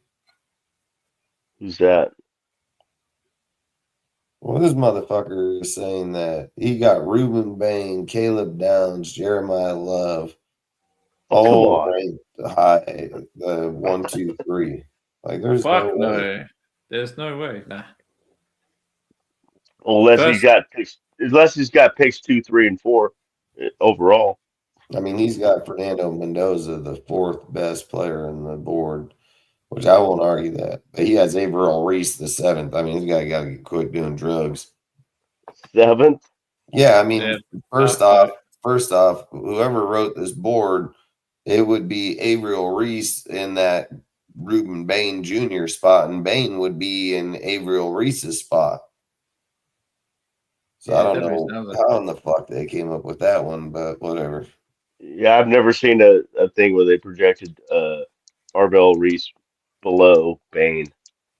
Fuck no. Our Reese has been projected as the number 1 pick in the draft. Right. Top 3 at minimum. Yeah, and like I said, it's usually been Fernando, Reese, and Love. It's usually been them 3 pretty consistently at that spot. I've seen they got Downs fucking the 2nd best. I mean, motherfucker's top 10. I mean, that's wild. Downs is top 10? Yeah, he's projected top 10 pick in the draft, but these guys Downs is top 5, man. The 2nd best motherfucker out here. I mean, nah, fuck that. Downs is probably like top 5 along with Jeremiah Love, fucking Reese and Bain and stuff. Like, and if anything, Bain should be the one that's maybe just outside the top 5. You know, like you were saying. I would say Bain top 10, but not top 5. No, I'd say like 6 or 7 maybe for Bain. Exactly. Yeah, that's what I'm thinking.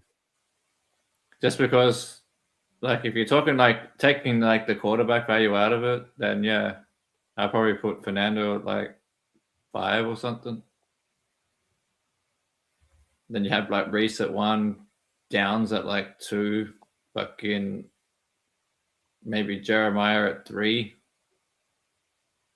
And I'll have to look after that, but yeah. Fact, Jason. Fact. And just to address who was saying, I think it was, that love to hate. Yeah, I wasn't saying that Rodriguez is as good as Jihad Campbell. I was just saying that he was the closest thing I've seen this year that has like that coverage ability linebacker and can also like get after the quarterback a bit too and stuff. Like he's multi-talented, play both sides of the ball. Because when it's a player that's played some quarterback and stuff, you can obviously diagnose the offense faster because he knows offensive scheming and shit because he's played quarterback. Oh, I'm fucking dead. What happened? Oh, fuck, dude. This guy just told me fucking Ty Simpson's top 5 pick. Hell no. Ty Simpson's top 5? Hey, Top 5 quarterback, maybe. Top 5 quarterback. These fucking guys are so stupid. Fuck. I can say top 5 quarterback, maybe. In the draft. Yeah. I mean, I agree. Downs is definitely a dog. He's probably like, he could end up being a fucking Woodson type player, that motherfucker. Yeah, like Jason says, man. I mean, it's the fact that he's safe. Just the same thing as Jeremiah Love, the running back, that hurts your, Yeah, exactly. I mean, because if Jeremiah Love, I mean, if they held value in running backs, would be above Arvell. I mean, but they just don't rate running backs that way. It's a not, it's a positional thing where you just don't get the love, drafted where you really should be, in my opinion. Yeah, I can agree with who was saying it. Let's get the name right. Yeah, I can agree with what Rosetown says. Bain at 6 is pretty. Yeah, that's a pretty good spot for Bain. Like I was saying. Crack and meth combo. What drugs who using? Because I kind of agree. Who was saying about the runs? It was that love to hate was saying like Bain is more of a run stopper. I agree with that. Exactly. Yeah, his pass rushing skills aren't. Whereas Reese can do both. Reese can fucking. Exactly. Reese can stand back. Like you see him like standing up, right? You see Reese standing up, right? Literally eyeing the running back, and then as soon as the running back goes to hit the gap, he's like boom, fucking straight in there. Fuck you. Well, that's the thing about Reese. He's listed as a linebacker. I've seen him listed as a linebacker. Some listed as an edge, but he plays inside linebacker, outside linebacker, and edge. So you got 3 spots with one player. I mean, technically, you could say he is a linebacker. He's a linebacker for sure. Right. But he can play he can play edge in any of the system. Like he can play edge. I say he's what I call the half U. He can play the half U. He can play the end to the end spot through the linebacker. Well, it reminds me of a certain when he was younger. Salute, Hunter. He reminds me of a certain player we used to have that wore the number 52. That's who he reminds me of. Yeah, that's who it is, Mac, dude, by a mile. It's Khalil Mack, yeah. And would you say he was similar to J.J. Watt when he was younger? Didn't J.J. Watt do a similar thing? I know he played both linebacker and edge for Houston. Did he? I didn't know that. Because they used to line J.J. Watt both as linebacker and edge. He played DT and DT. And DT. I don't know if he played linebacker. He'd get dusted on. He might have played linebacker. I don't think so. I think it might have been DT. I think mostly in the run stuff. DT and linebacker. He would have got fucking toasted. And over there with the Texans at that time, they were playing that. They had that Marculus and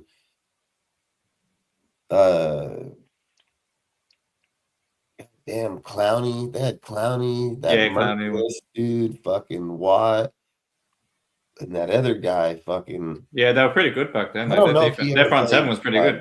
linebacker, being honest. I don't know if he played. I was thinking more outside linebacker than anything He else. played DT and DN. Yeah, he definitely did DN. I don't know if he played linebacker. I don't know. Or maybe they were just pretending to play him there, like, you know, when they run stunts or something.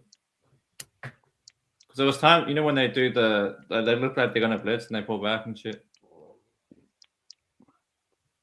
Good night, the one. Have a good night. Like, bro. Kind of Thanks like for what Max joining has us. done sometimes.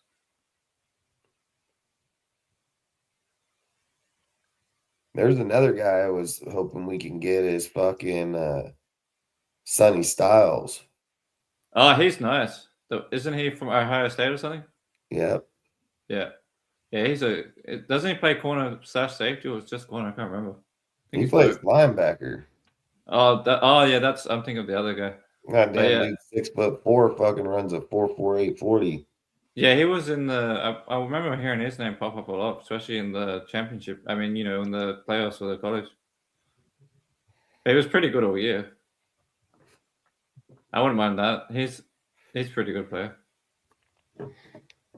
I think I don't know. I'd have to go back and watch my Ohio State games. His coverage was alright.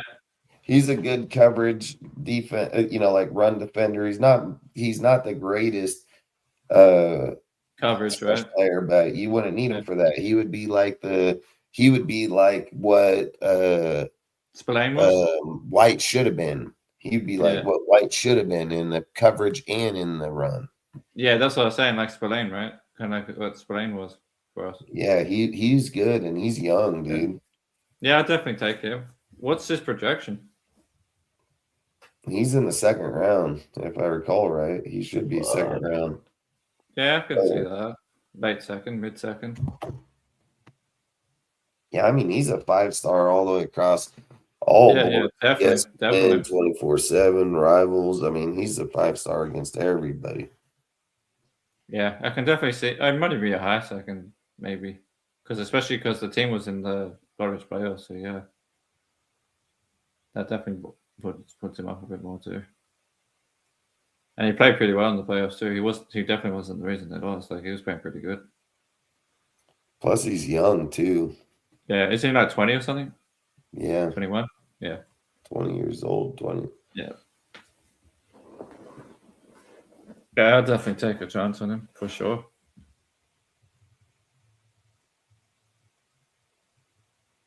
I mean, if we got him in the second round, I would certainly be happy with that. I just want to get some kind of a linebacker that can play the run and the pass. Yeah, because it's tough because they also have that guard, the guard from Penn State. I can never say his fucking name. Vlavi. Yeah, Vlagi Vegas. That guy, yeah. or some shit. I mean, salute. Yeah, I mean, fucking just, I can't say that guy's fucking name. I think we have to come up with a nickname for him so then we'll know who we're talking about without having to say the whole name out. Yeah, he'll be there. He'll be there. Call him the big. I was gonna say call him the big O. That wouldn't be good. See, the problem is in that round, in the second round, you're gonna probably have I'll just call him Surratt, dude. You'll have Surratt there. You're gonna have a few options that you might need to make an option at.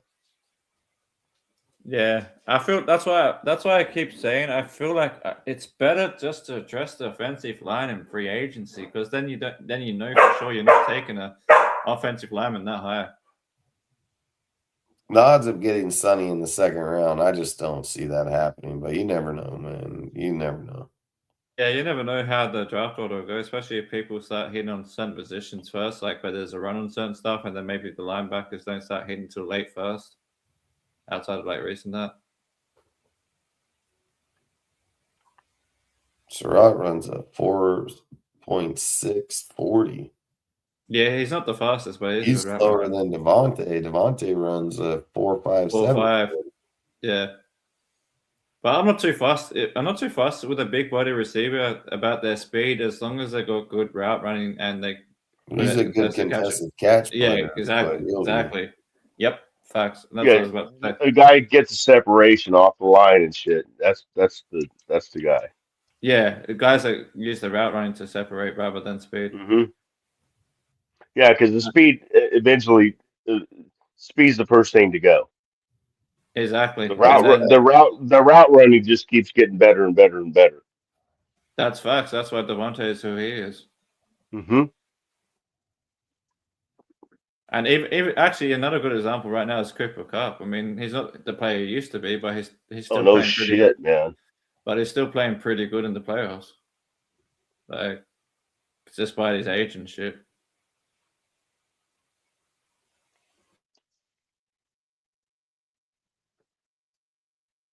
Like even Cooper Cup still contributing right now.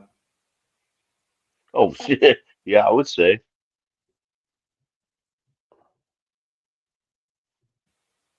So yeah, I'd rather get a guy that's got good because like we already got a speed guy in Tucker anyway. We just need a guy that I don't know why. I mean, they got Jake Slaughter in there. he's second round pick to me. He could go early if someone really wants a center. I say he's probably the best center in the draft. I would really like to get Slaughter. If we can't get Linderbaum, I'm a Slaughter guy. Yeah, I'm with you on that, Mike. Because Slaughter to me is probably the best center in the draft. Mm. I mean, there's a couple guys that are pretty good close second to him, but I'll probably give him the lead at the moment. And he's like the top center. So if someone really wants a center bad, they might take him late in the first. Maybe. Never know. Late in the first, that would suck. Yeah, it's up for us. But I don't think it's it's not for us. Yeah, exactly. But yeah, unless we traded back, unless we traded back and then traded the 16th back again, you never know. True. I doubt we do that, but I'm just saying. Yeah, I doubt it. I mean, if we I do, I know who we're getting. Don't lambaste me, chat. I know no, I'm what with we're you, doing. we're probably getting Fernando. But if we were to trade back, I'd probably take like we said, take risk. But then the 16th pick, I wouldn't mind getting Chambers. I didn't know Jeremiah Trotter's son was coming out. Yeah, he's coming out. He's from Clemson, right?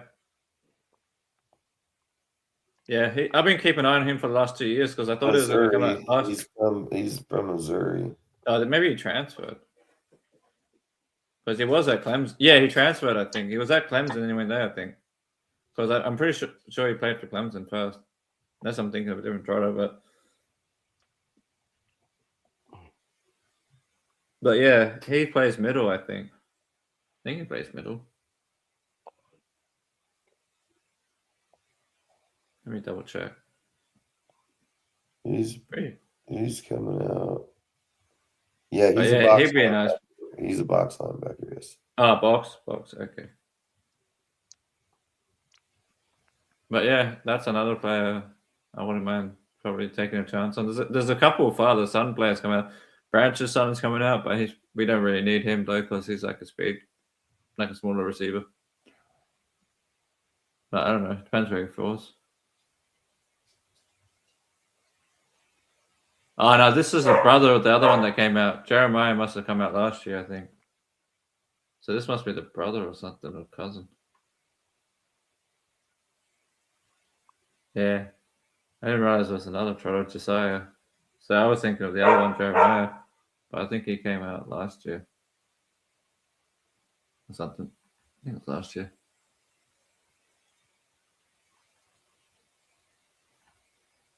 Because you got the two brothers, like the uncles.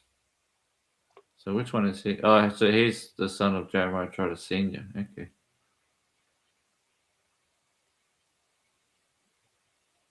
Oh, so he is the one from the Eagles, yeah. I mean, fucking, how do you say, Jadarian Pierce? Jadarian Price. Or Price? Yeah, that's it. Fucking, I knew it. Jeremiah that's Jr. a running back. That's a running back from Notre Dame. The second to Jeremiah. Yeah. Yeah, I was just gonna say I knew it. Fucking Jeremiah Jr. came out. The Clemson one was the one that won the ring with Philly recently. Yeah, I thought he came out last year. I don't know why I keep fucking doing.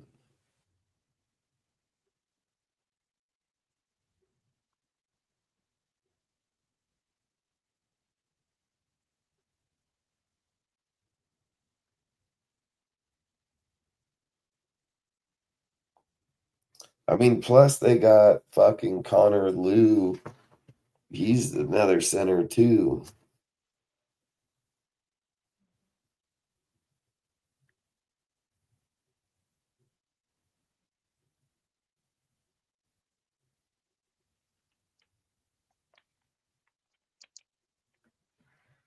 They got Connor Liu fucking. Yeah, there's a ton of good players coming out this year. I mean, there's every year, but I mean, there's a ton of players at positions that we need, which is good. Shit, we don't need a punter. We could use a tight end, but I mean, blocking tight end. But you know, punter's about all we don't need. Don't need. Sure. Good with that. Probably, yeah, I would say like punter, left tackle, if we keep Miller. Yeah, I well, don't know. we have to That's definitely name. get it back. I mean, I'm not talking. Yeah, but if you, yeah, I see what you're saying. Deontay, We don't need a left tackle now, but we need one to replace him, and that Oh could yeah, be later rounds. Yeah, later that could rounds. be that could be Grant. You know, we don't know. Yeah, true. Yeah, I'm gonna Grant. Yeah, give him a good read there. Keontae Scott, cornerback from Miami, ain't bad either. True. Yeah, he was playing pretty well in the first.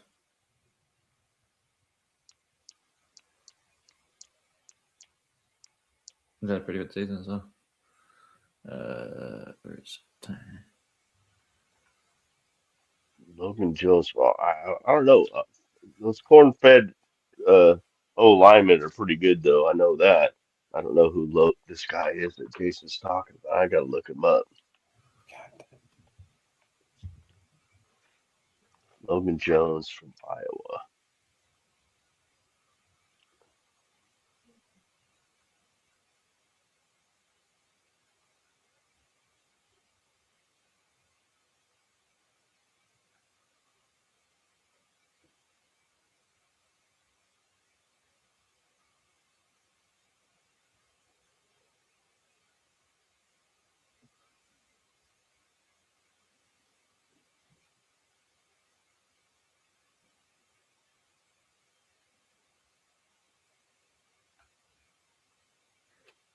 Damn, this dude runs a 4.34 40. Oh, gracious.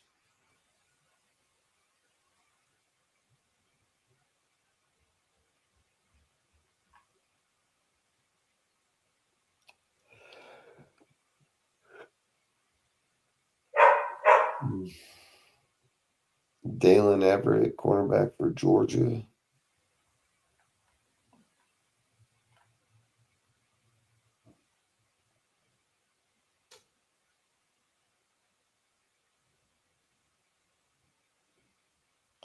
Fuck, you're a midget, motherfucker. We're not picking you, that's for sure.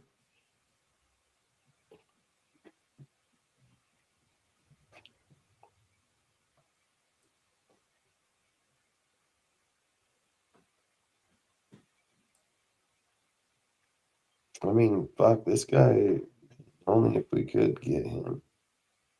Everett, I mean, we're not going to get this fool. I mean, this fool 6'1", runs a 4.34 40, 193. I mean, this guy's going to knock the shit out of people right here. which player is that? 193 fucking pounds out of college. I mean, how old is this fucking man? He's only what player is that? 22 years old. Shit. What player is this? This guy's gonna knock the dog piss out of people. Which player is that, Dustin? Dalen Everett, cornerback from Georgia. Yeah, he's a big boy. Runs a 4.34 40. I mean, god damn. Yeah, there's actually a couple of corners coming up this year that are like 6. Because I was starting to look at corners that are like 6 foot plus, about the the 180 to 200 ish. That's kind of facts, frame. Jason. I think they'll tag that fool. They ain't gonna let Harbaugh get him. Yeah, and then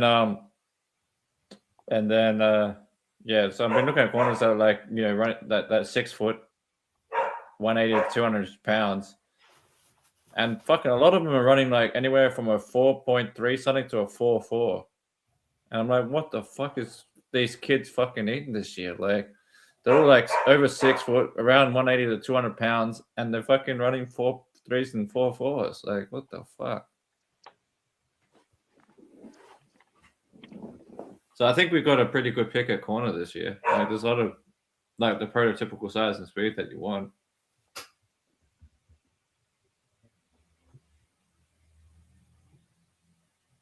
Because most years you'd be this lucky to. fucking guy, 6'4", runs a 4.5 40. I mean, That's what I'm saying, bro. That if you keep going through the corners and the safeties, there's so many that are like 6 foot to 6'4", like fucking 21 200 years pounds, and they're 20 to 21 years old, and they're all running a sub 4.5. So what the fuck are they taking? Jesus. They must be eating a lot of their greens. Oh man, this guy, I swear, he has to be fucking special ed, motherfucker. What? Oh, this guy fucking, he says, oh, Trinidad, he's 7th round pick. Just shut up already. What? Like, What the? Trinidad 7th round pick my ass. He's like the Just fucking. say you fucking second don't know quarterback shit of the about world. football. Let's go. Move on. Yeah, he'll be for probably the second quarterback drafted. Yeah, probably second Oh or fuck, third. I would put it up there. He's 2nd or 3rd easily. Yeah, that's I what I would was gonna take say. I would take him before I would Ty Simpson. Simpson. Yeah. Yeah. Yeah, same. I Well, like Simpson everybody too. knows how I feel about him. I'd take that fucker 1st overall, but not the 1st overall pick, but I would take him 1st quarterback. Yeah. Oh, I agree.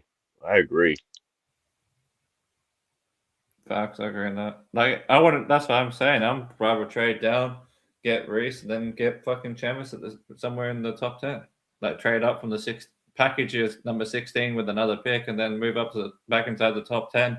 Kind of like what the Chiefs did for Mahomes, pick him around the Mahomes type pick, around that pick.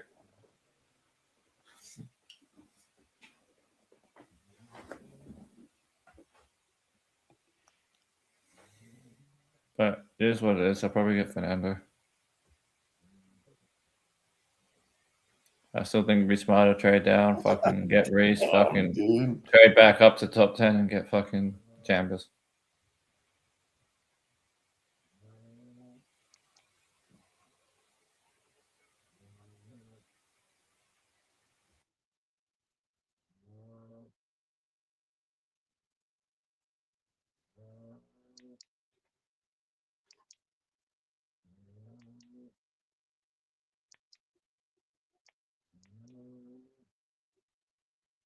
My dog is snoring. I'm about to be snoring here pretty quick.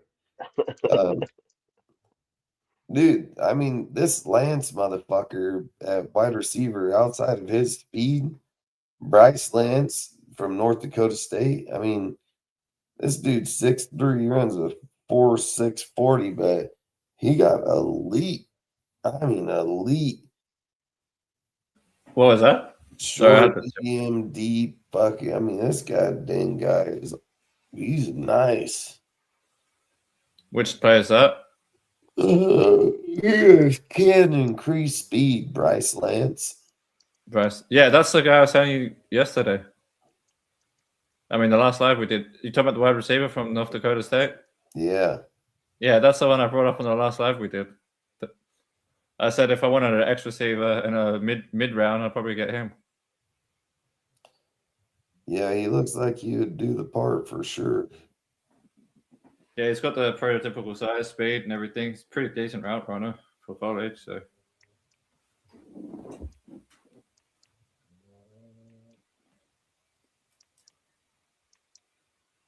Jason, not only is Baltimore a threat to us getting him, but so is the Giants.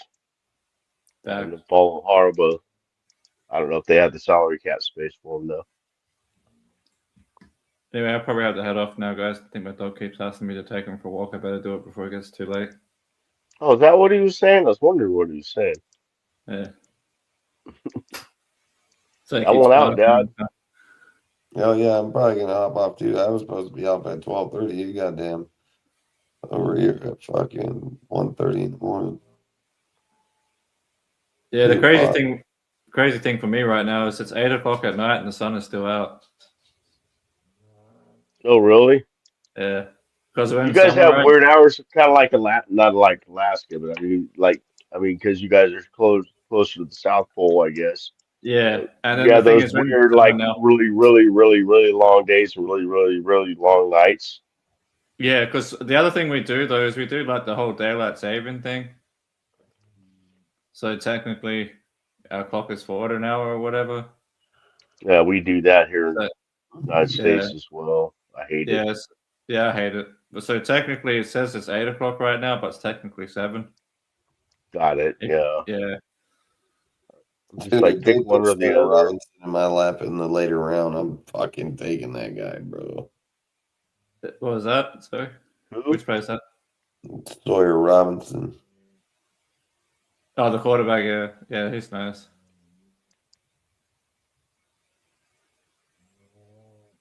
But yeah. So the other thing I was saying is, yeah, because technically right now the sun right now doesn't set for me until like 9 o'clock, which is nuts. That is nuts. Because yeah, it's like eight Well, o'clock, and actually, here in California, when it's like the summer time, it doesn't like really totally. They call sunset at 8 o'clock, but yeah, it's still light out. Where you don't yeah, need. I just mean it's not dark until like 9 o'clock, 9:30. Right, right. That's Yeah, probably how it is out here. yeah, Daylight yeah. I savings suppose it time. would be. Yeah, yeah. Because I suppose California that would be similar to like the weather and stuff here, but this Yeah. opposite seasons. Because the weird part where I am is like it can be 30 during the day and stuff, but then Mhm. sometimes at night it will drop to 15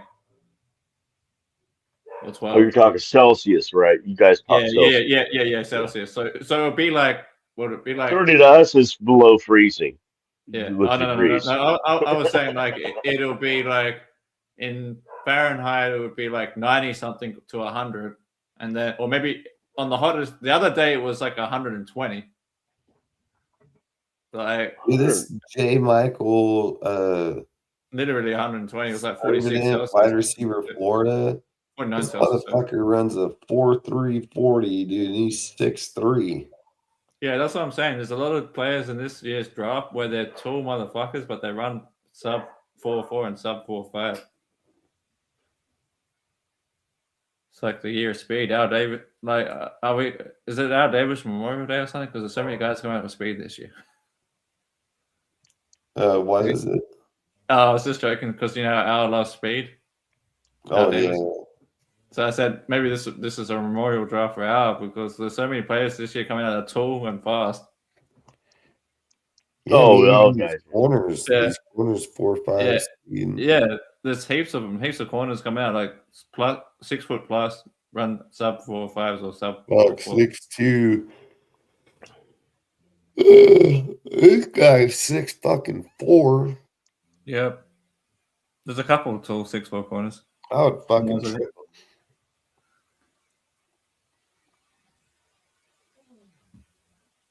I'll make a proper board later, but yeah, there is quite a few good corners I was looking at. They've got the good height, good length and shit, and they're still pretty quick. Like they're not running 4.6s or anything. They're running like 4.4s and 4.5s and 4.3s.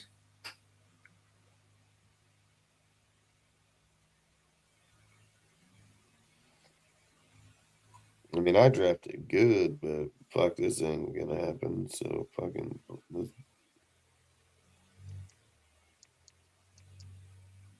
Dude, what do you think about doing it, Dustin? What do you think about doing a mock draft after the free agency period? I'm down. Well, Yeah, I'd I'll like definitely doing do that We too. usually do them all the time. Well, we usually do them all the time. We'll do them multiple times during the week.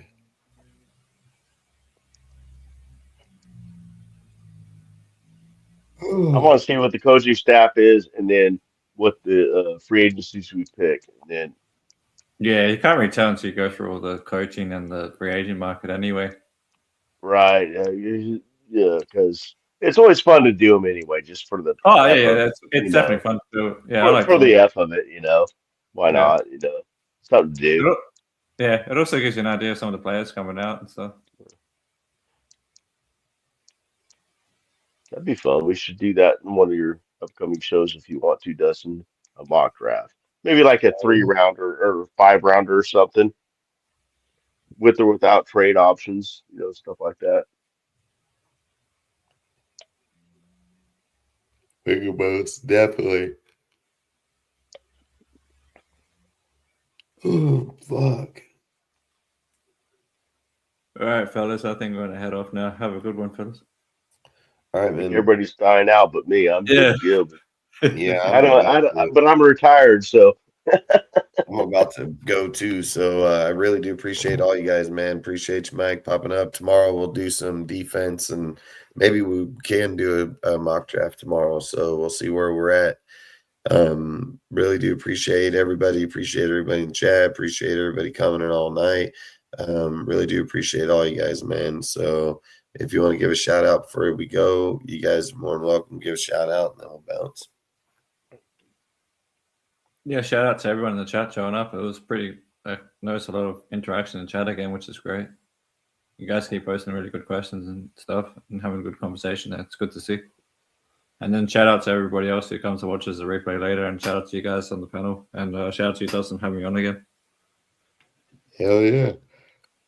No, I agree. I mean, people in the chat, man. I mean, you guys are the reason why we're like an hour late, 2 hours late every night, because you guys just keep asking all these great questions and making this great content, and then we start going off on that. So thank you guys, man, because I ain't got nothing else to do. This I'll do this all night, man. So, but then again, I don't work, so I'm retired. So. Shit, But you and me thank both. you, I'm always Chet. down. Yeah.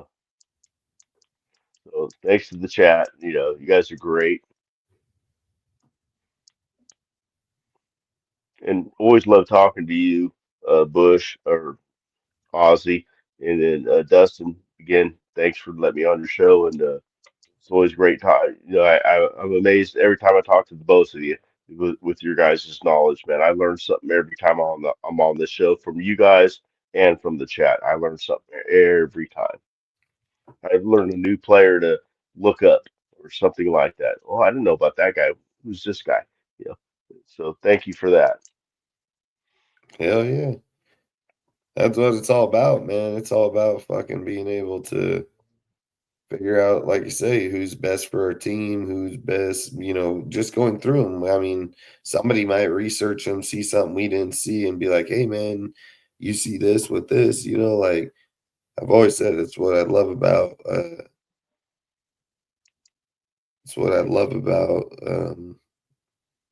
doing content. Facts.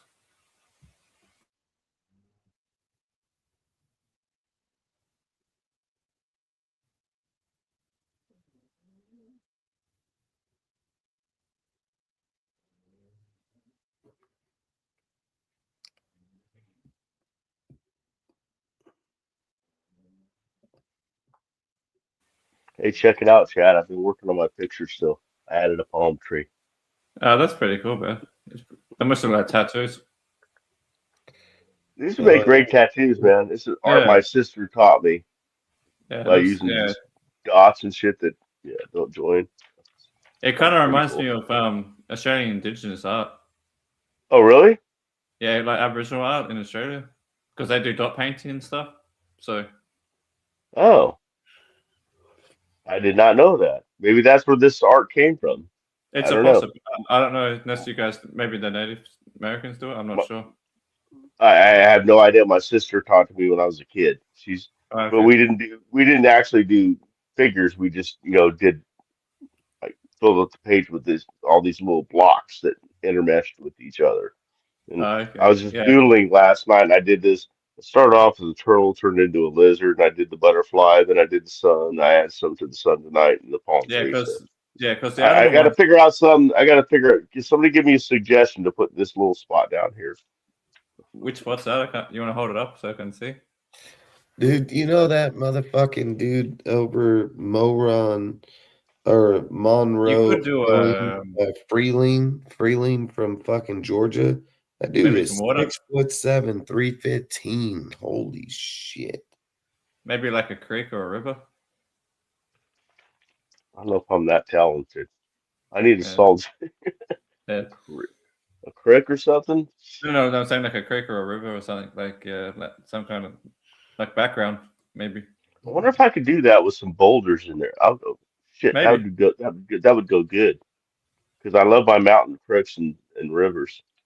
Yeah, that's what I'm saying. Like rivers and mountains and or I boulders. wonder if I could do something like that. I don't know if I'm that talented.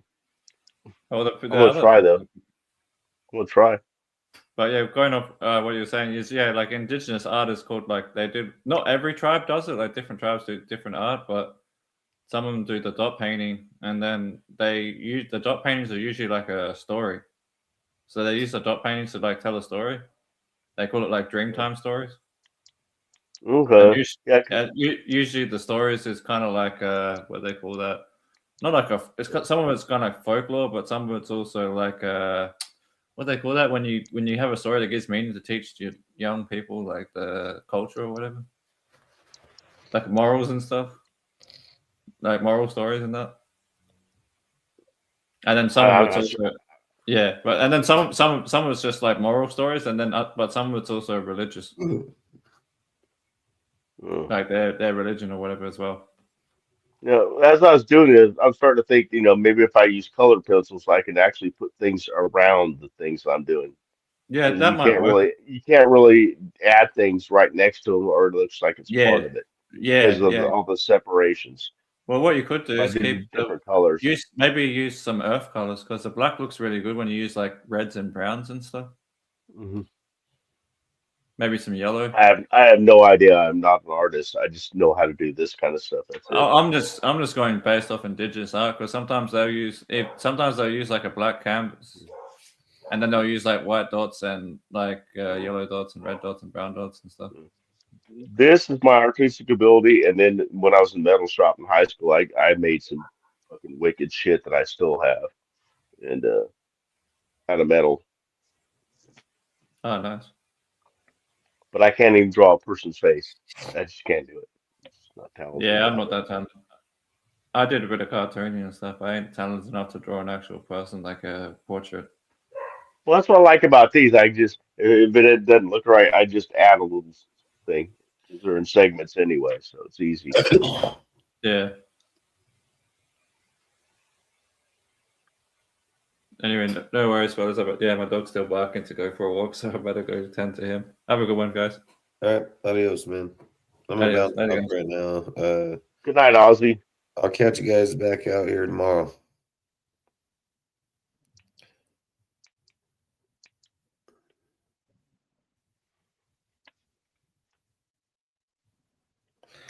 All right, dude. I hope you have a great night, dude, and we'll catch you out. Don't drink and drive, man. Stay safe. Raider Nation for life. We'll see you tomorrow, man. Peace out. Good night, everybody.